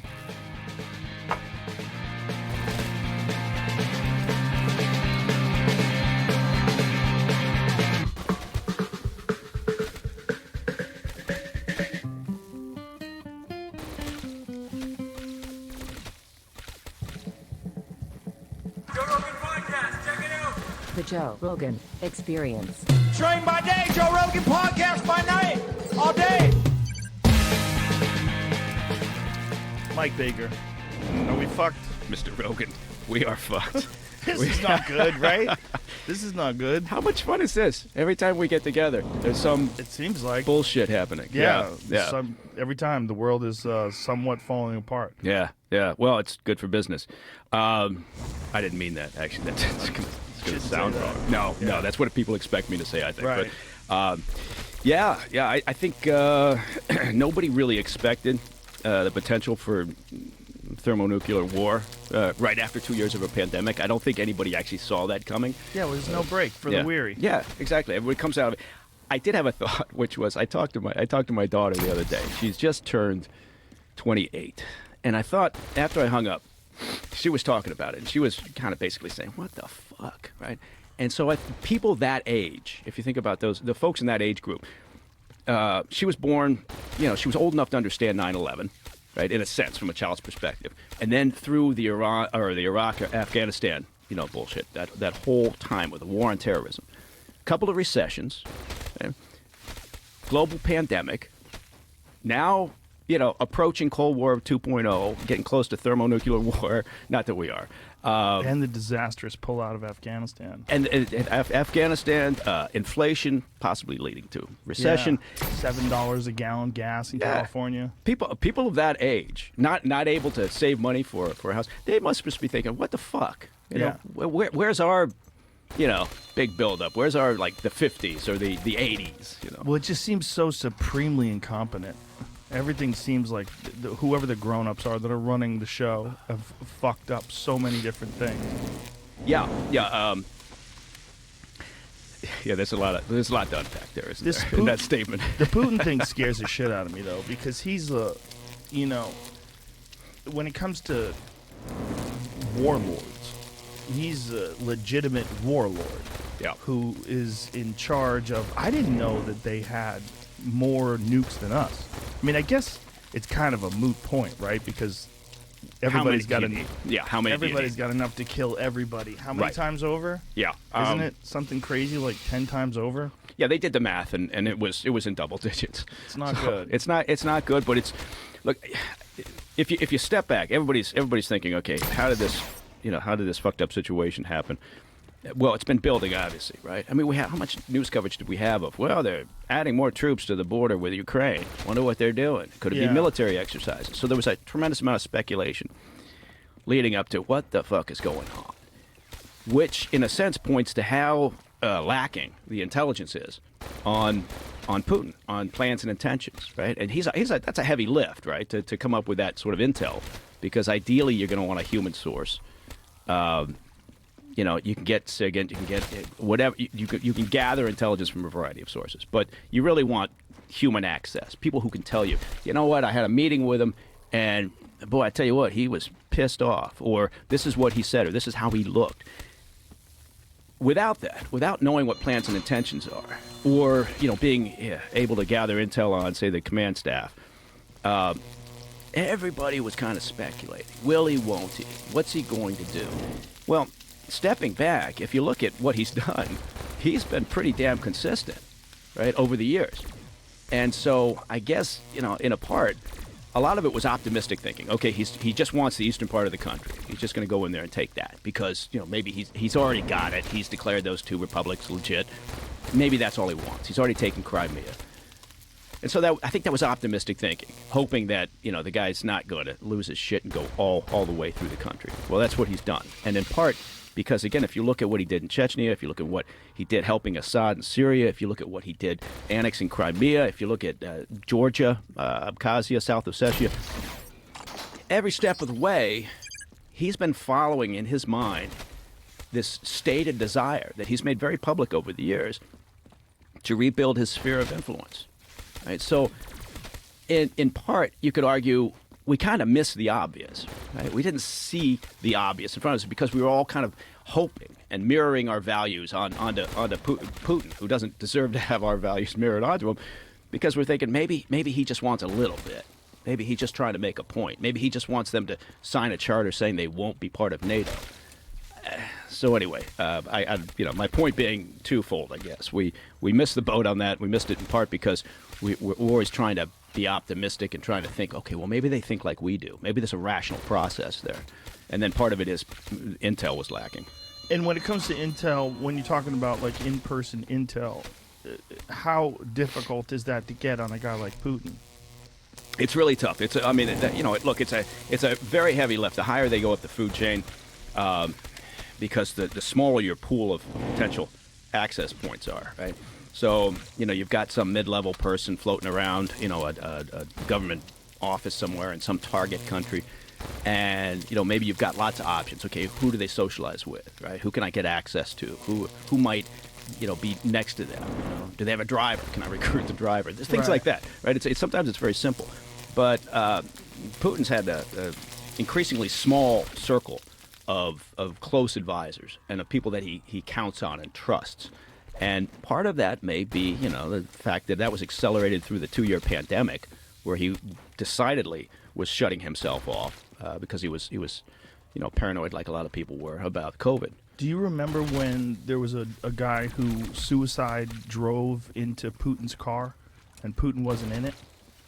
Yeah. When was that? That was A few years back? yeah. Some guy, there was oncoming traffic, and he timed it right when there must have been someone communicating with him, letting him know where Putin's car is. But Putin wasn't even in it. Yeah. And Yeah. turned right into oncoming traffic and used his car as a weapon and killed the both of them. Yeah. I think killed the both of them. Yeah. We'll get you to look up when that was. You've seen the video, though, yeah, right? It, It's yeah, and wild. it was a while back though. It was 4 or 5 years, yeah. maybe? but he's people have been talking about is he losing his shit? Is he going crazy? I don't think it's any of that, right? Well, he gets at a table when he negotiates and talks to people. He's like 40 feet away from them. yeah. And so and that assessment was clear during the course of the pandemic. He was isolating himself. He was being very, very cautious. But and so maybe that had something to do with it. But anyway, point being is it's tough to, when you've got a small potential well of targets you can go after, when you're talking about recruiting somebody who's got access to a high priority target, that's probably one of the heaviest lifts we've got. How does someone get access to like a driver? Do you use a girl? Is that the best way to do it? No, not really. I mean, you know what? It's because what you're looking to do. This is not to fall into spy talk and recruitment 101, but the movies and beach books and everything will have you believe that the best way to hook somebody, to recruit somebody, is blackmail or a honey trap or something. Right. Usually you're working on something else. You're not necessarily working on the ideology, but you don't want to start from a negative basis, right? Because even in normal terms, in the best of circumstances, when somebody's recruited to spy on their country, to spy on their organization, whatever it may be, there's a clock starts ticking, and because things start to decay, right? The person starts to decay. It's very wearing on a human, right? And for a variety of reasons. And so that window is going to close at some point. It may not end well. So you're trying to optimize that, and if you start from a negative perspective, right? If you've got someone cooperating with you because they're blackmailing, they're under the gun here, and they hate you and they hate what they're doing, that's not what you're looking for. You're looking for a more, and it sounds weird, but you're looking for a more positive. So how do you approach. do that? Like, how would you get a driver to be your buddy? Well, it's like there's a recruitment process, a cycle that you go through, but I hope everyone's taking notes. But you. First of all, you got to know what information you're looking for, right? And so that tasking gets set, outside the building. If you're talking about the agency or really any intel service, theoretically, the administration of power is setting priority tasking. So they send over this and they say, hey, we need this. This is a priority target for us, this information. So you look around and you go, okay, well, who's got access to the information? All right, you build up that world, then you figure out who might be accessible, right? Because maybe you're interested in a target here, but he never leaves the country. It's a denied area, and so then you find out who's got the access to the information, who might be accessible, why might they be minded to talk to you? Can you create a scenario where you can get next to them? And then you're looking for points of leverage, right? You're really looking, and that doesn't necessarily mean you're looking to find a negative, right? You're looking for something that drives them. What makes it? Are their kids the most important thing to them, right? Do they have a kid who needs medical attention? Do they have a kid who they desperately want to send away to college, but they don't have the money? So you're looking for something like that may. Again, it sounds strange because you're talking about recruiting somebody for espionage, but it's a positive rather than a negative, and that creates then a longer shelf life in a sense for that asset, if that makes sense. It does make sense, but I would imagine that when you're dealing with someone like, say, Kim Jong-un or Putin or some dictator, like they have to be prepared for things like this, right? So they probably are very cautious on who gets into their inner circle. Yeah, and that's a counterintelligence issue, right? So every government out there, they're worried about that very thing, right? And so, I mean, look, and Putin, he was a KGB officer for 15 years, right? Yeah. Now, interestingly, going back to Putin, he served in East Germany, I think, for about half a dozen years. Never really had any exposure to the West. So that's also something when you're talking about trying to assess his mindset, understand where he's coming from. Part of it is, look, if he had been exposed to the West in a much bigger way, maybe he served in New York, or he served wherever, London, someplace where he had more exposure. But you look at that guy and you go, he doesn't really understand how we think, right? And so that's an important thing. You got to tick that box and put that in there when you're doing an assessment of his personality and trying to, because that's part of understanding why he's doing what he's doing. You don't right? think he understands how we think? Um, In what way? Do you Well, mean? I don't, fundamentally, I mean, if you live in an environment, right?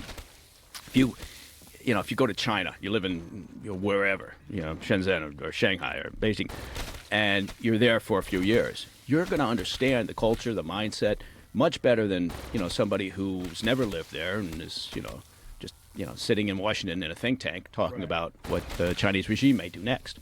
So it's that immersion, it's that exposure, it's dealing with those people, it's the contact that you have. Look, I'm old enough that I remember we when the wall started to fall, when the Soviet Union was collapsing. From our perspective, right, as a government, as an intel service, right, we saw that as an opportunity. There's chaos there, right? And what did you have? You had intel officers like Putin, right, KGB, GRU officers who saw their world collapsing around them, because at the time before the Soviet Union collapsed, they were living the good life, right? They were the elite in a sense, right? They were pampered. Their kids were going to get the best education. They were set for life. Their kids were set for life. All of a sudden, the Soviet Union starts going to shit, right? And you could see it. And, so what did we do? Well, we were out there busy, right, working over whatever targets we might have access to, trying to see if maybe they think, maybe there's another option here. Maybe there's an alternative. Maybe I can, save myself, my family, perhaps put aside some money by working for the other side. And that's a natural thing to do, right? Every service is going to do that if there's chaos on the other side. So I remember you could see the confusion and the humiliation, right, and the fear in some of these guys as this was happening. And so Putin went through that same process. Again, it's one of those things that you do. You put all that together to try to create this profile of this individual, right? Because I'm not buying the talk when people get on TV and go, "Oh, he's going crazy. He's losing his mind." I'm not buying that. There's a reason why he's driving the way he is, and again, he's being somewhat consistent. He's never given a shit about civilian casualties, right? Never bothered him before. I mean that situation in Chechnya when they went in there, right? And I mean that was. Yeah, I have to argue there was the other side was different as well. Some of the Chechen separatists were some of the shit that they were pulling, but at the same time, he didn't care whether he was killing civilians or separatists and members of their militia, military. So I don't know. I think it's one of those things where I think with Putin we got to be really pragmatic here. We got to understand. I don't think he's not crazy. He's not going to say, okay, I'm in a corner. I'm gonna push the button and fire off a couple of tactical nukes, right? I think what he's gotten to the point is you guys have disrespected me. This is how he thinks, right? You've disrespected me. Fuck you all. I told you I want my sphere of influence, and I don't care whether I have to break it. I'm gonna have it. When you say sphere of influence, do you mean he wants to reclaim what is the former Soviet Union? Yeah, he said that. He said publicly in the past. He called the collapse of the Soviet Union the greatest tragedy of the 20th century. And he's serious about that. He means that. Right. So he's not fucking around. And again, if we look at it, he's being consistent, right? He's being consistent over the years. He's a dictator. He's a despot. He's looking increasingly more like he's isolating himself, which. That's a danger in a sense to all those people around him, right? He's already cut loose some of his inner circle just over the past couple of weeks, right? Has he? Yeah, he's gotten rid of well, he put under house arrest a couple of his FSB senior command. Why did he do that? The domestic service, because the intel was so bad. Because going in, Because of Ukraine? yeah, because of Going Ukraine. in? Yeah, sorry, yeah, because of Ukraine. So they went in, and the assumption was, and now again, this is where our intel is lacking. Was he given bad intel, or was he given intel and he just chose to ignore it? But it appears as if what he believed and what the top military commanders, some of whom have also been let go, or possibly reassigned, I don't think that's a good thing in Russia, is that they were going to get in there maybe within 48 hours. They were going to have control of Kyiv. They would be welcomed by the population in Ukraine, and they would be able to establish a puppet regime, a new government. I mean, they moved the previous president that was Russian-backed. They moved him from Russia to Minsk in preparation, it appeared, to move him down to take over the government, which is, in a sense, batshit crazy because he was kicked out during the last revolution, right, And by the that people. was 2014? Yeah, that was that Orange Revolution that they had. Yeah, we were blissfully unaware of that in the West because we didn't think it affected us. Right. I mean, you ask the average American citizen about the Ukraine Revolution in 2014, like, what are you talking about? What are you talking about? We Right. just found out recently that a comedian is running the country, which is hilarious. Yeah, everything is short term here in the U.S. and that's also including with our politicians, right? And they want a simple story. So everything's coalesced around this simple narrative about and we have to be I don't know, we have to be very careful about certain things. The emotions are running high. We hear, Russian troop morale is bad. We're hearing that from our media, and we know that our media is not exactly accurate. Well, they love a good story. They don't Yeah. just love a good story; Yeah. they love a narrative, and they're willing to ignore facts Yeah. to push that narrative. That's what scares me. What scares me is, I think there are objective journalists that work for the Washington Post and the New York Times, and there's real solid journalists out there. But I don't necessarily know if you're getting all the information. I think it's safe to say that You're there's not sure. some fuckery is afoot. I mean, the New York Times just now is admitting that the Hunter Biden laptop is real. And, we remember from the debates with Trump bringing it up to Biden and Biden saying it's bullshit and it was a lie. Yeah. A flat-out lie. Yeah. Everybody knew it was a lie. The New York Post had that story that was banned from Twitter, which was just outright crazy, that one of the oldest newspapers in the country. Yeah, and I don't think anybody's going to go back and apologize to them. No one's apologizing. But right? there's a dynamic here that I love this topic in a sense, not so much because of whatever the fuck Hunter was up to, but in part because now when you look at the liberal Dems and the progressives, it doesn't matter to them. If you read some of the narrative that is out there now, the social media in the past day or so, ever since the New York Times came out with this, they're just dismissive of it. Yeah. Right? And they don't care, or they're willing to overlook it, which is the same thing they accuse the right of doing. Both sides. We've talked about this before, Yeah. but both sides are just so both fucked sides up. are so fucking crazy. God. They're both so crazy. It's which does leave you with the question of, well, where do we go with that? But the Russia-Ukraine situation has created an interesting dynamic in D.C. where you've got sort of this weird bipartisan support for let's give them the MiGs. Let's like- push back. And you think, But from what I understand, there was an American billionaire, some guy who actually has a MiG. He's an astronaut, and see if we can find the story. And he was like, MiGs are technologically inferior to what Russia currently has. And if we sent MiGs over there, they would just get shot down. It would be a massive moral victory for Russia. Yeah. Is that true? It depends on the training, right? Because so much of this depends on the capabilities of the pilots, the ground crew, and how well maintained the platforms are. But just from a technical perspective, yes, it's true. Here's this guy. American who owns a MiG-29 isn't sure the fighter jets would help Ukraine much. A billionaire astronaut who helped train U.S. fighter pilots loves his high-performance Soviet jet, but thinks it's no match for Russia's newer planes. First of all, that's when you know you're a baller, when you got your Yeah. own fucking fighter jet. Yeah, right. A Yeah. Russian fighter jet. I'm gonna fly to the Hamptons. Did you 'cause ever I'm a see billionaire. Operation Odessa?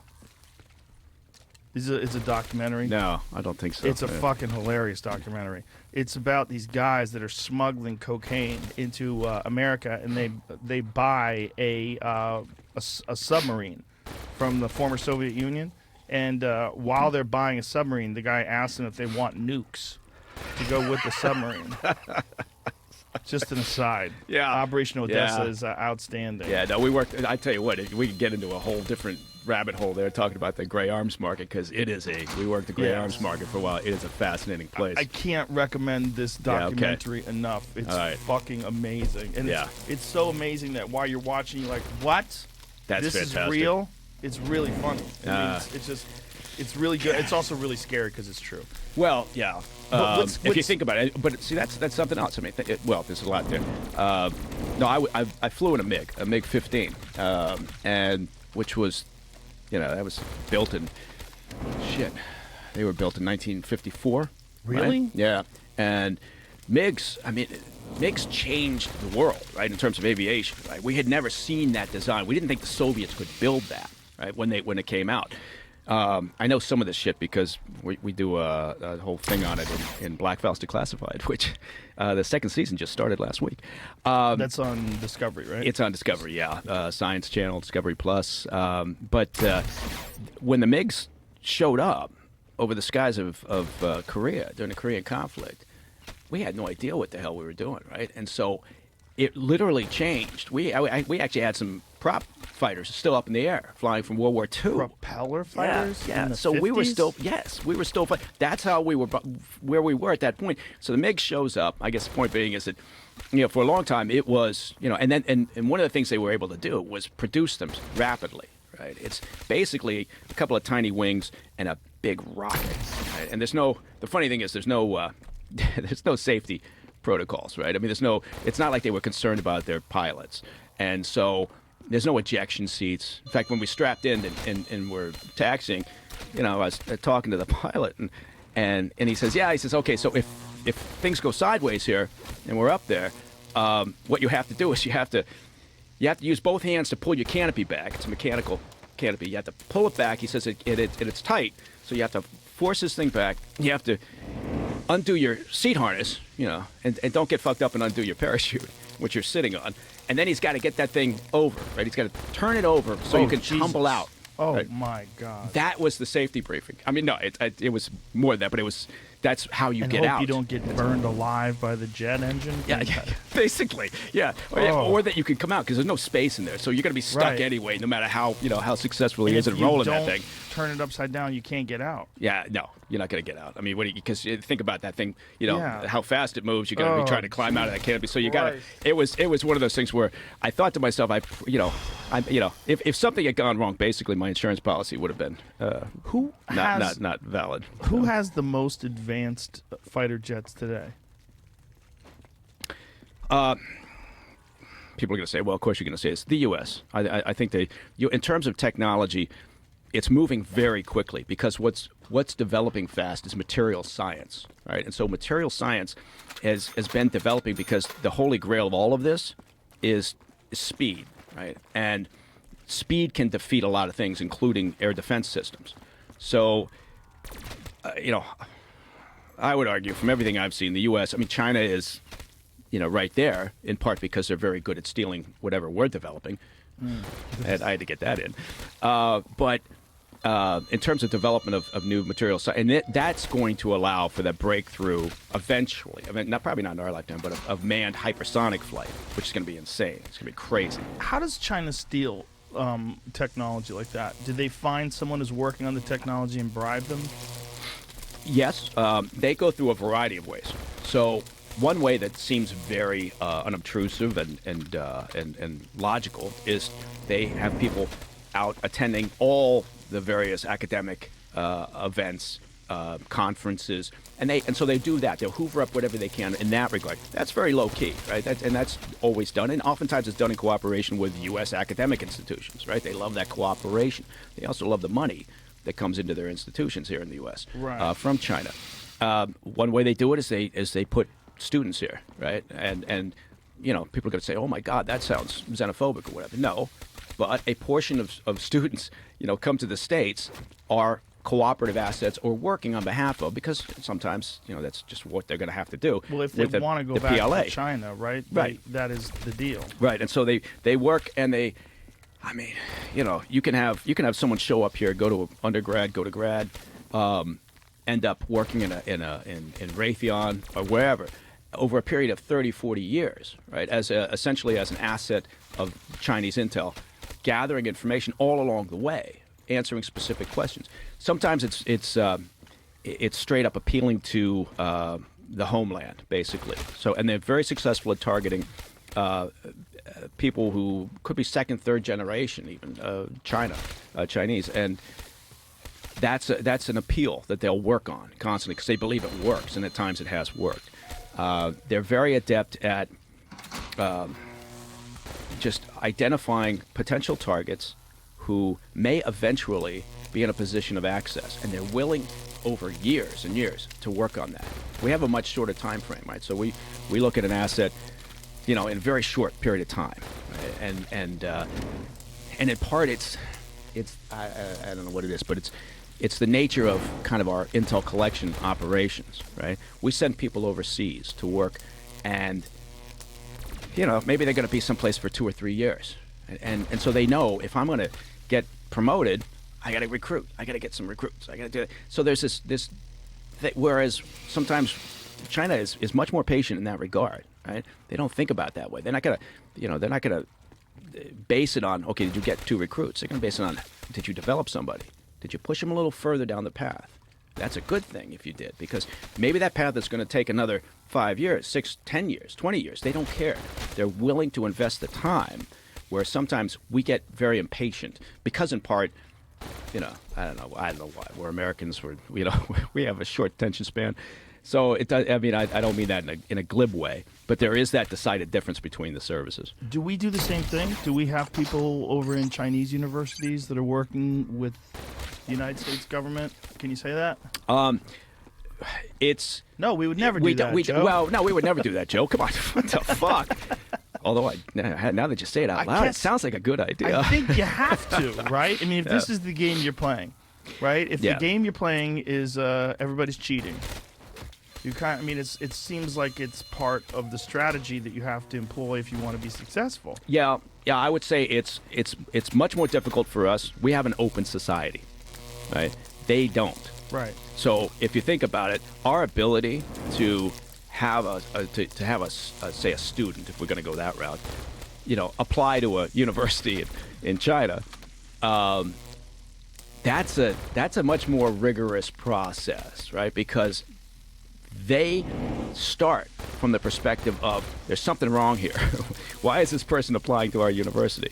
So immediately they're flagged as a potential counterintelligence issue, right? Whereas we have, I don't even know at this point, maybe 300,000 more Chinese students here in various academic institutions going to school, probably more than that. And how many are monitored? Like when you have 300,000, do we have enough federal agents to go, hey, let's make sure this guy isn't stealing information and sending it back to the CCP? No, but every day, literally every day, the FBI, as an example, is opening up a new case on a Chinese intelligence issue here in the States. Every day. Every day. So they're stretched thin on a lot of fronts, including, terrorism fronts, international and domestic, but the Chinese issue and counterintelligence, every single day they're opening up a new case, at least one. I was having a conversation with a friend of mine about this. I was saying, what's kind of fucked is that what we do in America is every 4 years we have an election where it's a popularity contest for the most important job in the country. And so if you got the most important job in the country, every 4 years someone's new at it. It's crazy. Imagine if you had to do any other job, whether it's brain surgery or whatever the fuck it is, building cars, and you've never done it before. I mean, that's literally everyone. You only get to do it twice. You get 8 years max, right? Yeah. Everyone, that's a good thing. Right. I guess it is a good thing. Yeah. I guess it's a good thing. But when you look at what they're able to do in China, and this is not me advocating for totalitarian control by the government. But what I'm saying is it is a massive advantage that they have in that they don't have that restriction. Yeah. Like, they get to be really good at their job, and they understand it deeply. So, like, one of the things that, what the tinfoil hat brigade likes to talk about is the deep state, right? They always like to talk Right. about the deep state. Right. And what I was saying is, like, what if we didn't have a deep state? Do you know how fucked we would be if we didn't have career politicians and career intelligence agencies and people who are there for long periods of time that actually do understand it? Yeah. If the person, I mean, Every I've- time? Yeah. Listen, I've disrespected Joe Biden enough. I don't think I should do it anymore because I think I've, You're gonna I've stop? said enough You're gonna about stop him on my show. We're gonna stop. being Okay. mentally incompetent. I mean, he's just compromised. He's an old guy. We know, right? Everyone knows the guy's falling apart. But imagine if he really was the only say in how things run and how things go. If he really was like Yeah. a dictator, we would be beyond fucked. Yeah, luckily we Right? got the 81-year-old Nancy Pelosi to back him up. Oh, it's so important. So, She's yeah. falling apart harder than him. Wow. Yeah. It's I don't know if that's true. It's close, but it's Well, here, it's a massive disadvantage, isn't it? Though this is not me saying this like advocating for any different system. Right. But what I'm saying is that if you just look at the structure of our government, the way we do elect a new leader every 4 years, someone is new. They start from scratch, which is crazy. yeah, I think what saves the system is what you pointed out, which is you've got career personnel, right? And they really do run the country, basically. They have the to. folks that are there, the civil service group, the folks who now, if government gets too large, which you could argue it already has, then you got a problem. You got entrenched, folks who, maybe I don't know. So I'm a little conflicted on that, but certainly for the intel service, right? And I know people are going to say, well, fuck that. It's not apolitical, but you know what? It's you can only speak from your experience. Mine was that the agency is essentially apolitical. Occasionally you get someone like John Brennan, who has a very close relationship with the president. He's been dinged for it in terms of he got all political, just like the FBI has obviously taken heat in the past. But you want those institutions to be let's say as apolitical as possible and not rotating out. And I've been to countries where there's a change in government, there's a wholesale Right. change in the intel service. Not good. No, it's not good. They're completely beholden to whoever's in charge. You don't want that. But we've talked about it before. I'm a huge believer in term limits, right? And it's never going to happen, but I'm a big believer in it. And it's just that you look at the current leadership. I don't know. I mean, how do you look at Schumer, at Mitch McConnell, at Pelosi, at President Biden, and you think we got octogenarians running our country, and I don't understand. We got 330 million people in there. How do we not get a better slate of candidates? Repeatedly, since it is an every 4-year process, or good God, with Congress it's every 2 years. Look at some of the people we got in Congress now.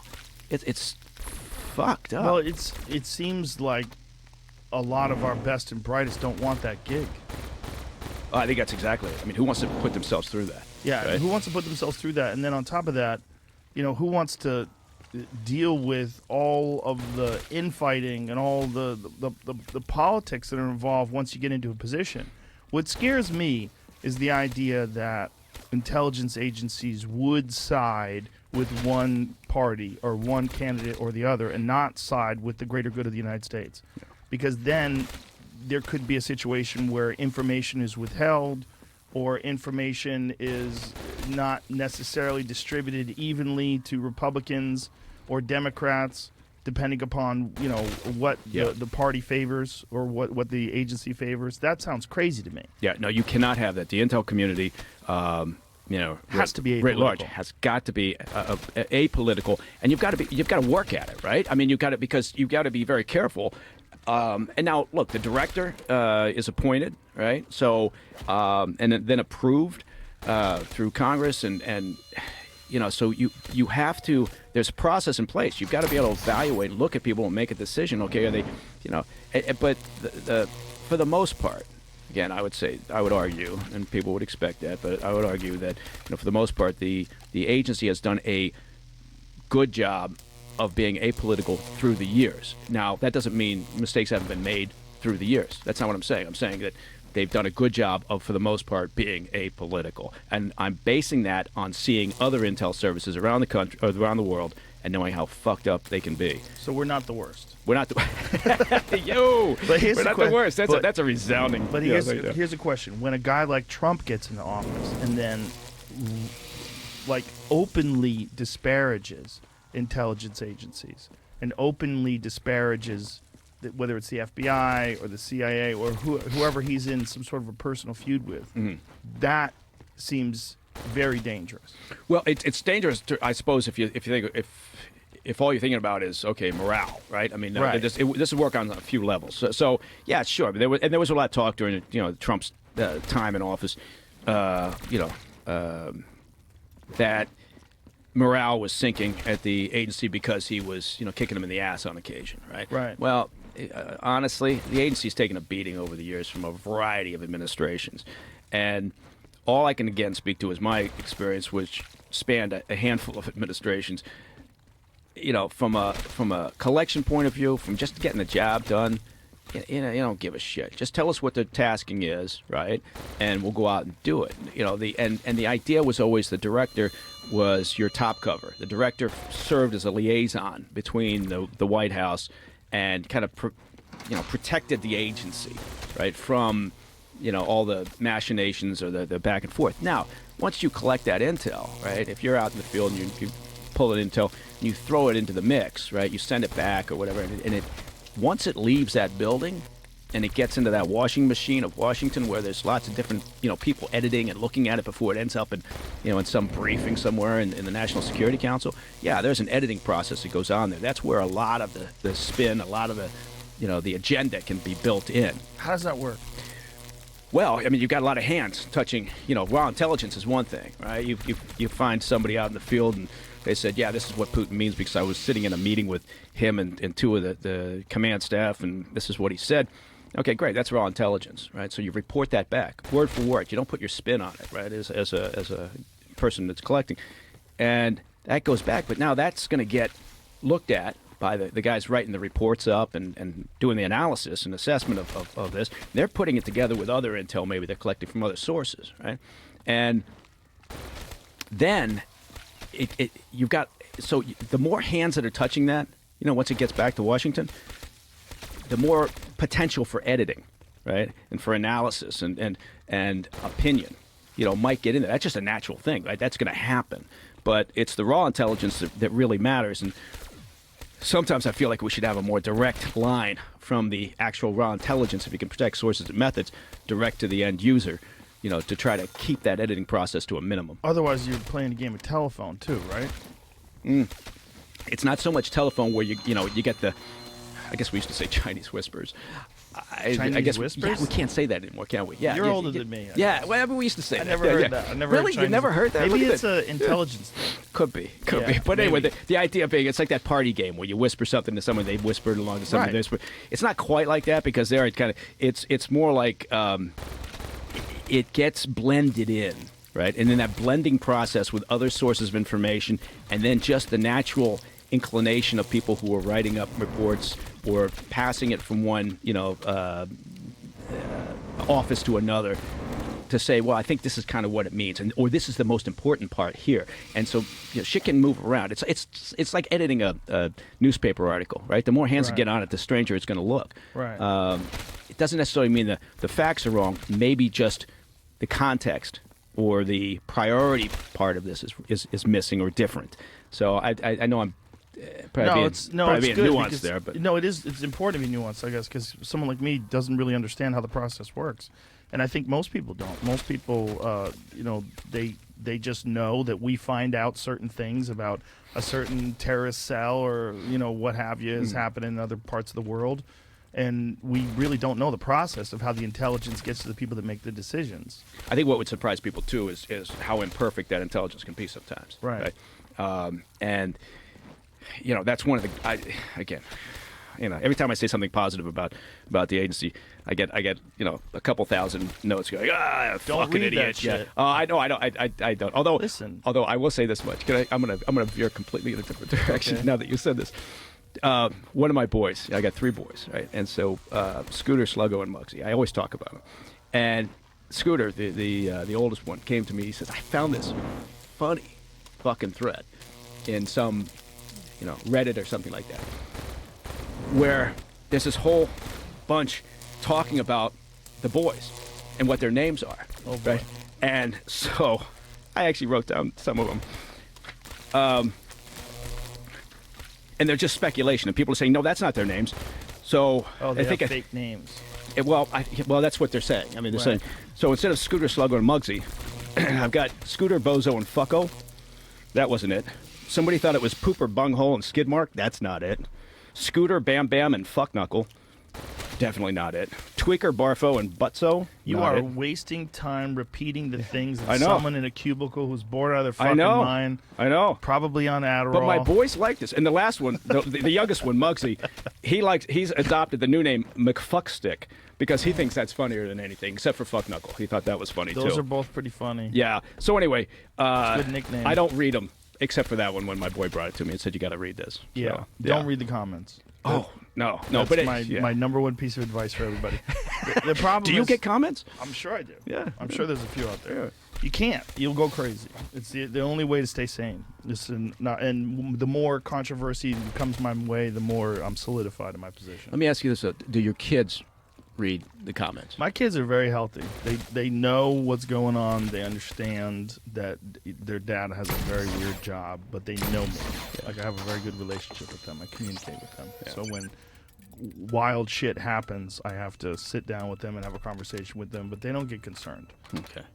They're reasonably adjusted to this very strange position that I'm in. So they don't dive in on their No. own into comments No, and read no, about. Okay, no, that's they very don't. healthy. They don't. Yeah. I've Yeah. educated them to that. It's we live in a strange time of information and the ability to communicate, and I think there's a lot good in that. But you have to navigate it correctly. It's like there's a certain amount of freedom in our ability to communicate and our ability to express ourselves, and I think that's ultimately good. I am of the opinion that people should be able to express themselves. But you got to realize, like, if you gave me a Twitter account when I was 15 years old and you let me tweet at Mike Baker, I'm going to say some fucking horrible shit to you, dude.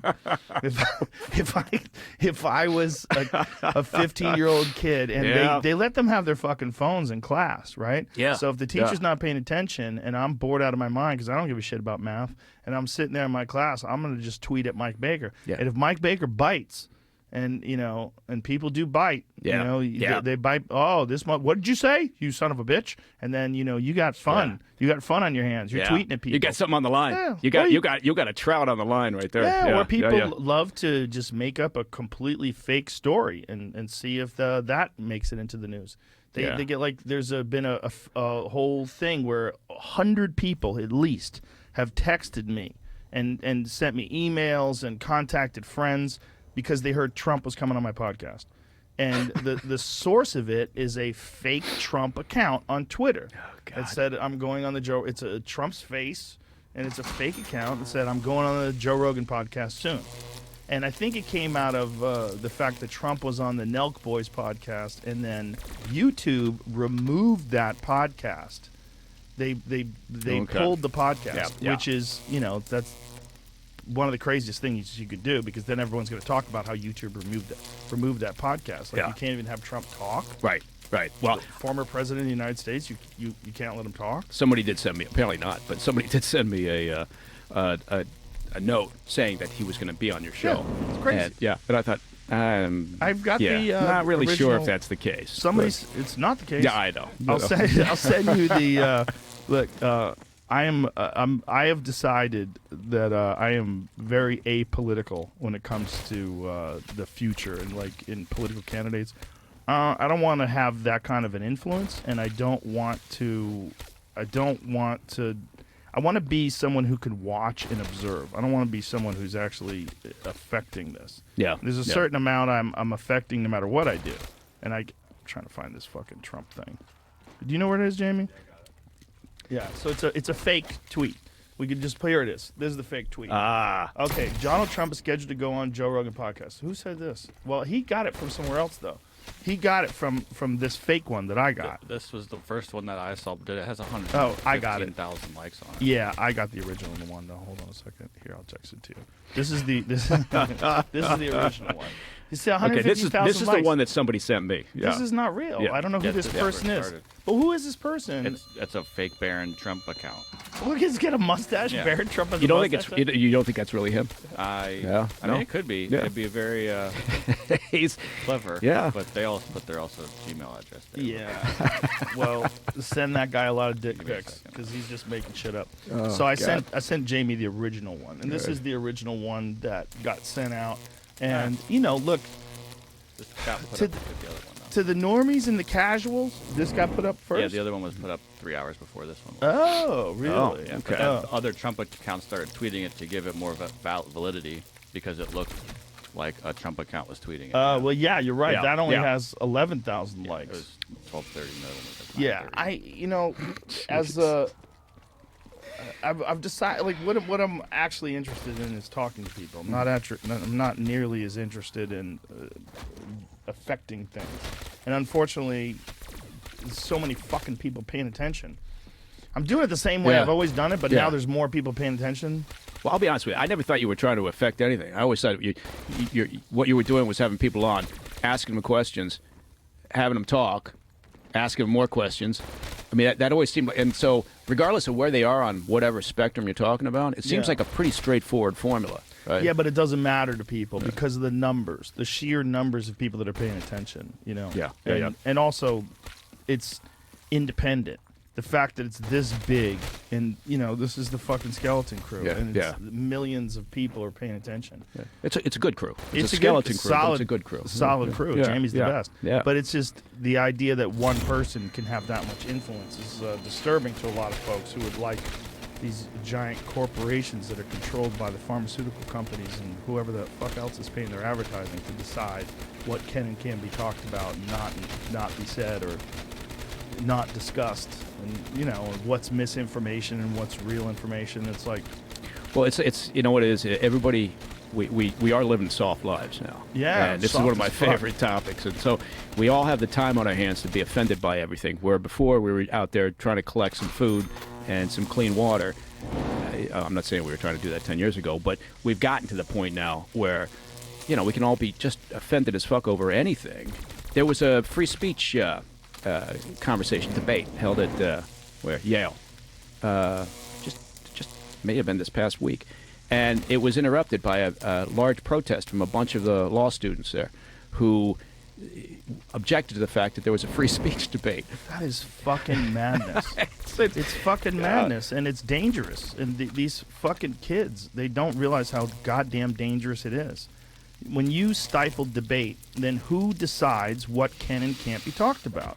It's not going to be you. I No. got news for you. And these woke kids who think because they scream the loudest and they pull fire alarms and they stop discussions and they stifle debates, they think that they have more control than they really do. But what they do in that is they set a precedent, and that precedent is you can stifle information that makes you uncomfortable. You can stifle discussions where people have points of view that you don't agree with. And you think you're right, so you think you should be able to stop those points of view.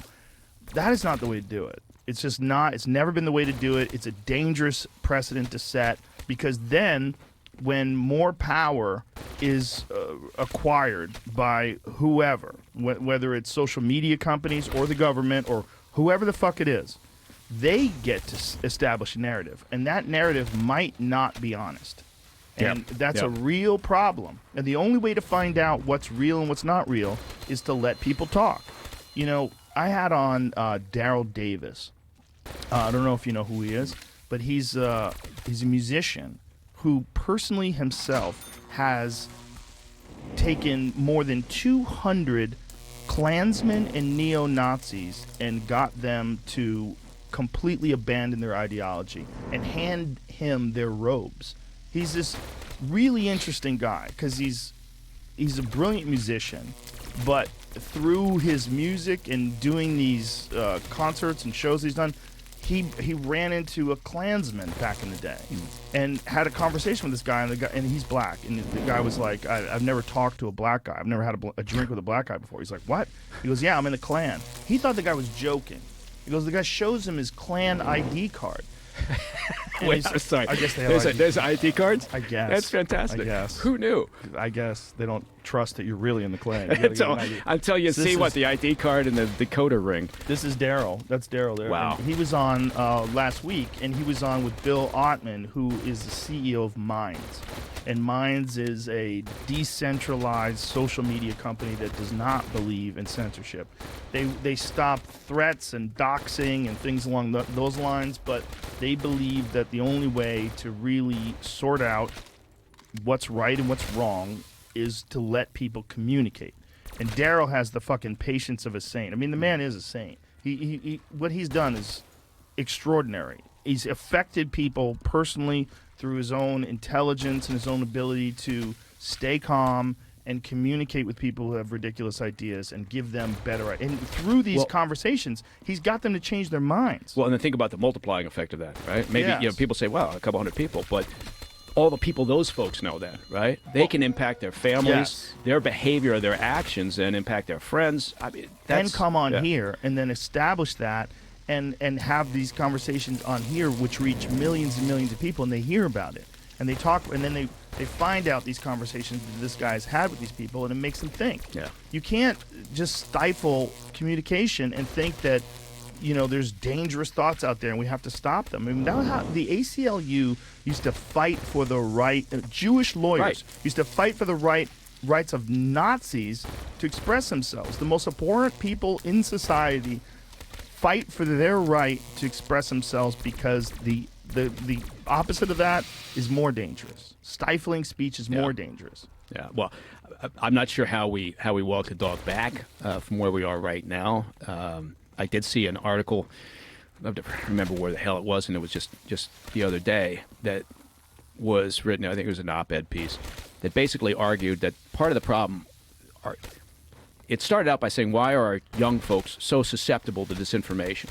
Well, the problem was what they were saying was they're susceptible to disinformation from one side, right? Right. So imagine it was written by a progressive author, and as it turns out, their argument was we spend too much time on STEM, on science and technology, English, math, not enough on philosophy and critical thinking, and teaching kids that.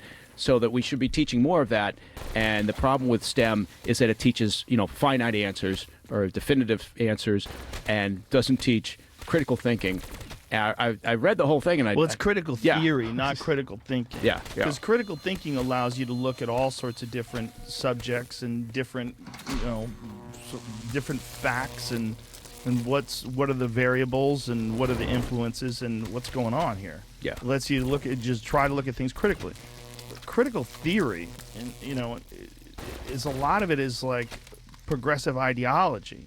They have a dogma, and when you have a dogma, it's not much different than religion in a lot of ways, where you don't want anybody to have an opposing perspective that challenges the dogma, and that's not good. If your ideology doesn't stand up to scrutiny, it's not a good ideology, and the only way to find that out is to apply it to scrutiny, or apply scrutiny to it, or just test it. That was the idea, test right? it, That's yes. it. Yeah. I mean, that's the whole concept, and that's why science. That was always an interesting debate during the past couple of years. No, the whole point of science is to constantly question it, right, and to test your theories. But at any time you say anything during the course of the past 2 years, it was like, well, you gotta fucking believe the science. Yeah. Well, that doesn't mean you just take the word of somebody in a public health position. That means you listen to it, take it on board, and then compare it and test it and ask other questions, right?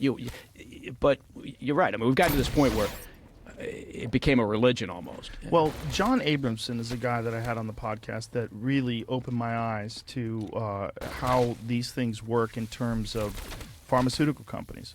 And one of the things that he said is that when studies are done, that the people, the scientists that are conducting the studies do not have access to the raw data. They have access to the interpretation of the data that's provided to them by the pharmaceutical companies. You know So what that sounds like? Intel collection. Well, it That sounds, whole process. It sounds Yeah. well. Also, the difference is Intel, they're not personally making billions of dollars off of that information. And then they don't also do something that winds up being incorrect and cost the lives of tens of thousands of Americans by hiding information and lying. I mean, unless you want to talk about weapons of mass destruction and things along those lines, because that is there's that. there's a little bit of that. Okay. But well, you- Pfizer came out and said, I think maybe we need a fourth booster. That's Moderna. Moderna Was it came out Moderna and that said came out, today. or was it Pfizer? But Moderna's trying to get, they're trying to get FDA, maybe Pfizer's done it as well. But Moderna, Pfizer, you're right. I think No, you're Pfizer right. came out Pfizer first did do it too. and said, Right. and then because I remember their stock, I took a look at their stock to see what it was doing shortly after that statement, and it went up. Right, it's both of them. Yeah, so they both have done Okay. it. Yeah. So they seek authorization for boosters for older Americans. Well, look, if the fucking data is real, and if the data, but you got to Sure. have access to the real data. I mean, if the data shows that another booster for older Americans is beneficial, then yeah, they should have access to it. Yeah. But what Abramson is saying, you don't get access to the raw data. You get access to the pharmaceutical company's interpretation of the data. And they oftentimes skew that in a way that would be more profitable for them. And so he talked about there's a product that was on the market called Vioxx. And I have a friend who took this stuff and had a stroke because of it. This stuff they knew was going to cause all sorts of cardiovascular issues with people and blood clots and the like. What was it designed to do? It's an anti-inflammation drug Okay. that wasn't any better than non-steroidal anti-inflammatories like Advil and ibuprofen. And Abramson was part of the team that was prosecuting this. He was part of the team that was in court about this, and they showed that they knew that this was going to cause these events, and somewhere in the neighborhood of 50 to 60,000 Americans died because of their interpretation of what this stuff was versus the reality of what the stuff was. And one of them was a buddy of mine who got a fucking stroke because he had knee problems. Well, you think about the pharmaceutical industry, they go out. I mean, there's the whole chain of then the sales reps going out to the doctors, Yeah. and introducing these new, therapeutics and saying, "Here, this is a great opportunity." Let's Yeah. do. And yeah, I don't profess to understand that. Well, my wife's mom's a world. nurse, and so I found out about this years ago, where she was explaining how the doctors would, the pharmaceutical reps rather, would take the doctors and the nurses out for these expensive dinners, and they're not allowed to bribe you, but they get real close. So it's like what you were talking. It's like what you were talking about with, what you do to an asset. That's how they treat it, and I'm sure there are some bribes being. I'm not naive, but for the most part, the way they do it is they sweet talk. And I have a friend who's a good friend who actually owns a pharmacy. And he explained to me that before that, he was a pharmaceutical representative.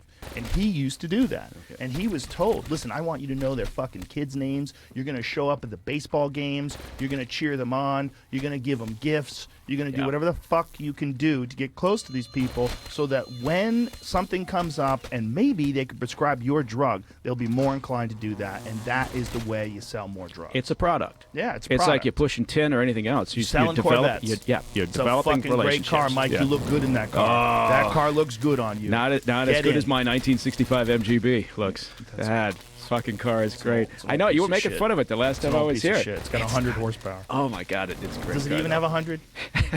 It's got like 72. A fucking goddamn American Corvette. How dare you compare the two? I'm not comparing. You're the two. you're a I'm British just saying, guy. I forget. yeah, I keep forgetting. You're not really American. God, don't say that out loud. Yeah. You weren't born here, right? No, I was You were born born over in the just on outside of London. the original spot. That mother country.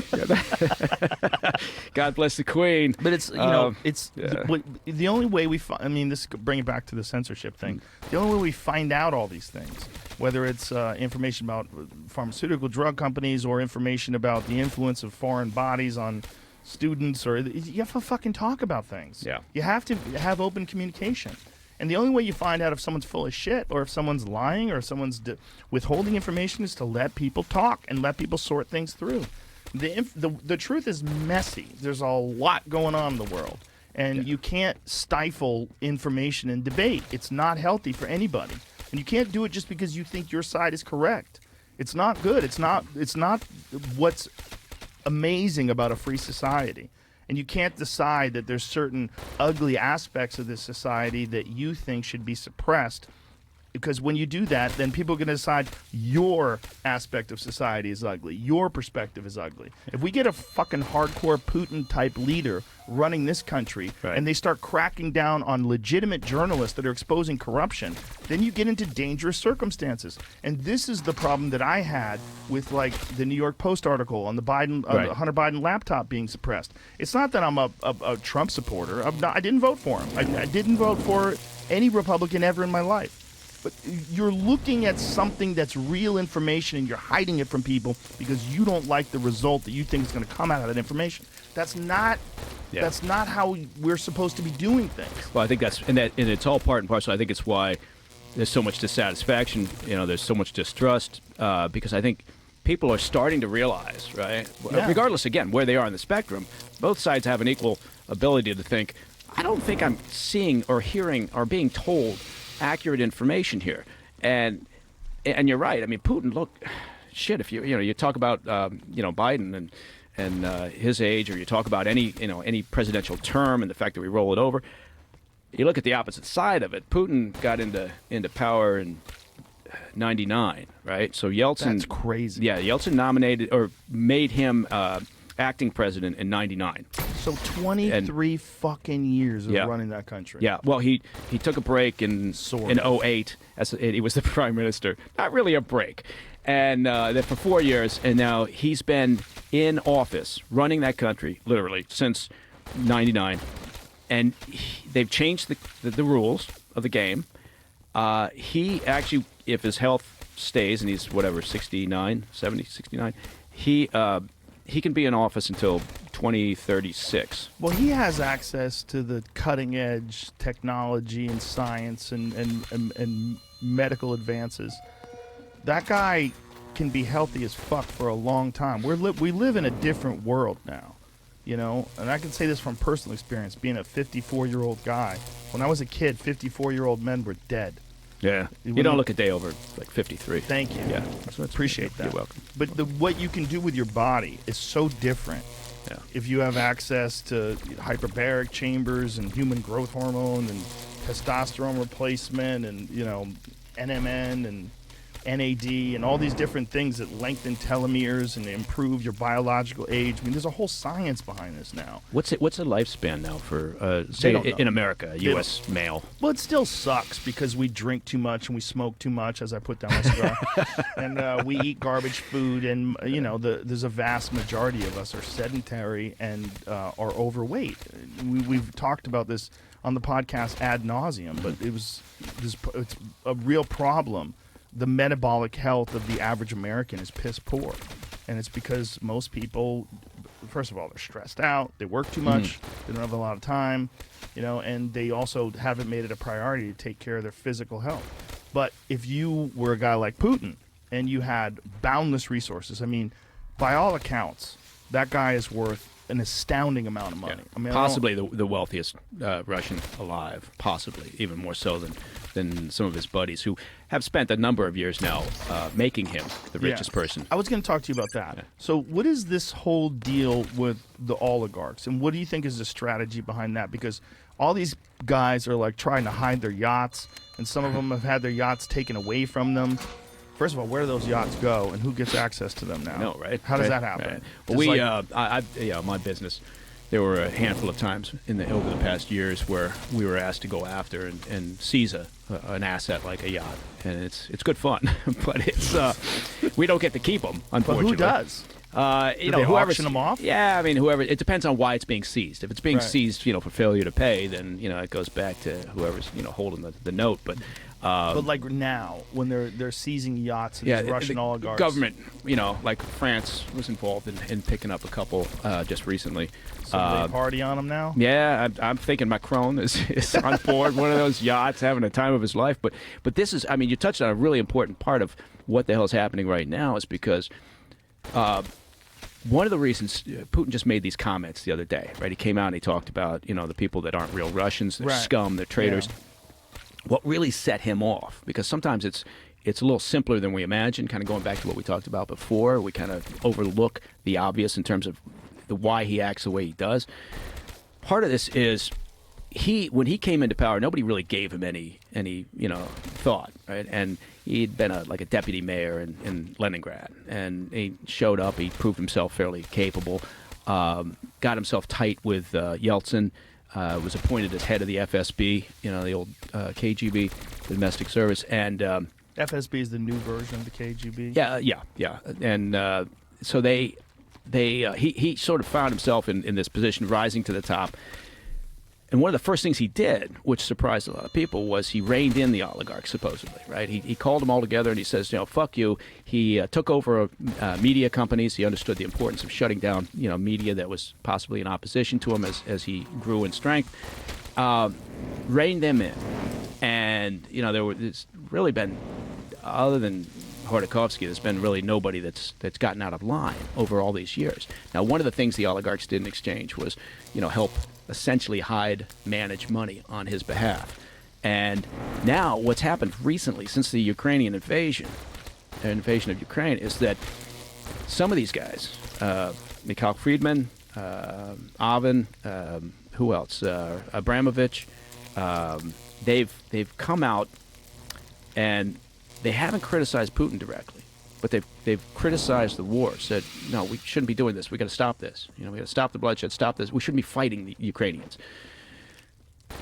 That, as an example, it really sets Putin off, right? Because he's like, "Fuck you! I made you." In his mind, he made them. Right. In their minds, they're thinking, "No, fuck nut. Fuck knuckle, to use a name.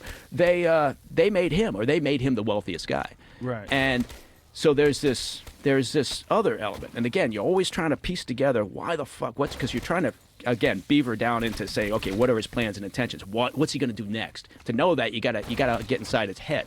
And so part of this is understanding why he's doing things and why he's thinking. So anyway, then he comes out and he says, fuck you and your villas. I don't mind you having villas. Well, of course not, because he's got some really nice places, right, spread around. Doesn't he have some gigantic billion-dollar castle that he's sort of denied owning, but they do believe that he has it?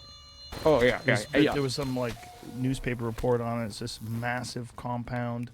His assets are remarkable, right? And a lot of them are very well hidden, in part because he's used these smart guys who spend a lot of time hiding their own money, right? And so, anyway, this point is Putin just kind of went off. Right? So that's what he's going off about. He's going off about these oligarchs. In part, and he's also had some of the military command come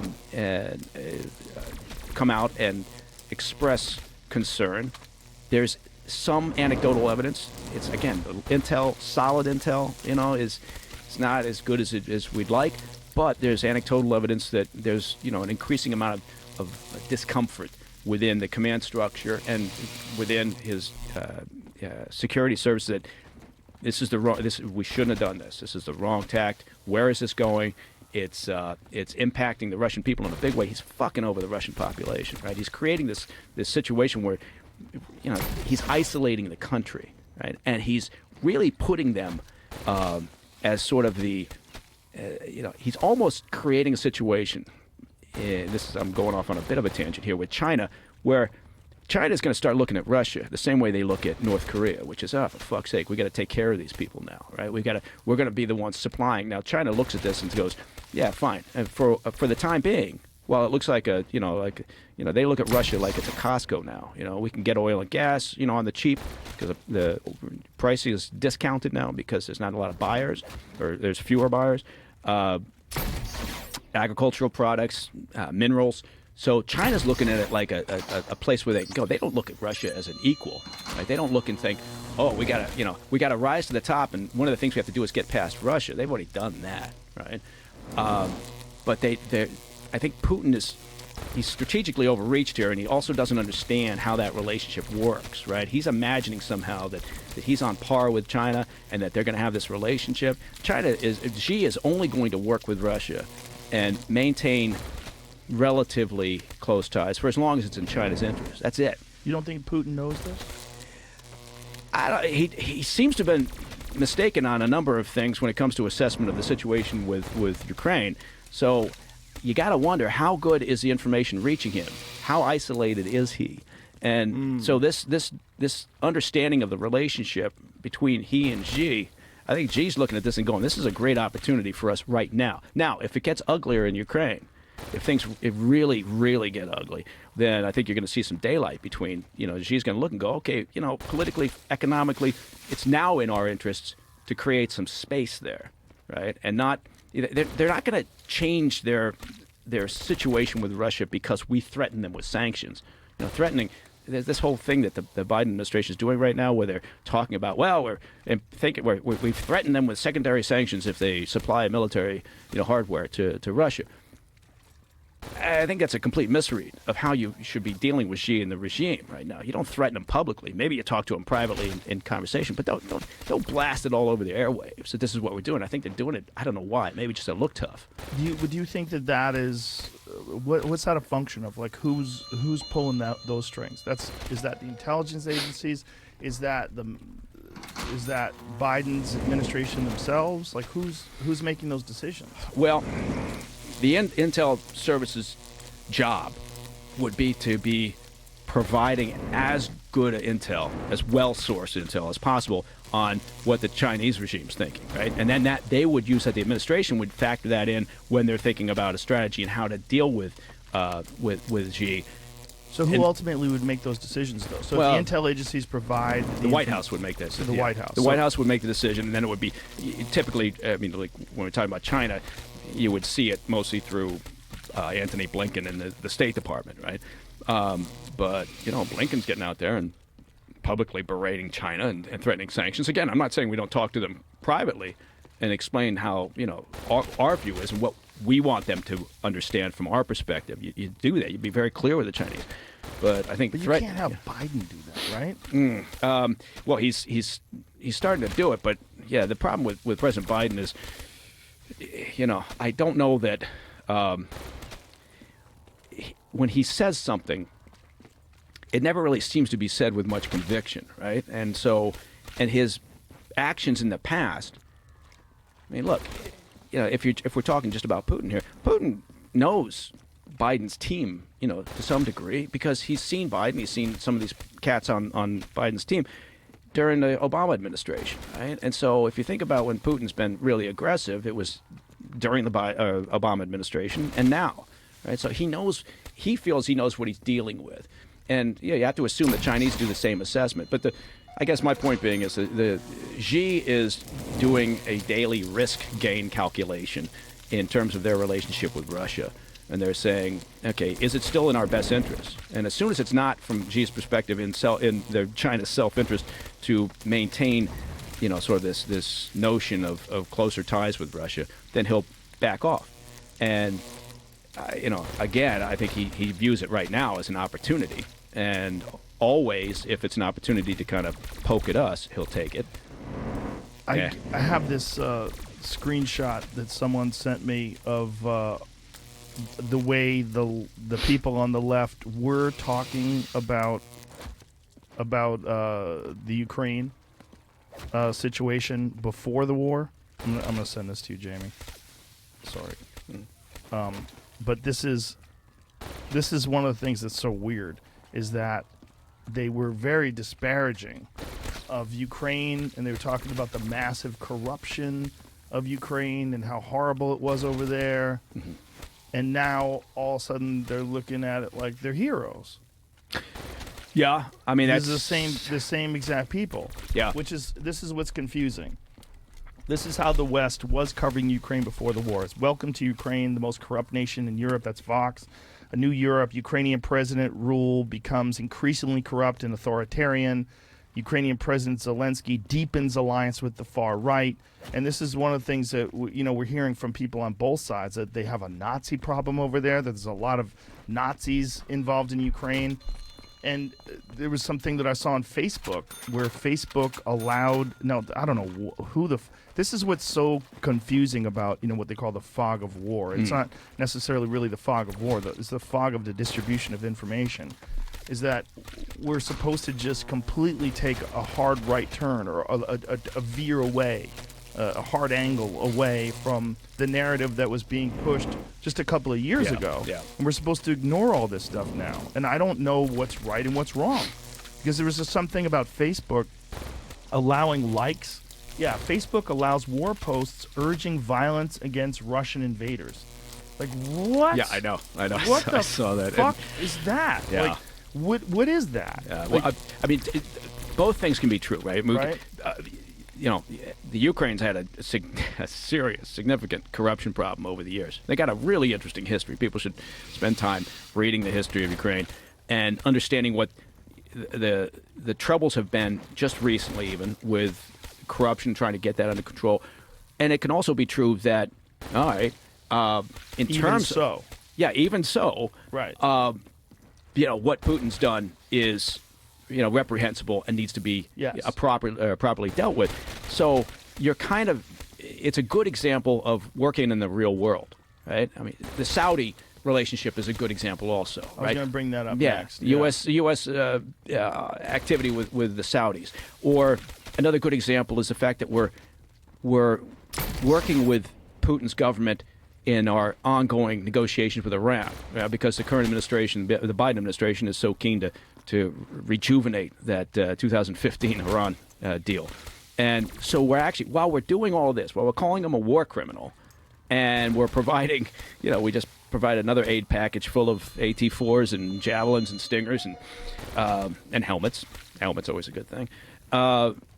We're also working with them to try to negotiate this deal. So we're using what we're referring to now as a war criminal as our liaison with the Iranians to try to strike a deal with the Iranians or to get them back on board or into this deal. And people look at that, and rightly so, are thinking, what the fuck? But it's how it's always worked, right? You know, it's a very pragmatic approach, I suppose, in one sense. And you know, you can't say, okay, I'm going to be the leader of the free world and only do things by emotion, or only do things if they're morally, you know, the high ground, right? I'm never going to deal with people who are, you know, reprehensible at times. Yeah.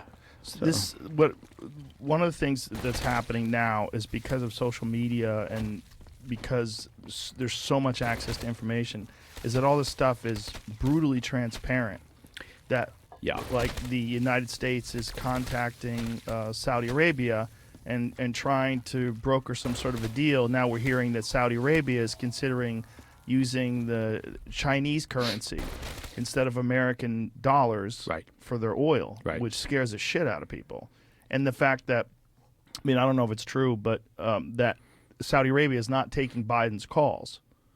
No, that was one of those things that flew out there. And is that what it was? Yeah, I don't think there's any basis to that. There was some talk about, oh my God, the UAE and Saudis are saying we're not taking your calls anymore. Yeah, I saw it because there was a Trevor Noah sketch where you know, a little monologue thing where he was saying that this would never happen if, you know, Trump was the president. They would take his calls.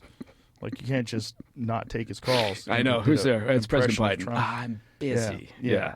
But this idea that all of a sudden now we want to do a deal with Saudi Arabia, and Saudi Arabia's like, you know what? How about fuck you? We're going to do a deal with China. And that this is... Well, you're pointing to it. I mean, that's a... God, there's so many things that are, you know, going on in the world that are... They're all fucking connected because the world is much smaller than it ever used to be. But the Saudis... have been working with the Chinese. The Chinese regime has been providing the Saudis with missile technology assistance, right, and developing their capabilities. And they've been increasing their economic cooperation. At the same time, and this is another example of this, you know, what the fuck, people are, you know, it seems like a strange board game.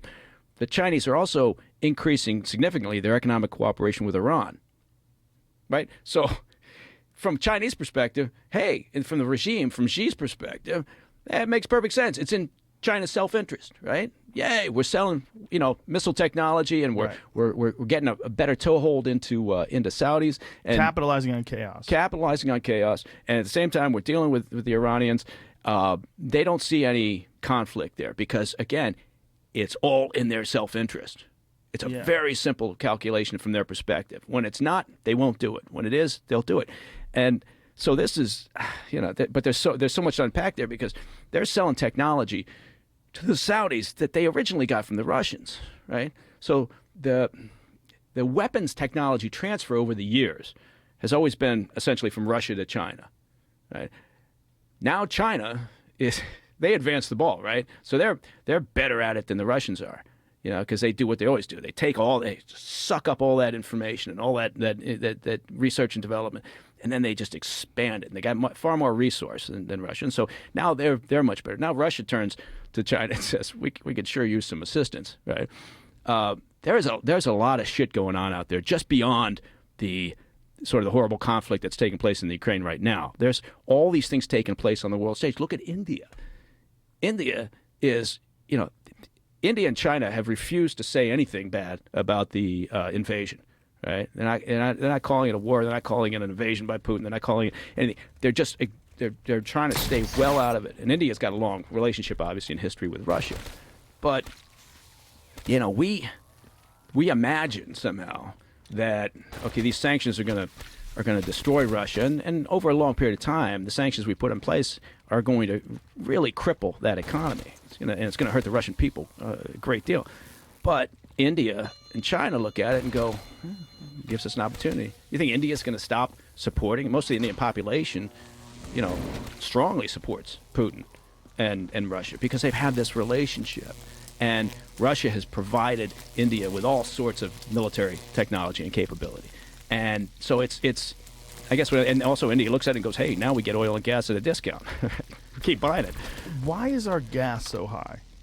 Because one of the things that I was seeing was that Putin was mocking the idea that the gas prices in America have anything to do with the crisis in Ukraine. And he was saying that the United States only gets 3% of its oil from Russia. And the idea that that we're responsible. He was saying Russia, that this was responsible for the increase in the price of gas and the destabilization of inflation. That it's nonsense. Well, is that in true? part, no. I mean, recent price increases or fluctuation in both the price of oil and what you're paying at the pump. Right. You can attribute to sort of the chaos and the instability that took place once the invasion started, right? Once it became clear that this was about to kick off and ever since. But how does that raise prices? How does that work? Well, it's a world market, right? So traders are out there. They're looking at everything that goes on in the world, right? So China, as an example, look, they've locked down, right? They're starting to open up Shenzhen and a little bit, but they got millions of people now under new lockdowns because of COVID, right? And they got it's the Omicron, and so that can impact because now suddenly what happens? That people are looking and go, the Chinese economy is going to slow down, and in fact it has. They came out and said, our numbers, our expected growth it's actually going to be slower than it's been in decades. Or so I think they'll look at that and go, okay, that's got to be factored into how we're going to price, crude or petroleum products. And so, or they look at the Iran deal, the Iran negotiations, and they think, price came down below $100 a barrel, in part because there was it looked like people were making noises like we were going to get a deal with Iran. That was going to open up the spigot. And so we were going to be able to replace the amount of oil that's going to be missing from the market because of the sanctions on Russia. So the traders are, globally look at everything that's taking place in the world, and they set the prices, right? And it's not the oil companies thinking, here, we're going to set the price of crude. That's why it's such a fallacy when, somebody in Washington, D.C. Comes out and goes, they're profiteering. No, I'm not naive. Could profiteering maybe be taking place, in the oil business and elsewhere? Well, sure, there's a possibility, and you always, you want to be aware of it and be focused on that.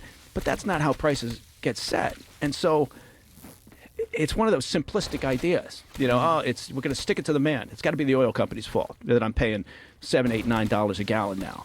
And, so, but the gas was going up, ever since Biden came into office. I think, again, I hate to disappear down rabbit holes, but ever since President Biden came into office, their initial plan was to end the fossil fuel business, and they were very clear about that. Right? They made it very known.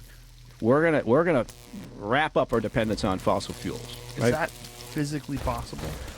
Not in any short or midterm. No, it's not. And so, not unless you want to. Well, no, it's not. We can't replace it. What are we going to replace it with at this stage? We don't have. People think, well, solar and wind. Yeah, no, but the capacity's not there yet. When they say that, so it's also not just that. It's stopping production and stopping pumping of American oil, right? Well, Like what that does stopping is fracking, or at least minimizing it. Well, yeah. I mean, they layered on regulatory, concerns onto the industry after they got in office, right? So that, because what does that do? That tells oil companies out there, we don't have a future in 5 or 10-year investments, right? If you're going to kill this industry, what's our incentive to invest a lot of money? Look, they're talking about ExxonMobil. Oh, ExxonMobil made like $23 billion in profit in 2021. Well, you know what they lost in 2020? They lost about $22.3 billion.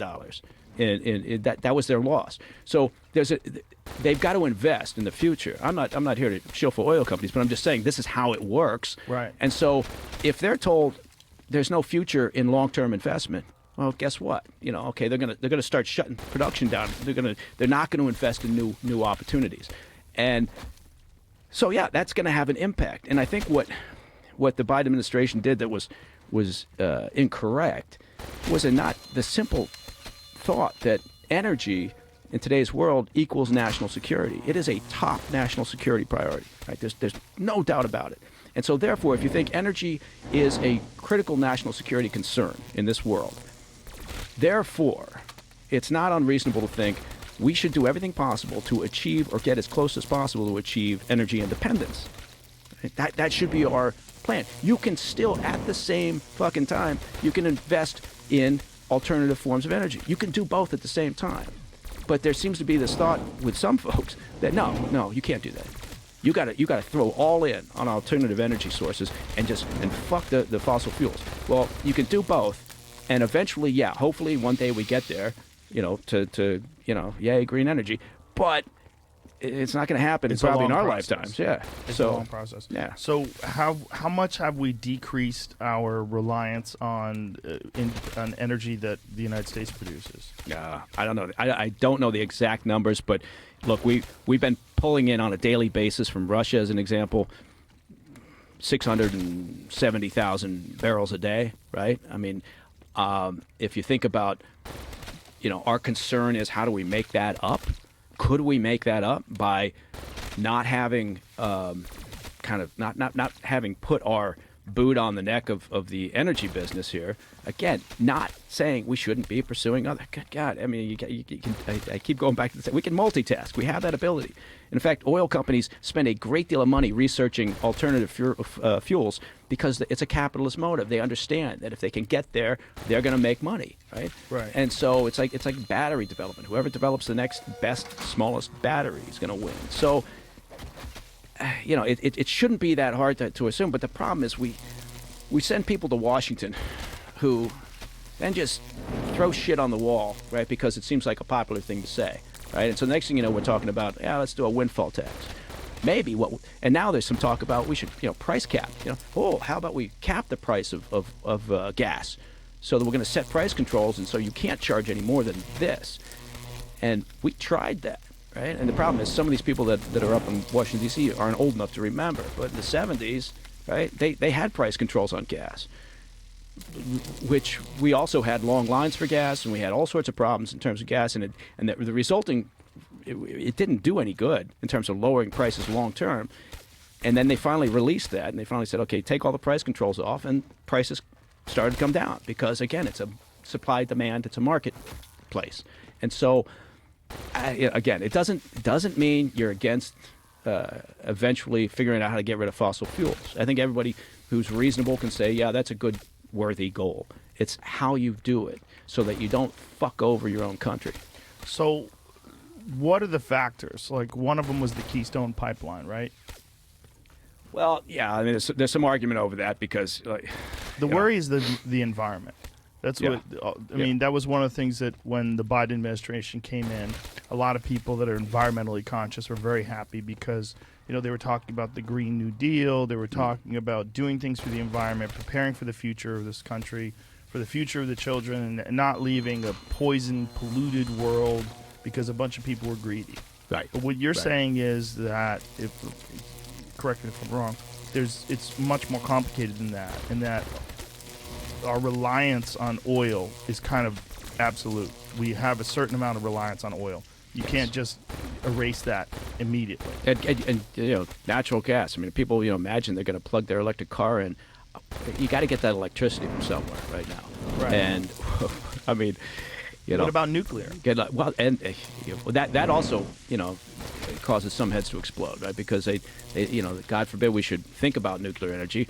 We're much more capable now than we were 20 years ago of producing safe systems, to produce nuclear energy. But that's again very emotive, right? It's a super emotive subject, and so okay, I get it, but we should be looking at all these things. We can have this, sort of balanced energy approach with a goal eventually of getting rid of fossil fuels. You can do that, but it's sort of that all or nothing simplistic mentality that seems to be in a lot of other areas, not just energy. But anyway, it is interesting. But I think we look at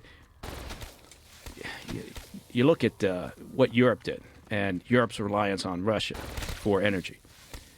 And if you don't think that Putin knew what he was doing in terms of driving, this European dependence on Russian oil and gas, he knew exactly what he was doing. He's considered energy as a weapon for a long time at this point. And so, what's he doing? He's being called a war criminal by countries that are in a position where they don't have an option. They got to keep paying him, right? They got to keep putting money in his coffers. If oil is up where it is now, it's over $100 a barrel again. It was up to, 139 at one point. He can afford this military adventurism, right? He can afford to do what he's doing. When oil is down at 30, 35 bucks a barrel, he can't eat that because of his dependence on oil and gas, petroleum products as a revenue. When it's like that, so in our minds, we should have been thinking, okay, again, from a geopolitical standpoint, what do we have to do to ensure our national security, the security of our allies, everything else?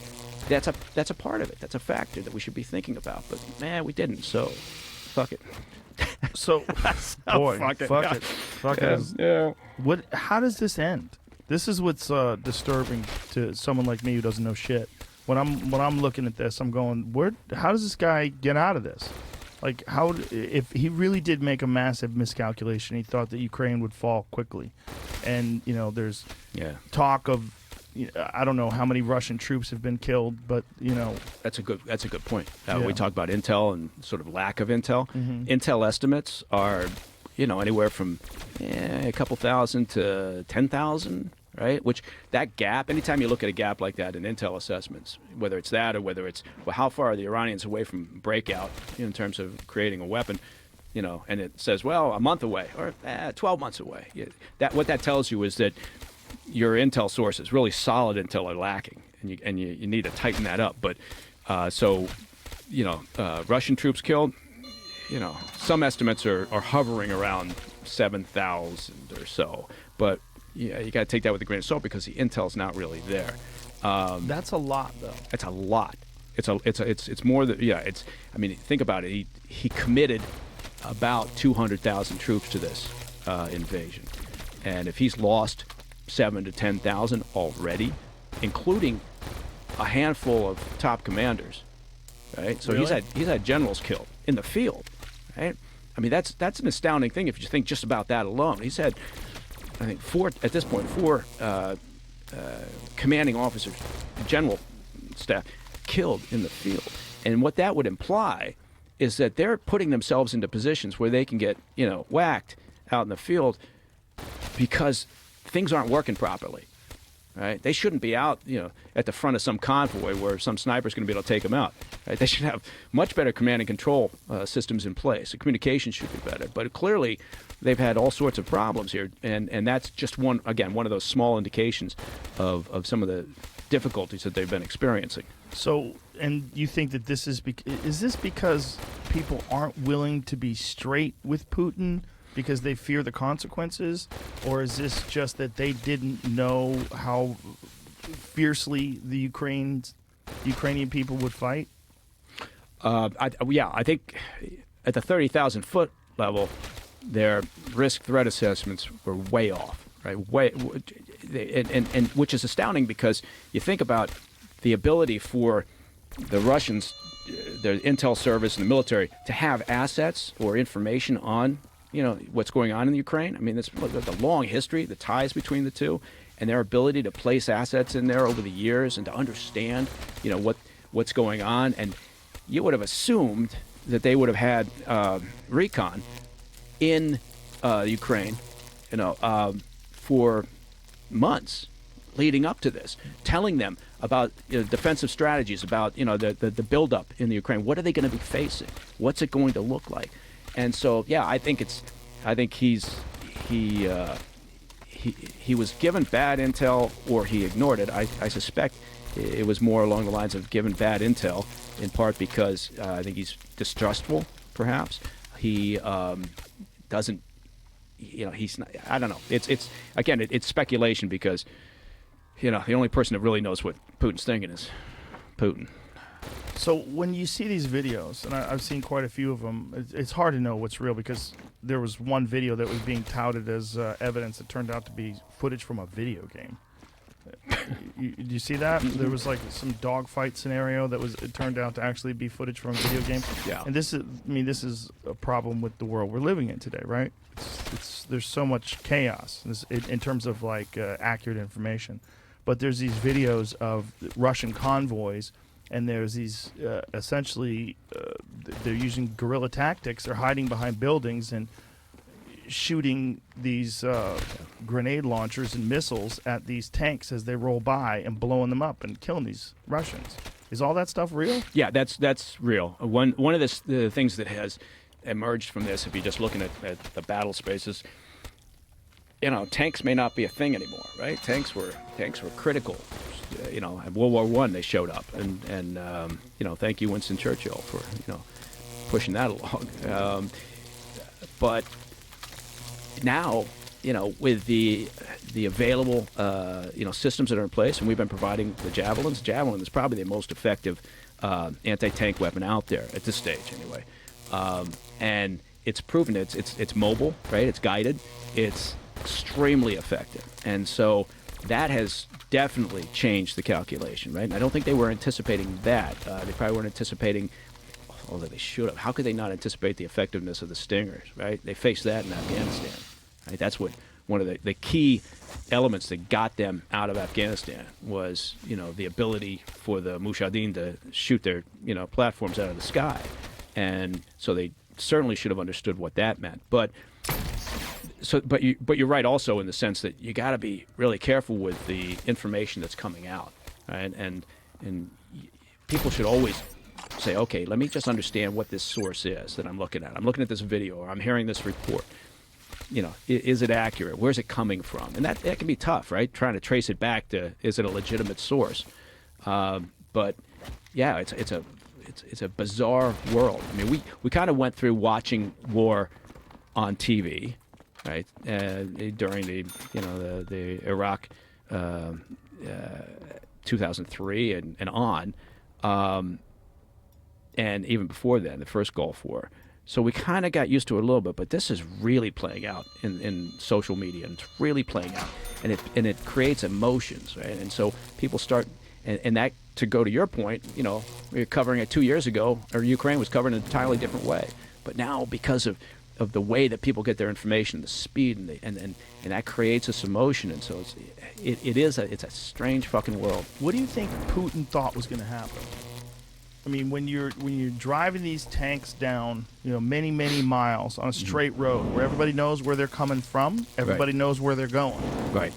Why did he think that that would just be a way to do, or why do these generals or whoever is in charge of making these military plans, why did they think that that was a viable option? Just drive these convoys of military vehicles and personnel carriers. And fuel tanks or tankers. Well, I'm sure that's the same question Putin probably asked his generals before he let them go. Is he letting them go, or is he like putting them in the same place where they put Jack Ma for a few months? Yeah, exactly. I think he's putting someone under house arrest. It's a very good question. The Russian military was supposedly going through a professionalism, this upgrade over the past decade and a half or so. It doesn't appear to have worked very well. He's got a lot of apparent issues with the training, certainly experience. Right? They got a lot of young people who got into the military. They haven't been in combat. They certainly haven't been in urban combat, which is the most fucked up situation. And so he's dealing with a lot of issues. But you're right. You would have imagined that the planning, and I think that's one of the reasons why you're starting to see, again, if we can believe a lot of the anecdotal evidence, why you're seeing this starting to bubble up a little bit through the command structure and through the elite. And we have to hope that continues, because ultimately, what's going to get them to back off is, unless there's some miraculous peace deal, because he finally says, "Fuck it, we're not going to win," is sort of the Russian population, the elites, and the military command basically finally just saying enough's enough. This is too fucked up. We can't back this horse anymore. And maybe we get there. Probably not going to get there anytime soon.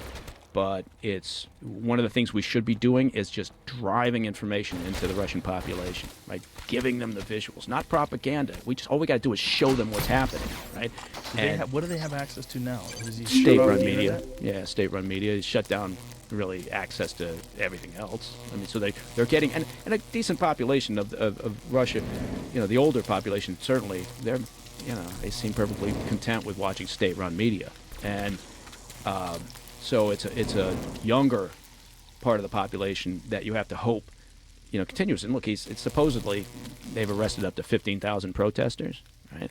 And God bless those folks. Did you see that video of this woman who is standing in the middle of the square and she holds up this small sign, and then immediately the cops grab her and shove her into a van? Yeah, there's a number of incidents like that.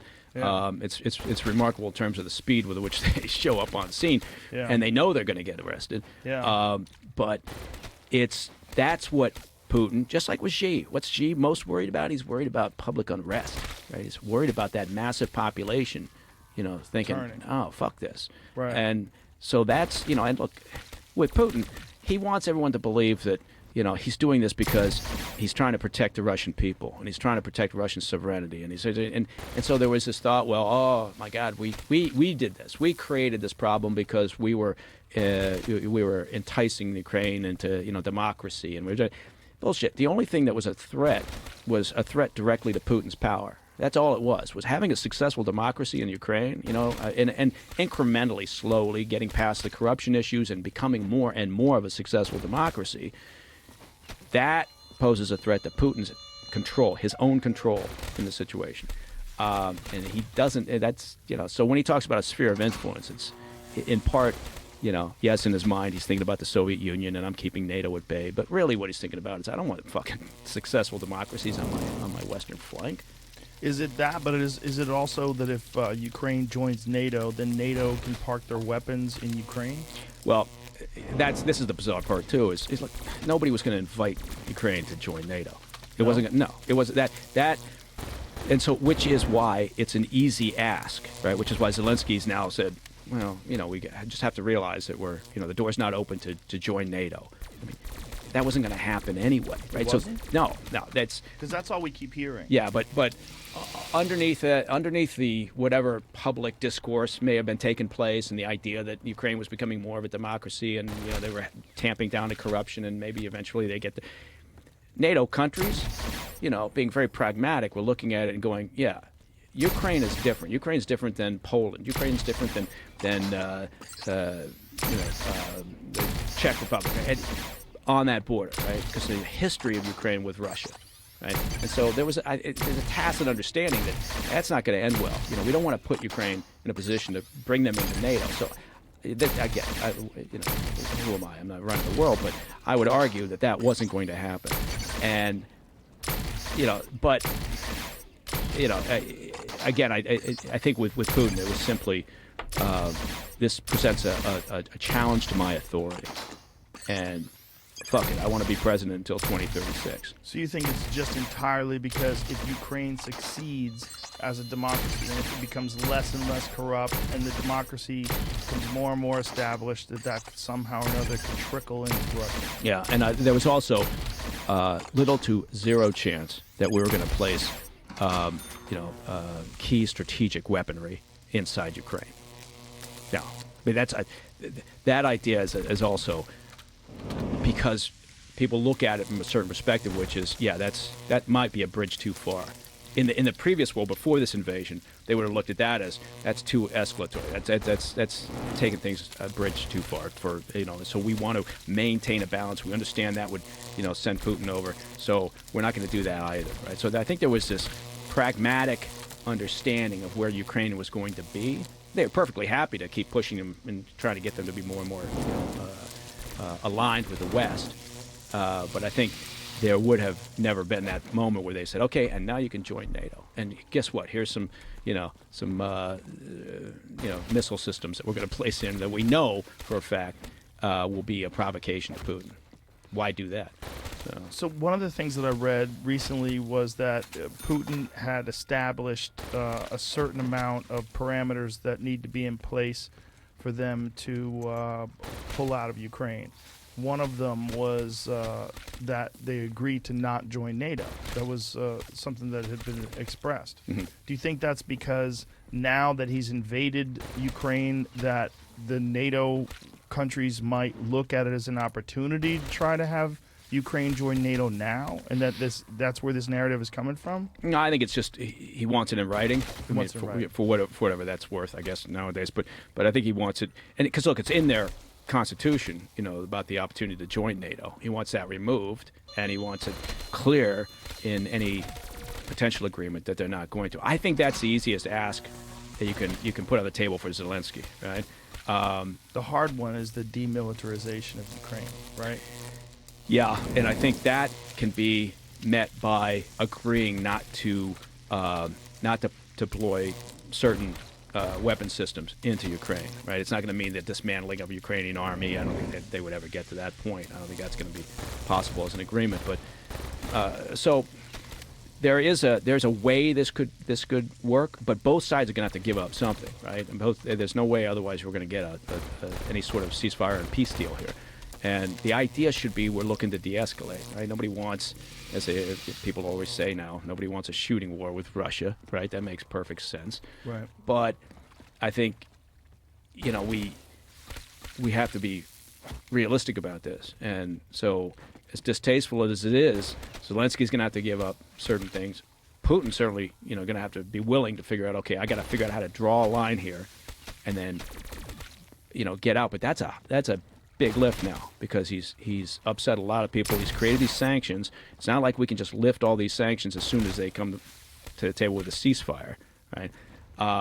And so there's going to be a period of time where Russia is going to basically be a pariah out there in the global community, and we got to be careful in pragmatic in how we deal with Putin in that regard. Because again, we got to think about what's in our best national security interest, what's in the best national security interest of Europe, and there's always a tendency, sort of like the Versailles Treaty, to really fuck over the offending party. And I think the reality is we're going to have to be saying, okay, well, it doesn't seem right, but okay, Putin officially gets Crimea and maybe officially gets, the Donbass region. He's had troops and proxy troops in there for a long time now. So is he going to give up Crimea? No. So Zelensky's they're going to have to recognize that as part of Russian territory. Probably that's going to be part of the deal. It's going to be distasteful, but they got to figure out a way to unwind this. Otherwise, I think Putin's attitude is going to be, I don't give a fuck anymore. I'm just going to break it. I don't care if we end up with a broken Ukraine. I've proven a point. You know, we don't want him to get to that point. Now, the motivation of the Russian troops, like, one of the things that's so, it's got to be very strange for them is that just a few decades ago, Ukraine was a part of the Soviet Union, and now they're going to war with an urban area where it used to be their countrymen. So when they see the losses, we don't know what the losses are of the Russian army, but how do they boost their morale? How do they get them excited about? Because it seems like if we were going to go to war with Canada, right, and we decided we're going to invade Toronto, and we should invade Montreal first. It's a much nicer city.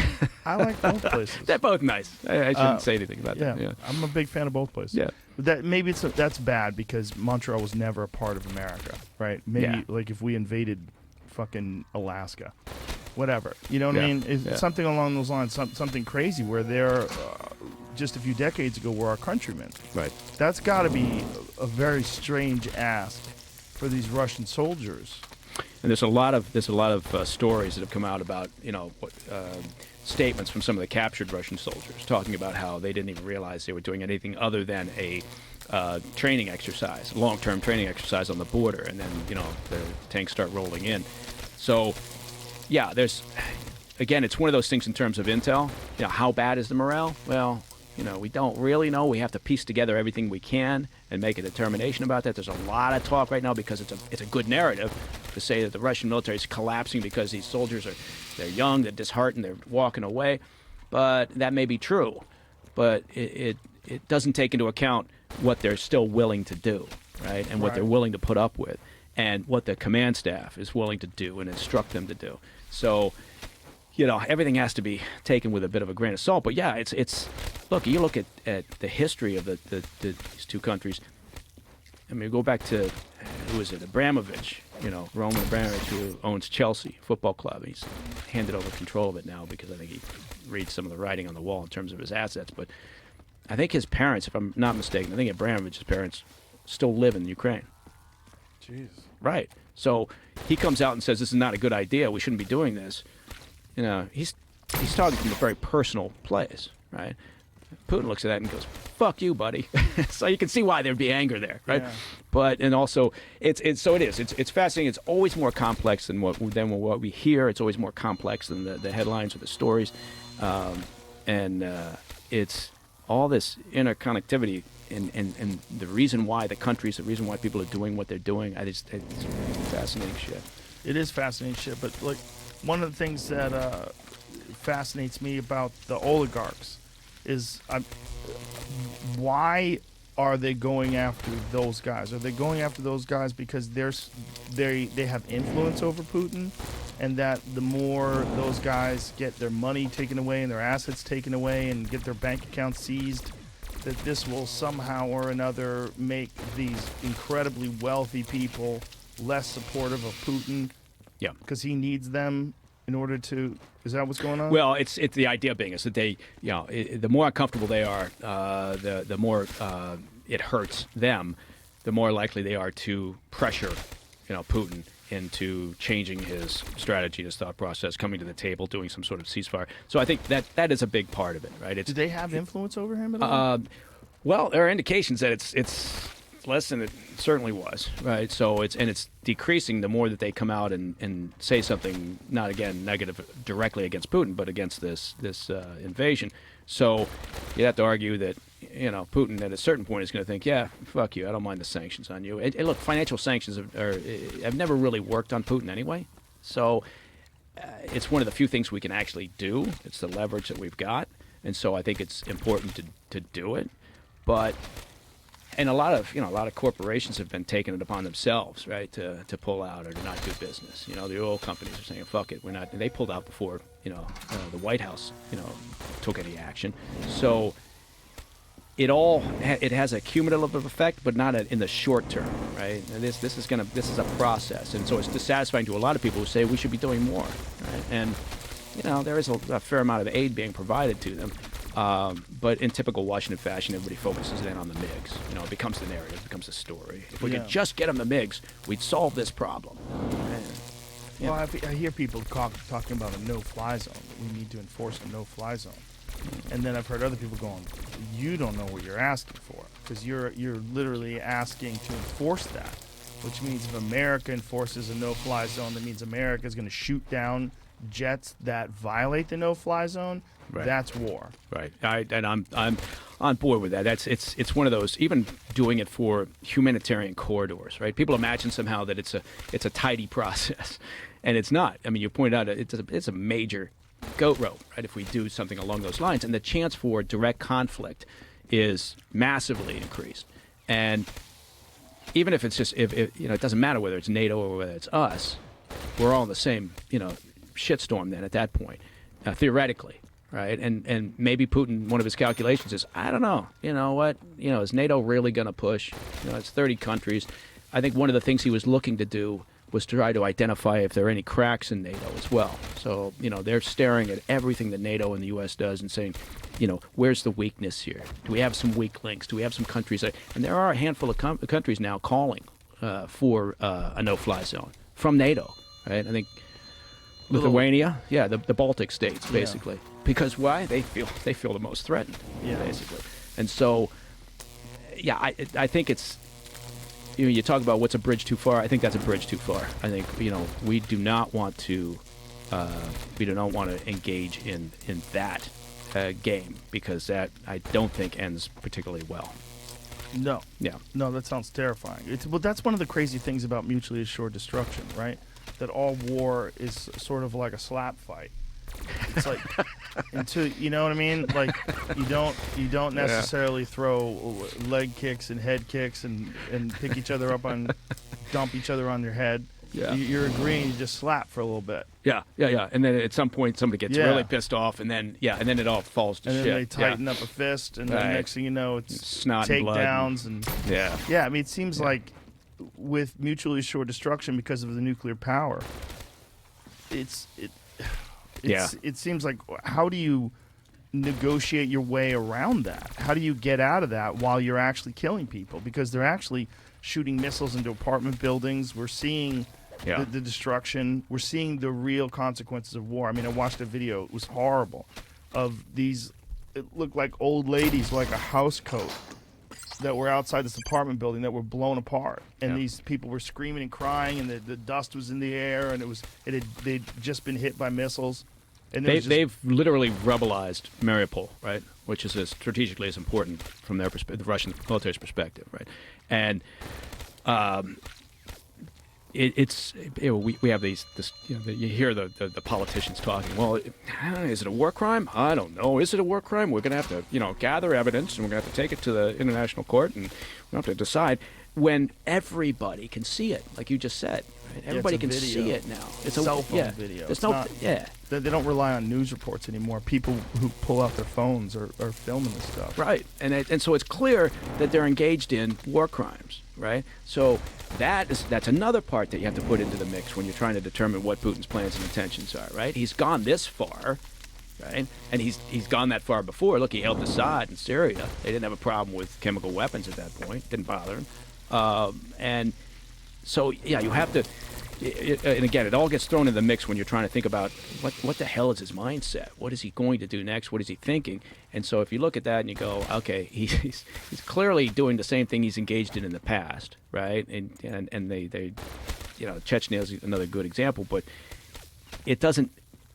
So we sometimes process things the way that we do, right? We process things through our lens, and as okay, here in America, it's Americans, and through our values, and people always say, oh yeah, but we do, right? I mean, we try to, okay, this, and we mirror those values in on whoever our opponent is, and we can't do that with Putin. We can't do it with Xi. We have to be, we have to be smarter than that. But anyway, I'm not particularly optimistic that Putin's going to look at all this and go, okay, I'm going to back off. I do worry that what his thought is at this stage of the game is, I've gone this far. Doesn't mean he's going to use tactical nukes, or he's going to, thermobaric weapons, or, which, again, he's used, and, I don't think he's going to have a problem with that. But there's talk about chemical weapons, and, at what point do we, if he goes that far? I mean, imagine him using chemical weapons on the people of Kiev because he just can't, break that nut. What are we going to do? Does he think NATO at that point is going to step in? Right? Well, are you going to get 30 countries, all in agreement to use military force at that point in defense of people who aren't in a NATO country? So again, that's why I think one of Putin's efforts here has been to try to identify weaknesses within that alliance, see if he can play on that as well. Do you think that time is on his side or against him in that regard?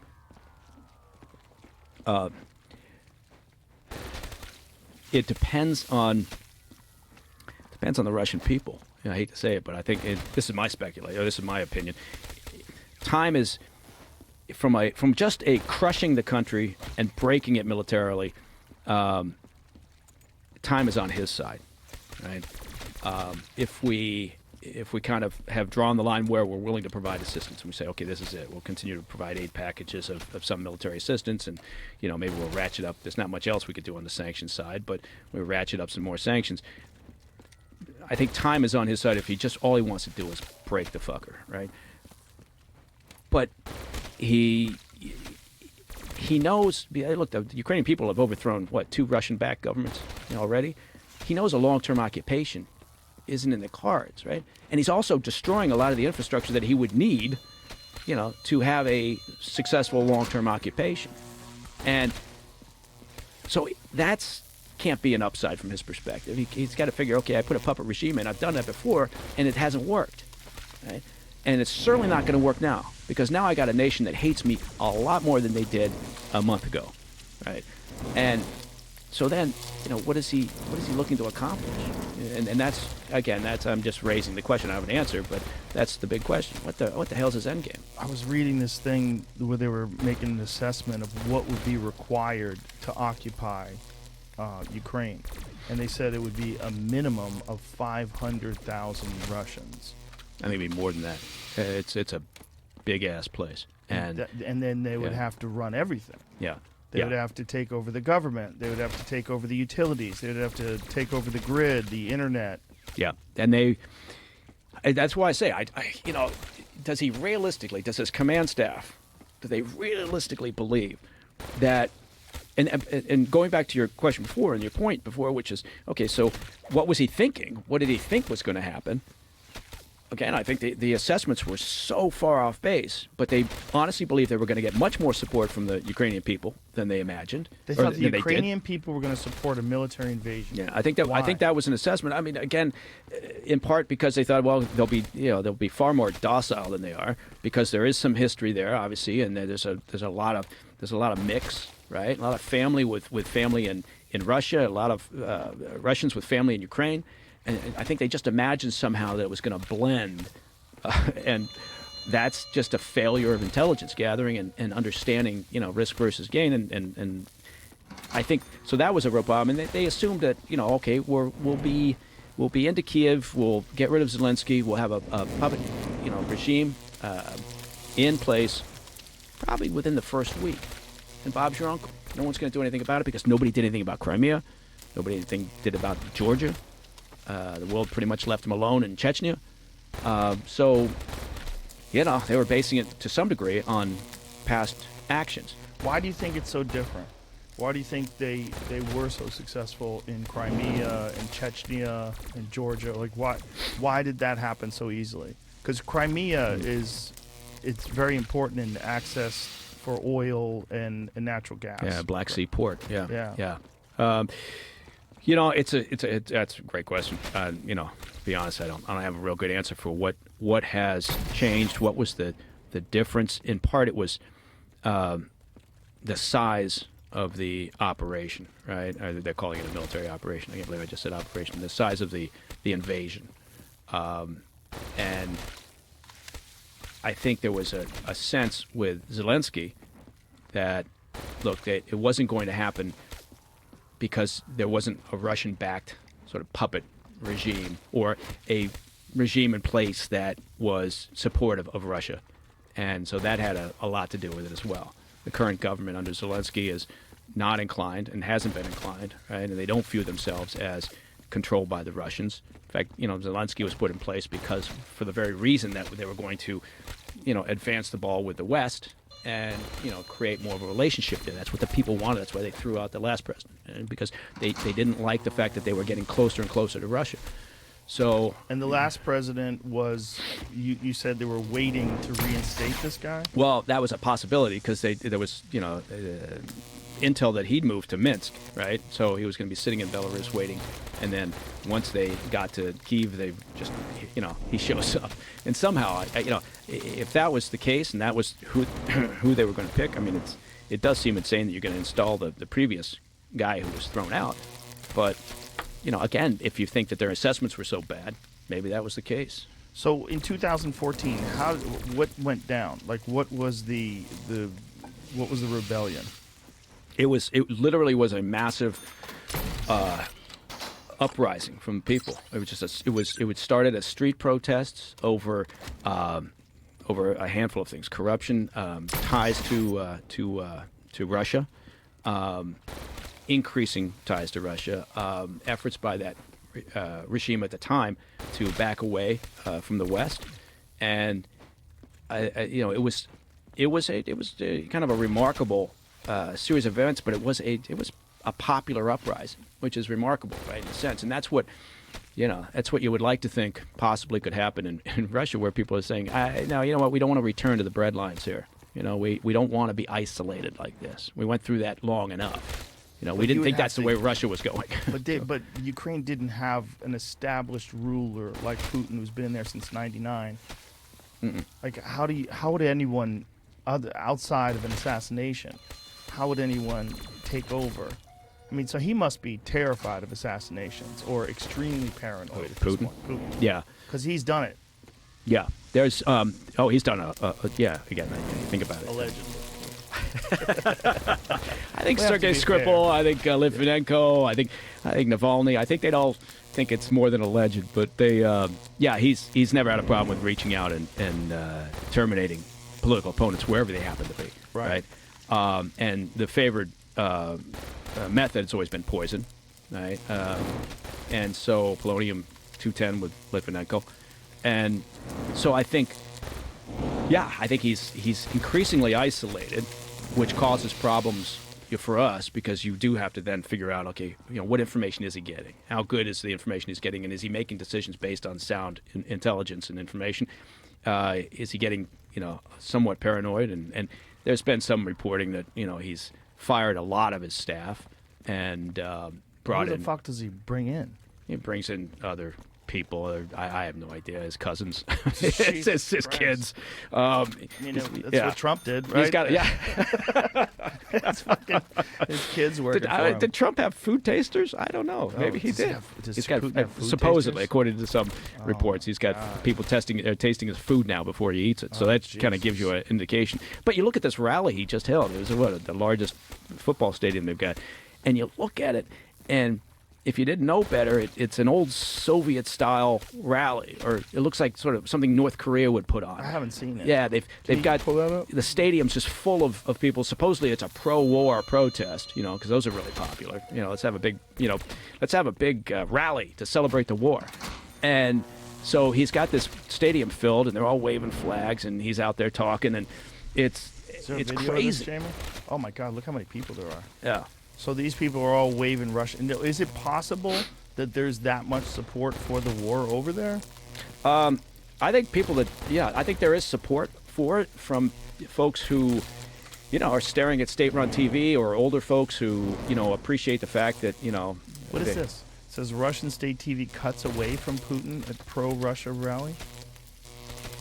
Russian President Vladimir Putin spoke to defend what he called the special operation in Ukraine. It so happened at the beginning of the operation. So he's I mean, it's crazy. And this took place. I think it was close to or on the eight year anniversary of the annexation of Crimea. Now look, I mean, but this does look.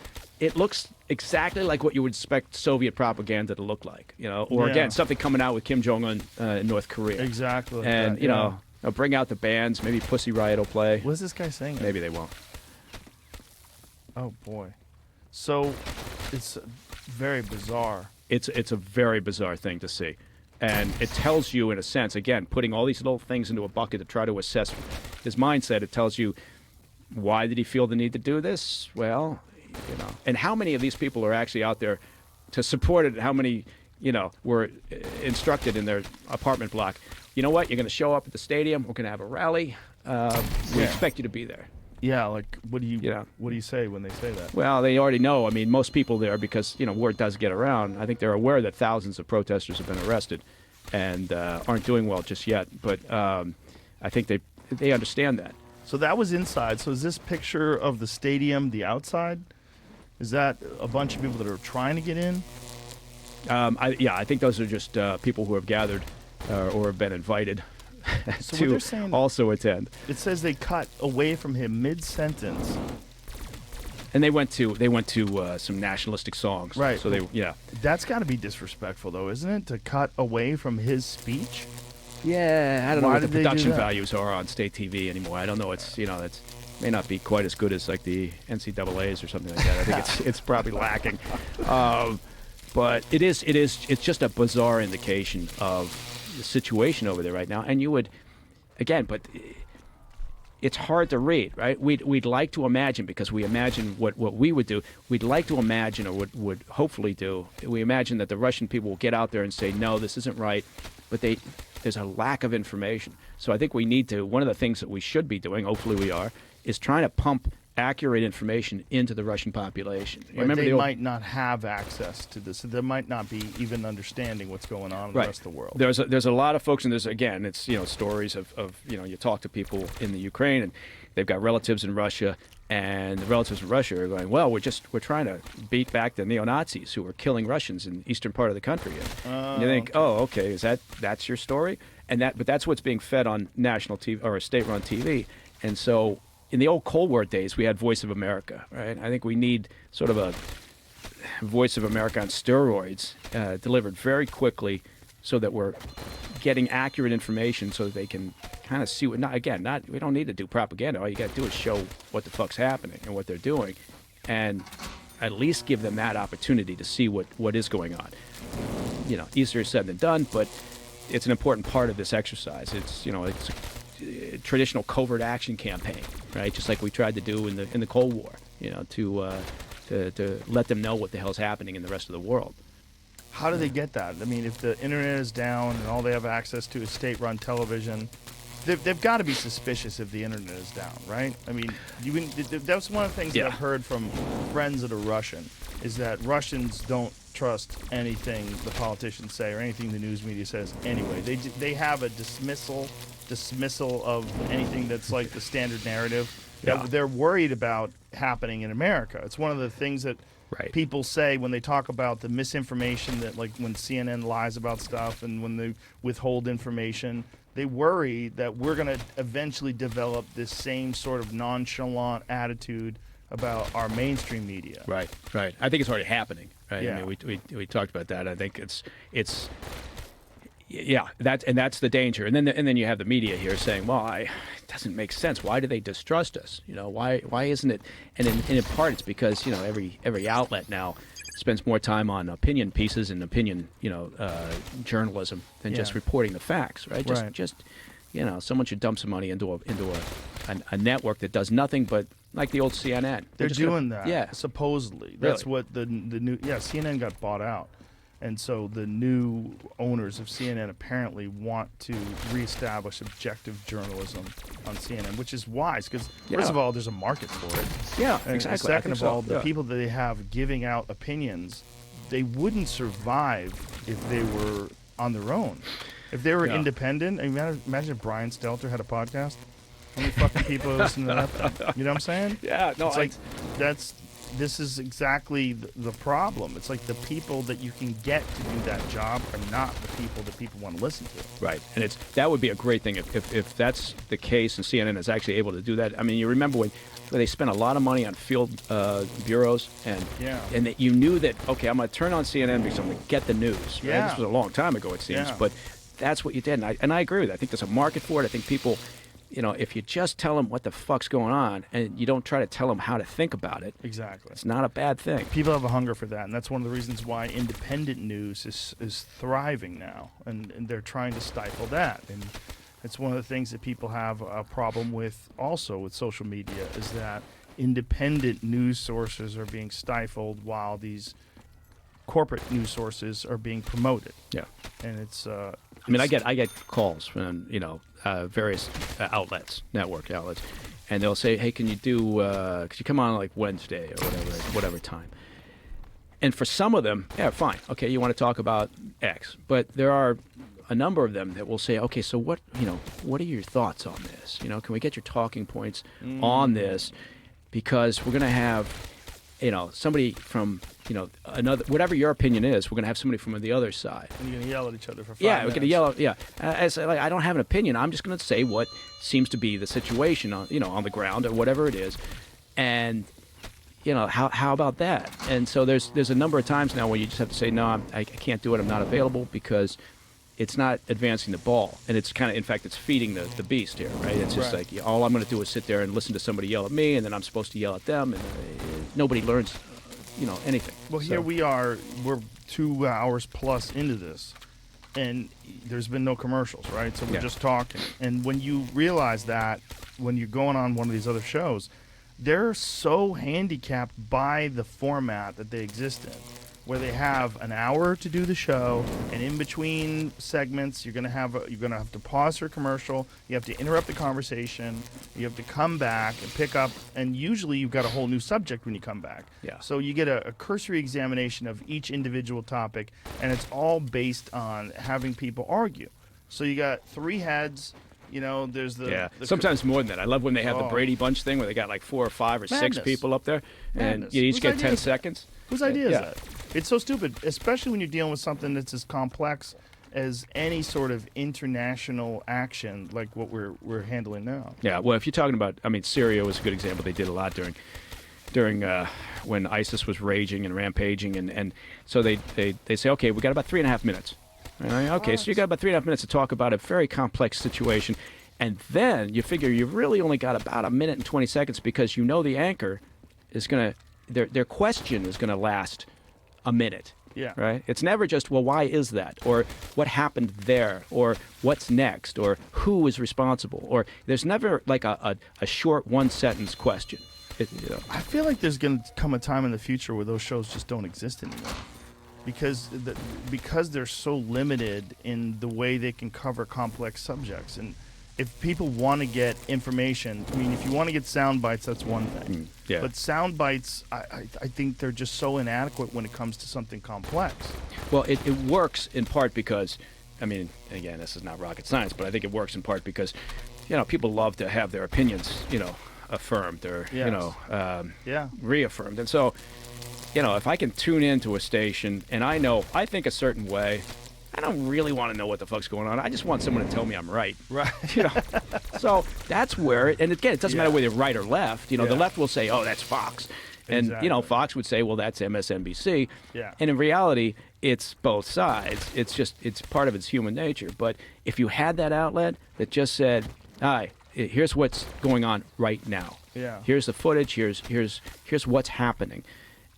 And then, yeah, I don't need to dive into, well, okay, well, you tell me how I'm supposed to think about that, or have 6 people come on in different boxes on the screen and kind of yell at each other for 20 seconds each, and then I'm supposed to make sense of it. No wonder we're kind of fucked. Right. And there's short attention span, and you try to talk to kids. I try to talk to the boys all the time about what's going on now, as an example, in Russia, because I want them to understand, right? I just want them to understand how complex things are, Yeah. and not to just go to school and they'll hear some kid parrot something that their parents said, and they'll come back and they'll repeat it, and I'll say, well, why do you think that is? So I don't know. I worry that, again, here I go again. I'm going to talk about one of my kids. My daughter, when she was in university, she got out of university, and we were talking about it shortly after her graduation, and one of the things she talked about was, I spent 4 years. Thank God it was only 4 years. 4 years not really saying anything in classes where there would be, a conversation, because she's sort of a centrist, right? So she was not hard left, And I mean, she isn't. She's nicely balanced, right? I mean, I think she's turned out to be a real smart person, but she just wouldn't open her mouth in conversations in the classroom, because if she had a dissenting opinion, she didn't want to get into it, Yeah, right? yeah. And so she just never argued. And she said that was not uncommon. People would just, if somebody was really strong about something or felt really strong about something, fine, just let them go, Right. and don't debate it.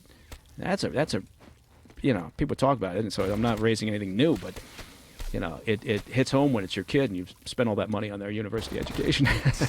Well, I think that's a giant chunk of our country when it comes to ideology. That most people are in the center. I had a conversation with someone the other day, and she was like, I would be down with Republicans if they would just drop all the gay shit.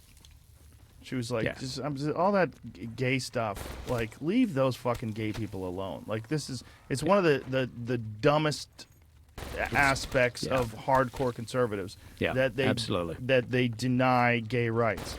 And I think you're probably not alone. I think there's probably a lot of people that feel that way. There's a lot of people that are in the center on whether it's from left-wing issues or right-wing issues.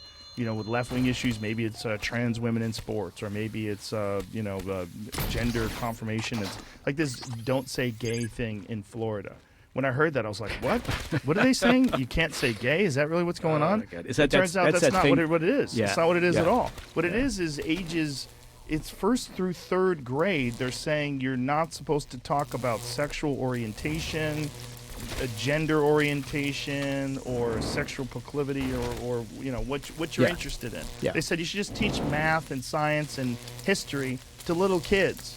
Yeah, And just let the don't- toddlers be toddlers, Yeah. and then you can start ramping up your instruction. And people are opposed to that. But it's like, listen, your teachers are not supposed to be the people that explain gender to a fucking 7-year-old. Yeah. It's just, who are these teachers? And how do you know what their perspective is? Are they intelligent about it? Are they trying to indoctrinate the child to any particular point of view, whether it's pro-transgender or anti-transgender or anti-gay or pro-gay? They shouldn't have any say at all when you're talking to a 7-year-old kid. I mean, I feel like that is the job of the parents. Yeah. That's the job. I mean, And you hope the parents are doing Right. it, but when kids get older and they develop feelings for either the same sex or opposite sex, or they feel like they're in the wrong body, then these conversations should be had by qualified people that can discuss this from a nuanced perspective and understand what the psychology of a young person who's trying to figure out who they are in the world is. But the idea that this is don't say gay. Right. Because you're saying that ages, first grade to third grade, that you shouldn't be bringing up these subjects to them. I mean, I think a lot of people are saying, no, I just don't want you grooming my kids for whatever your ideology is. Yeah. Whether it's a right-wing ideology or a left-wing ideology, I want you to teach them fucking science. Yeah. There's a Teach 'em math. responsibility here. Just teach the kids the coursework.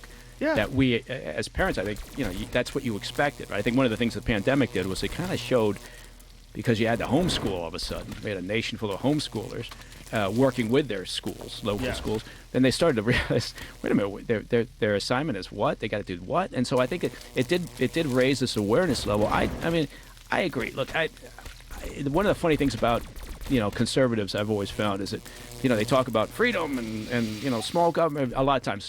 Government just got to get out of the way, and then at the same time they want to orchestrate what goes on in the bedroom. And how about you just stay out of all that shit? Stay out of all the social shit. Everybody just do that, Yeah. right? Democrats, Republicans, stay out of all that bullshit. As a government, just focus on the things you're supposed to focus on: national security, infrastructure, treaties with foreign countries. Try not to fuck things up, but Yeah. otherwise stay out. It's always one of those things where I can see why it drives the left crazy with Republicans, where they just can't help themselves. They keep diving back into abortion. They keep diving back into the gender, the gay issue, whatever it is. I just think, no, how about you just stay out of the kitchen and focus on the big things?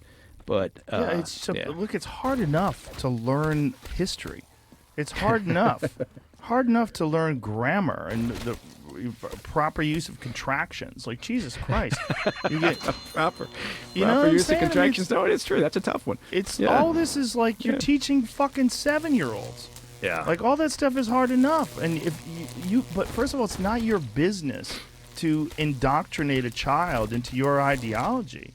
And I think there's many teachers that feel like that is their business, and that part of their job is not just to teach a child about important things, about science and math, but they feel like it's to prepare a child for what they think is a better world, whether it's a more conservative world or it's a more progressive world. Yeah. And I think there's a lot of people that have a real issue with that. Well, it's the difference between teaching a kid how to think and what to think, Yeah. right? And so I think that's, there is that divide, and we've over the years, we've had some outstanding teachers for our kids, and then every now and then you'll get a teacher who seems like they're just kind of, they're not focused, right? And they're just, and it's more about, I'm going to teach your kid what to think as opposed to Yeah. how to think. Right, And right, so right. it's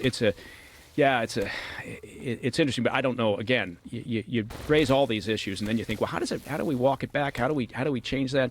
And that's always where you kind of run up against, you got to get smarter people in office, and it's a problem. But I do think, going back to kind of where we are in the world today, I worry that collectively, NATO, the U.S., maybe we're suffering as a result of not consistently sending our best and brightest into leadership positions. Right? They don't want the gig. They don't want the They gig. don't want the gig. Yeah. You see the way people get attacked and brutalized on the campaign trail. It's like, Jesus Christ, who wants to subject themselves to that? Not only that, but there's also such a disingenuous quality to it, to the very people that are attacking you and calling you the worst piece of shit that's ever lived. Then they'll join up with you and be your vice president and go, hey, it was just politics. It's Yeah. just politics. Like, well, what Yeah. the fuck is politics? Are you guys liars? Yeah, sorry about that time I called you a racist. I'm happy to accept the Yeah. offer to be the vice president. Yeah. Sorry I said you Yeah. were a rapist. Yeah. I didn't really mean it. I just wanted to fuck you over because I wanted to be the president. Yeah. So now I got second position. I'm willing to support you. I mean, it's like madness. And also, it kills people's trust in what these people have to say. Because I can't believe you now because you already admitted that you lied. Yeah, and I think that's a big problem that the president's having right now is sort of the credibility issue. And I mean, who knows where it's going to go? I don't want to dive into politics necessarily, but you look at the midterms coming up, and you look at the presidential election in 2024, and nothing. I'm not particularly optimistic, regardless of where it goes, how it turns out, right? Because we got the same cast of characters for the most part, and we just keep shuffling them around There's a until few they bright get old lights. enough to pass Yeah. away. There's a few bright lights. Not much. Yeah. A lot of it is business as usual. And I think once a lot of these people that have like great ideas, once they get into the system, they get compromised. And then they realize once they're in the system, like, oh my God, like this is what Yeah. a fucking mess this is. This Well, think whole about thing. being a congressperson, right? So a member of Congress, and you every 2 years, right? So you get in, and 6 months into it, you're being asked to raise money for some of your fellow congressmen, congresswomen, congresspeople, and then you got to worry about your own coffers to get yourself reelected every 2 fucking years. But it's a constant cycle. It never really. It's not like you wait 2 years and then you start up again. You're doing it all the time. You're always raising money, and it just seems like a shit job. And so anyway, Some people enjoy it. They seem to love it. and you do get a lot of people who are like, I was head of the Young Democrats Club, or I was head of the Young Republicans Club, and now I'm going to be a state legislator, and now I'm going to run for Congress, and it becomes this career thing that goes on. Which again, coming back to term limits, but then it comes back to what you said, which is, well, if you keep rotating this, and you've only got people in office for a certain period of time, it's. Yeah, but then what's the alternative to that? Yeah. Someone like Putin. Nancy Pelosi? Well, Putin, yeah. You get a Putin in there. Yeah. And he'll be in office for, I can't do the math on that, but if he's in office till 2036, say, He's never getting out, right? I mean, he doesn't have to leave. not unless he's driven out. Not unless. Does he have elections? Allegedly? No, not well. They did. They changed it from 4-year terms to 6-year terms, and now it's written basically so that he literally can stay until 20. I think it is 2036. So that's again new math, but it's I should have spent more time on STEM. So 14 another years. 14 years. Another and he'll 14 be years. 75, 73 years old. He's 69. Yeah, 69. Jesus so what the hell is Christ. that? That's 83. And Oh, that yeah, will have meant 83. that'll So have meant 37 years running that country. So at 14, yeah. So he's 69 now. So if he's 83, he'll be just older than Biden. Okay, that's a good point. I hadn't thought about it that way. Just older. I mean, because Biden's like 80, right? Isn't he 80? I don't think he's 80 yet. Whatever he is. Yeah. I mean, it's not a good. It's not good. Yeah, it's an He's not gonna old release- late 70s. He's not going to just release the power, right? So how does this end well? How does this like Russia thing end well? Is there a way that it ends well? Is there a way? The way that ends well is if they, if both sides give up enough, right? And Putin. Now think about this. Putin then has to essentially retreat, move all his personnel, all that hardware out of the country. You got to think about what a process that is, right? And what that's going to look like and what Putin imagines that to look like. So he's going to have to gain some real concessions here from Zelensky in order to, in his mind, I suspect, justify that withdrawal. But I don't think, again, of course, always be wrong, but I don't think that he sees a long-term occupation of Ukraine as an end game here, because it just appears that he's just hell-bent on busting it. And maybe he thinks at that point, if he breaks the will so badly, that he'll walk away and just leave a broken country on his western flank, which is better than a successful democracy getting closer and closer to the West. I don't know. It seems bizarre. He's lost the game already, right? He's turned that country completely against him.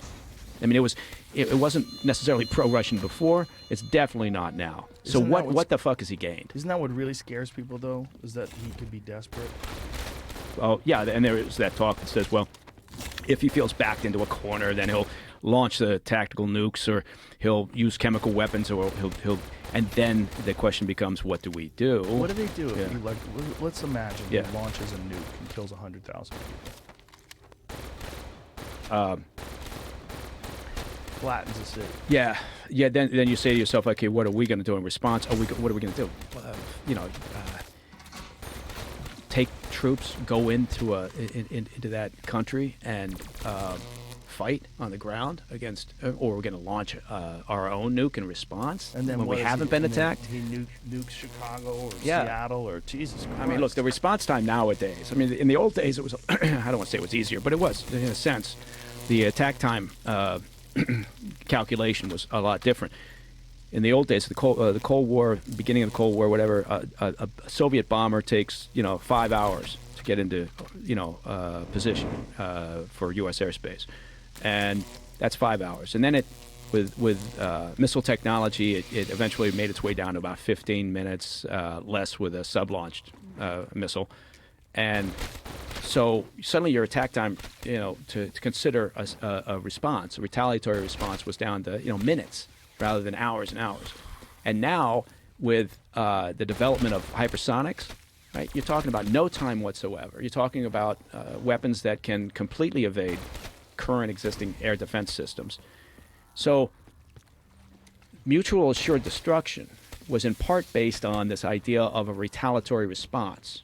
Right? So I can go in and I'll have time to respond to your attack. Now, it changes the calculus, because It's like now a sucker punch. Yeah, exactly. And so now maybe there's not enough time for it. So it takes that off the table, which is a frightening thought, which is why the development of hypersonics is so important. And we talked about that before, but it's part of the new theater of war, and that also includes everything, including cyberspace. And Russia has not really, Putin has not launched the sort of cyber attacks I think that people were imagining would take place, right? And there was some talk here in the States thinking, oh my God, we got to be, well, we do have to be prepared. But there was this thought process that he was going to, attack the U.S. in a sort of significant way through cyberspace. But that is a definite scenario that can't be ignored at all, right? And we still haven't done enough to protect our systems, both commercial and government. and then also space and the weaponization of space. So all these new theaters of war, but part of it is also the removal of that mutually assured destruction doctrine, right? And the idea that look at the Soviet thinking, right? The Soviet thinking back in the 80s, late 70s, 80s, they established a weapon system that didn't need any humans, right, to launch the nuclear missiles, because they thought to themselves, all right, response time is getting to be a problem. What if we lose all our leadership? So they developed a weapon system that if the Soviet leadership is wiped out, the system will essentially go out there, look for that leadership. If it's not there, it will, on its own, send signals to launch the remaining available surviving missiles that are out there. And so it was called the dead hand system, perimeter or whatever. And so but again, that's another important thing to think about when you're talking about Putin's mindset and where he comes from and sort of the development of military strategy and how you act.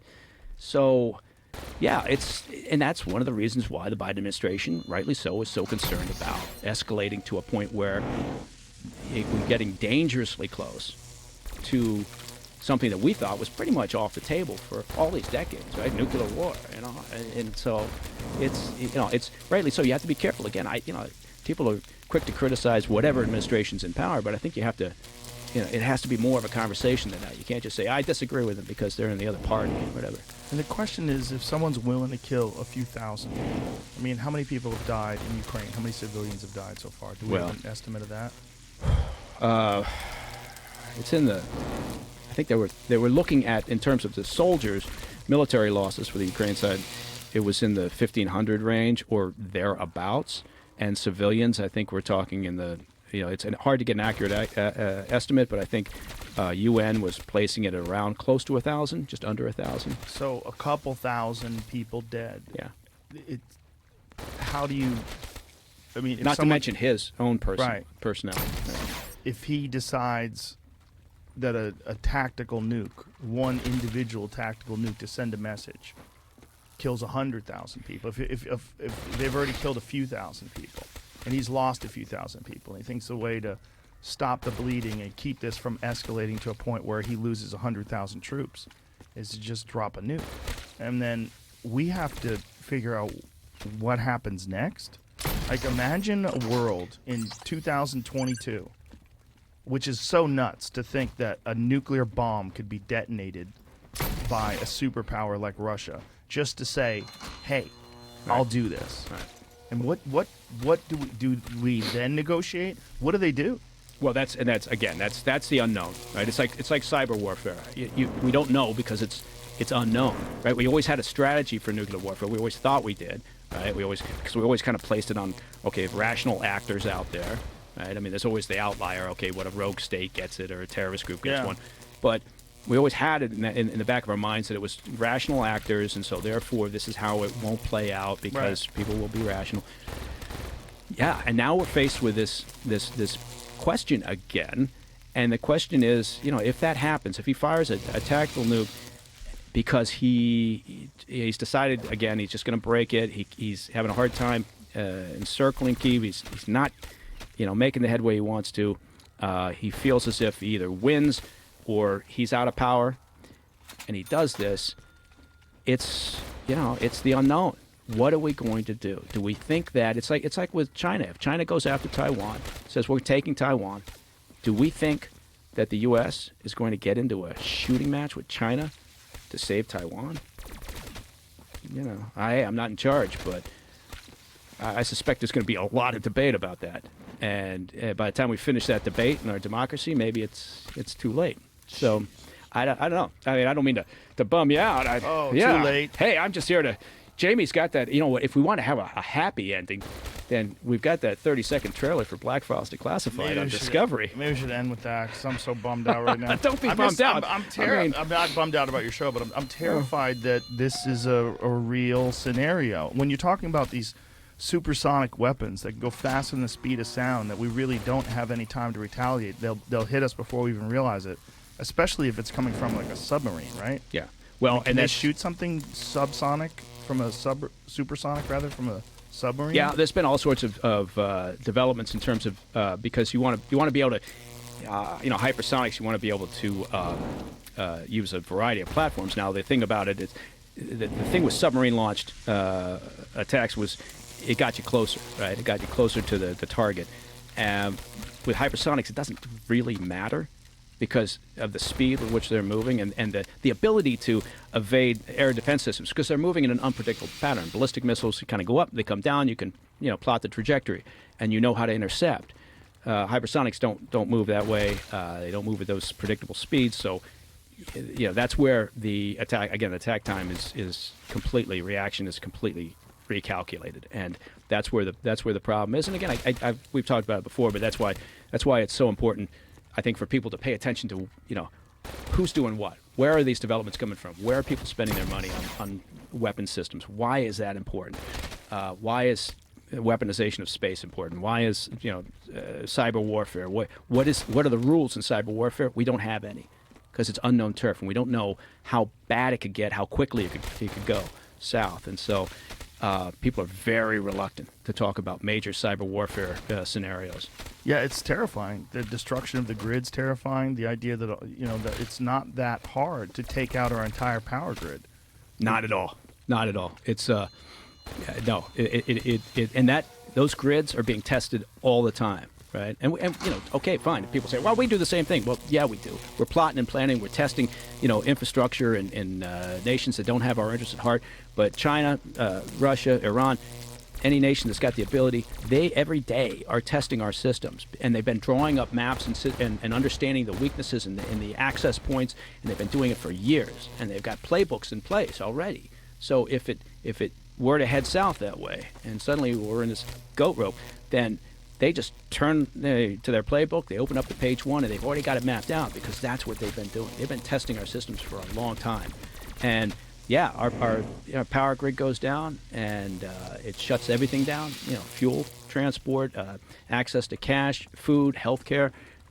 It's a yeah. I mean, you can imagine the mess. I mean, people are inconvenienced when a winter storm causes a power outage for 2 days, right? It's like, oh my God, are we going to survive? So anyhow, there's an article I read yesterday about Oliver Stone sitting down with Putin and watching Dr. Strangelove. And it's all about. I mean, I don't think Putin had ever seen the film, and that film is all about a bunch of generals who think it's a good idea, and they talk about it in these very preposterous ways of starting these nuclear bombs. Whoa, okay, is that it? Video of them watching it. Oh, let's see that. Excellent. Yeah. So this is. And by the way, Oliver Stone, he was on, was saying that when he was telling us, he was saying that this film, Dr. Strangelove, was based on real live conversations, exaggerated, but real live conversations that generals had during the Cold War about launching a first strike nuclear attack on China or Russia because they're worried about them eventually doing it to us. And Putin says it indeed makes us think, despite the fact that everything you see on screen is make-believe, he foresaw some issues even from a technical point of view. I mean, things that make me think about real threats that exist. This is Putin watching Dr. Strangelove talking to Oliver Stone about, this satirical movie from, I was like 1960 something, right? Yeah, no, it's old Slim Pickens riding the bomb down. Yeah, at the end. No, it is. It was based on there were. I mean, the conversations that took place seem surreal when they start talking about accepted casualty numbers during the Cold War. When they're talking about, if you have to launch a retaliatory strike, okay, what are your acceptable casualty numbers? What are your anticipated casualty numbers? What does the president do in times? I mean, they have presidential executive action documents that were created in case of an attack, right? And what the authorities that would be given to the president to make, unique individual decisions, right? In a situation like that, it's a remarkable period of time. And now, bizarrely, We seem to be back in the Cold War. But this Yeah. was inconceivable just 6 months ago. Yeah. No, it 6 was months certainly ago- in people's minds, right? Yeah. I mean, we were worried Yeah. about a mask. I have a fucking mask, and the pandemic where everybody was just tired of it, and everybody anticipated I'm going on spring break. It's going to be great. Now we're going to get out of this thing, and now you got to deal with this. So, I don't even think this is going to be a wake-up call if we get through this. My fear is that people will just move on to the next thing to be outraged about. I'm really definitely. concerned because Yeah. I feel like unless things physically change with our society and our life, unless there's some sort of physical action like a 9/11. Now, one thing after 9/11 is the amount of people that drove around with American flags in their car was insane. There was a feeling of patriotism. You felt united. There was less road rage. People were kinder. It was different. It was like we felt like we were all in it together. And we don't feel like that right now. Now we're separated by ideology and left versus right and blue versus red and who controls this, and the midterms are coming up and we have to drop some restrictions or Right. people are going to vote the wrong way, and all this craziness that has us divided.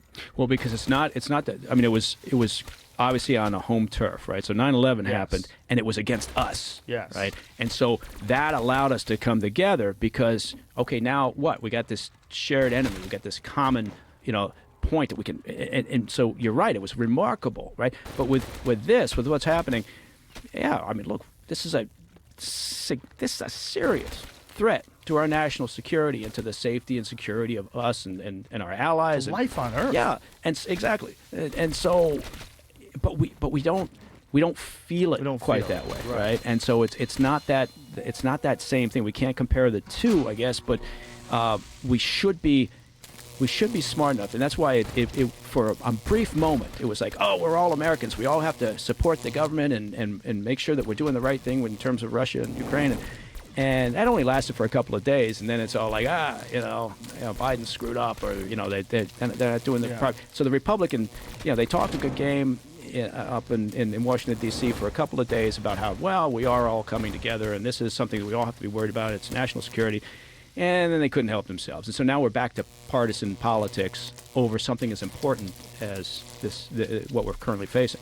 For whatever reason human beings we don't have an ability to think things are real if they're not affecting us right now. We think we know that they're a real threat, and we'll argue about it on Twitter, but it doesn't change. It's not like a near-death experience. It's not like something that really makes you reassess Right. how you behave and how you think and life in general. And I mean, part of it is. I was going to say part of it is understandable in the sense that everybody's putting food on the table. They're worried about their kids. They're worried about getting to work in the morning or finding a job or whatever. And so unless it's a direct attack on the home front, it really needs to be that. It needs to be a punch in the face that you actually feel, as Yeah. opposed to something like this, which for a lot of folks I think seems like a theoretical exercise. You hear a lot of people saying, "Well, why should we be concerned? Why are we getting wrapped into this?" Yeah. And rightly so. Again, we don't want nuclear war with Russia, but we do need to be aware of what it means. What are the long-term ramifications if Putin is successful and just, we accept the fact that he now holds Ukraine, and then he decides, okay, well, maybe Moldova's next, because I'm kind of pissed off about Moldova, and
sip out styrofoam, but figured I can stick to dro. Backwoods overload, don't like to smoke the swishers, ho. If you hit my liquor store, it's 50 cents for single pokes. Said she wanna roll with me and smoke up all my weed. I said, baby, just buy that juice, cause you can't smoke for free. I got some love but no money, they bought me a Fiji. She said you need a job, bitch, fuck a job, I still get cheese. 2 cell phones, Mr. Motherfucker Dot.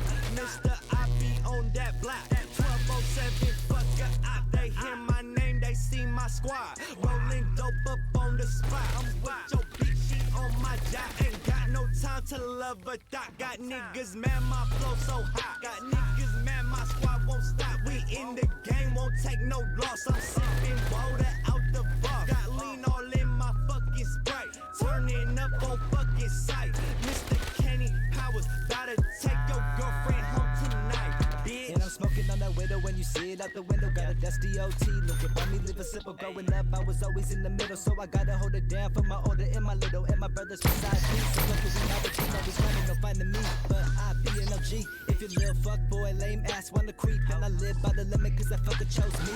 Said she wanna roll with me and smoke up all my weed. I said, baby, just buy that juice, cause you can't smoke for free. I got some love but no money, they bought me a Fiji. She said you need a job, bitch, fuck a job, I still get cheese. Yeah. 1207 this bitch. Yeah. Shout out to that nigga Burgers. He don't be flipping them burgers though. That nigga Andy. We don't know where the fuck Andy's at, but that's my nigga. Squad. Yup. 1207, bitch. Water. Coming up. Water.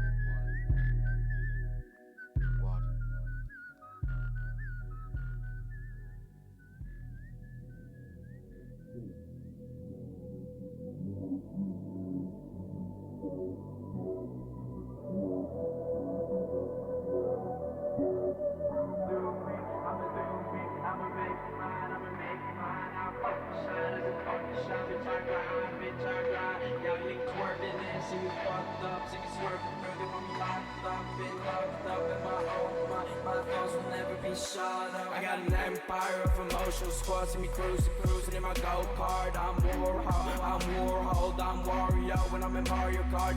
Top in the charts, facing my parts, chop on my luck when I'm running these bars. Coca-Cola veins, I'm insane, trip through memory lane. Out in that rush, you know, and I see my own white shadows and tattoo calls, right with a bad diagnose, coke-filled nose. We weird for the motherfucker boys, cashing the sad boys out in Europe, sipping crystal. I'm smoking loud with my lost boys, so this money don't make me sad though. Rubber bands in my pants, bro, don't close your eyes and lean back though. Y'all ain't ready for the lean attack though. Lean, hanging with my team. Cover is 80 bits and I don't live in my dream.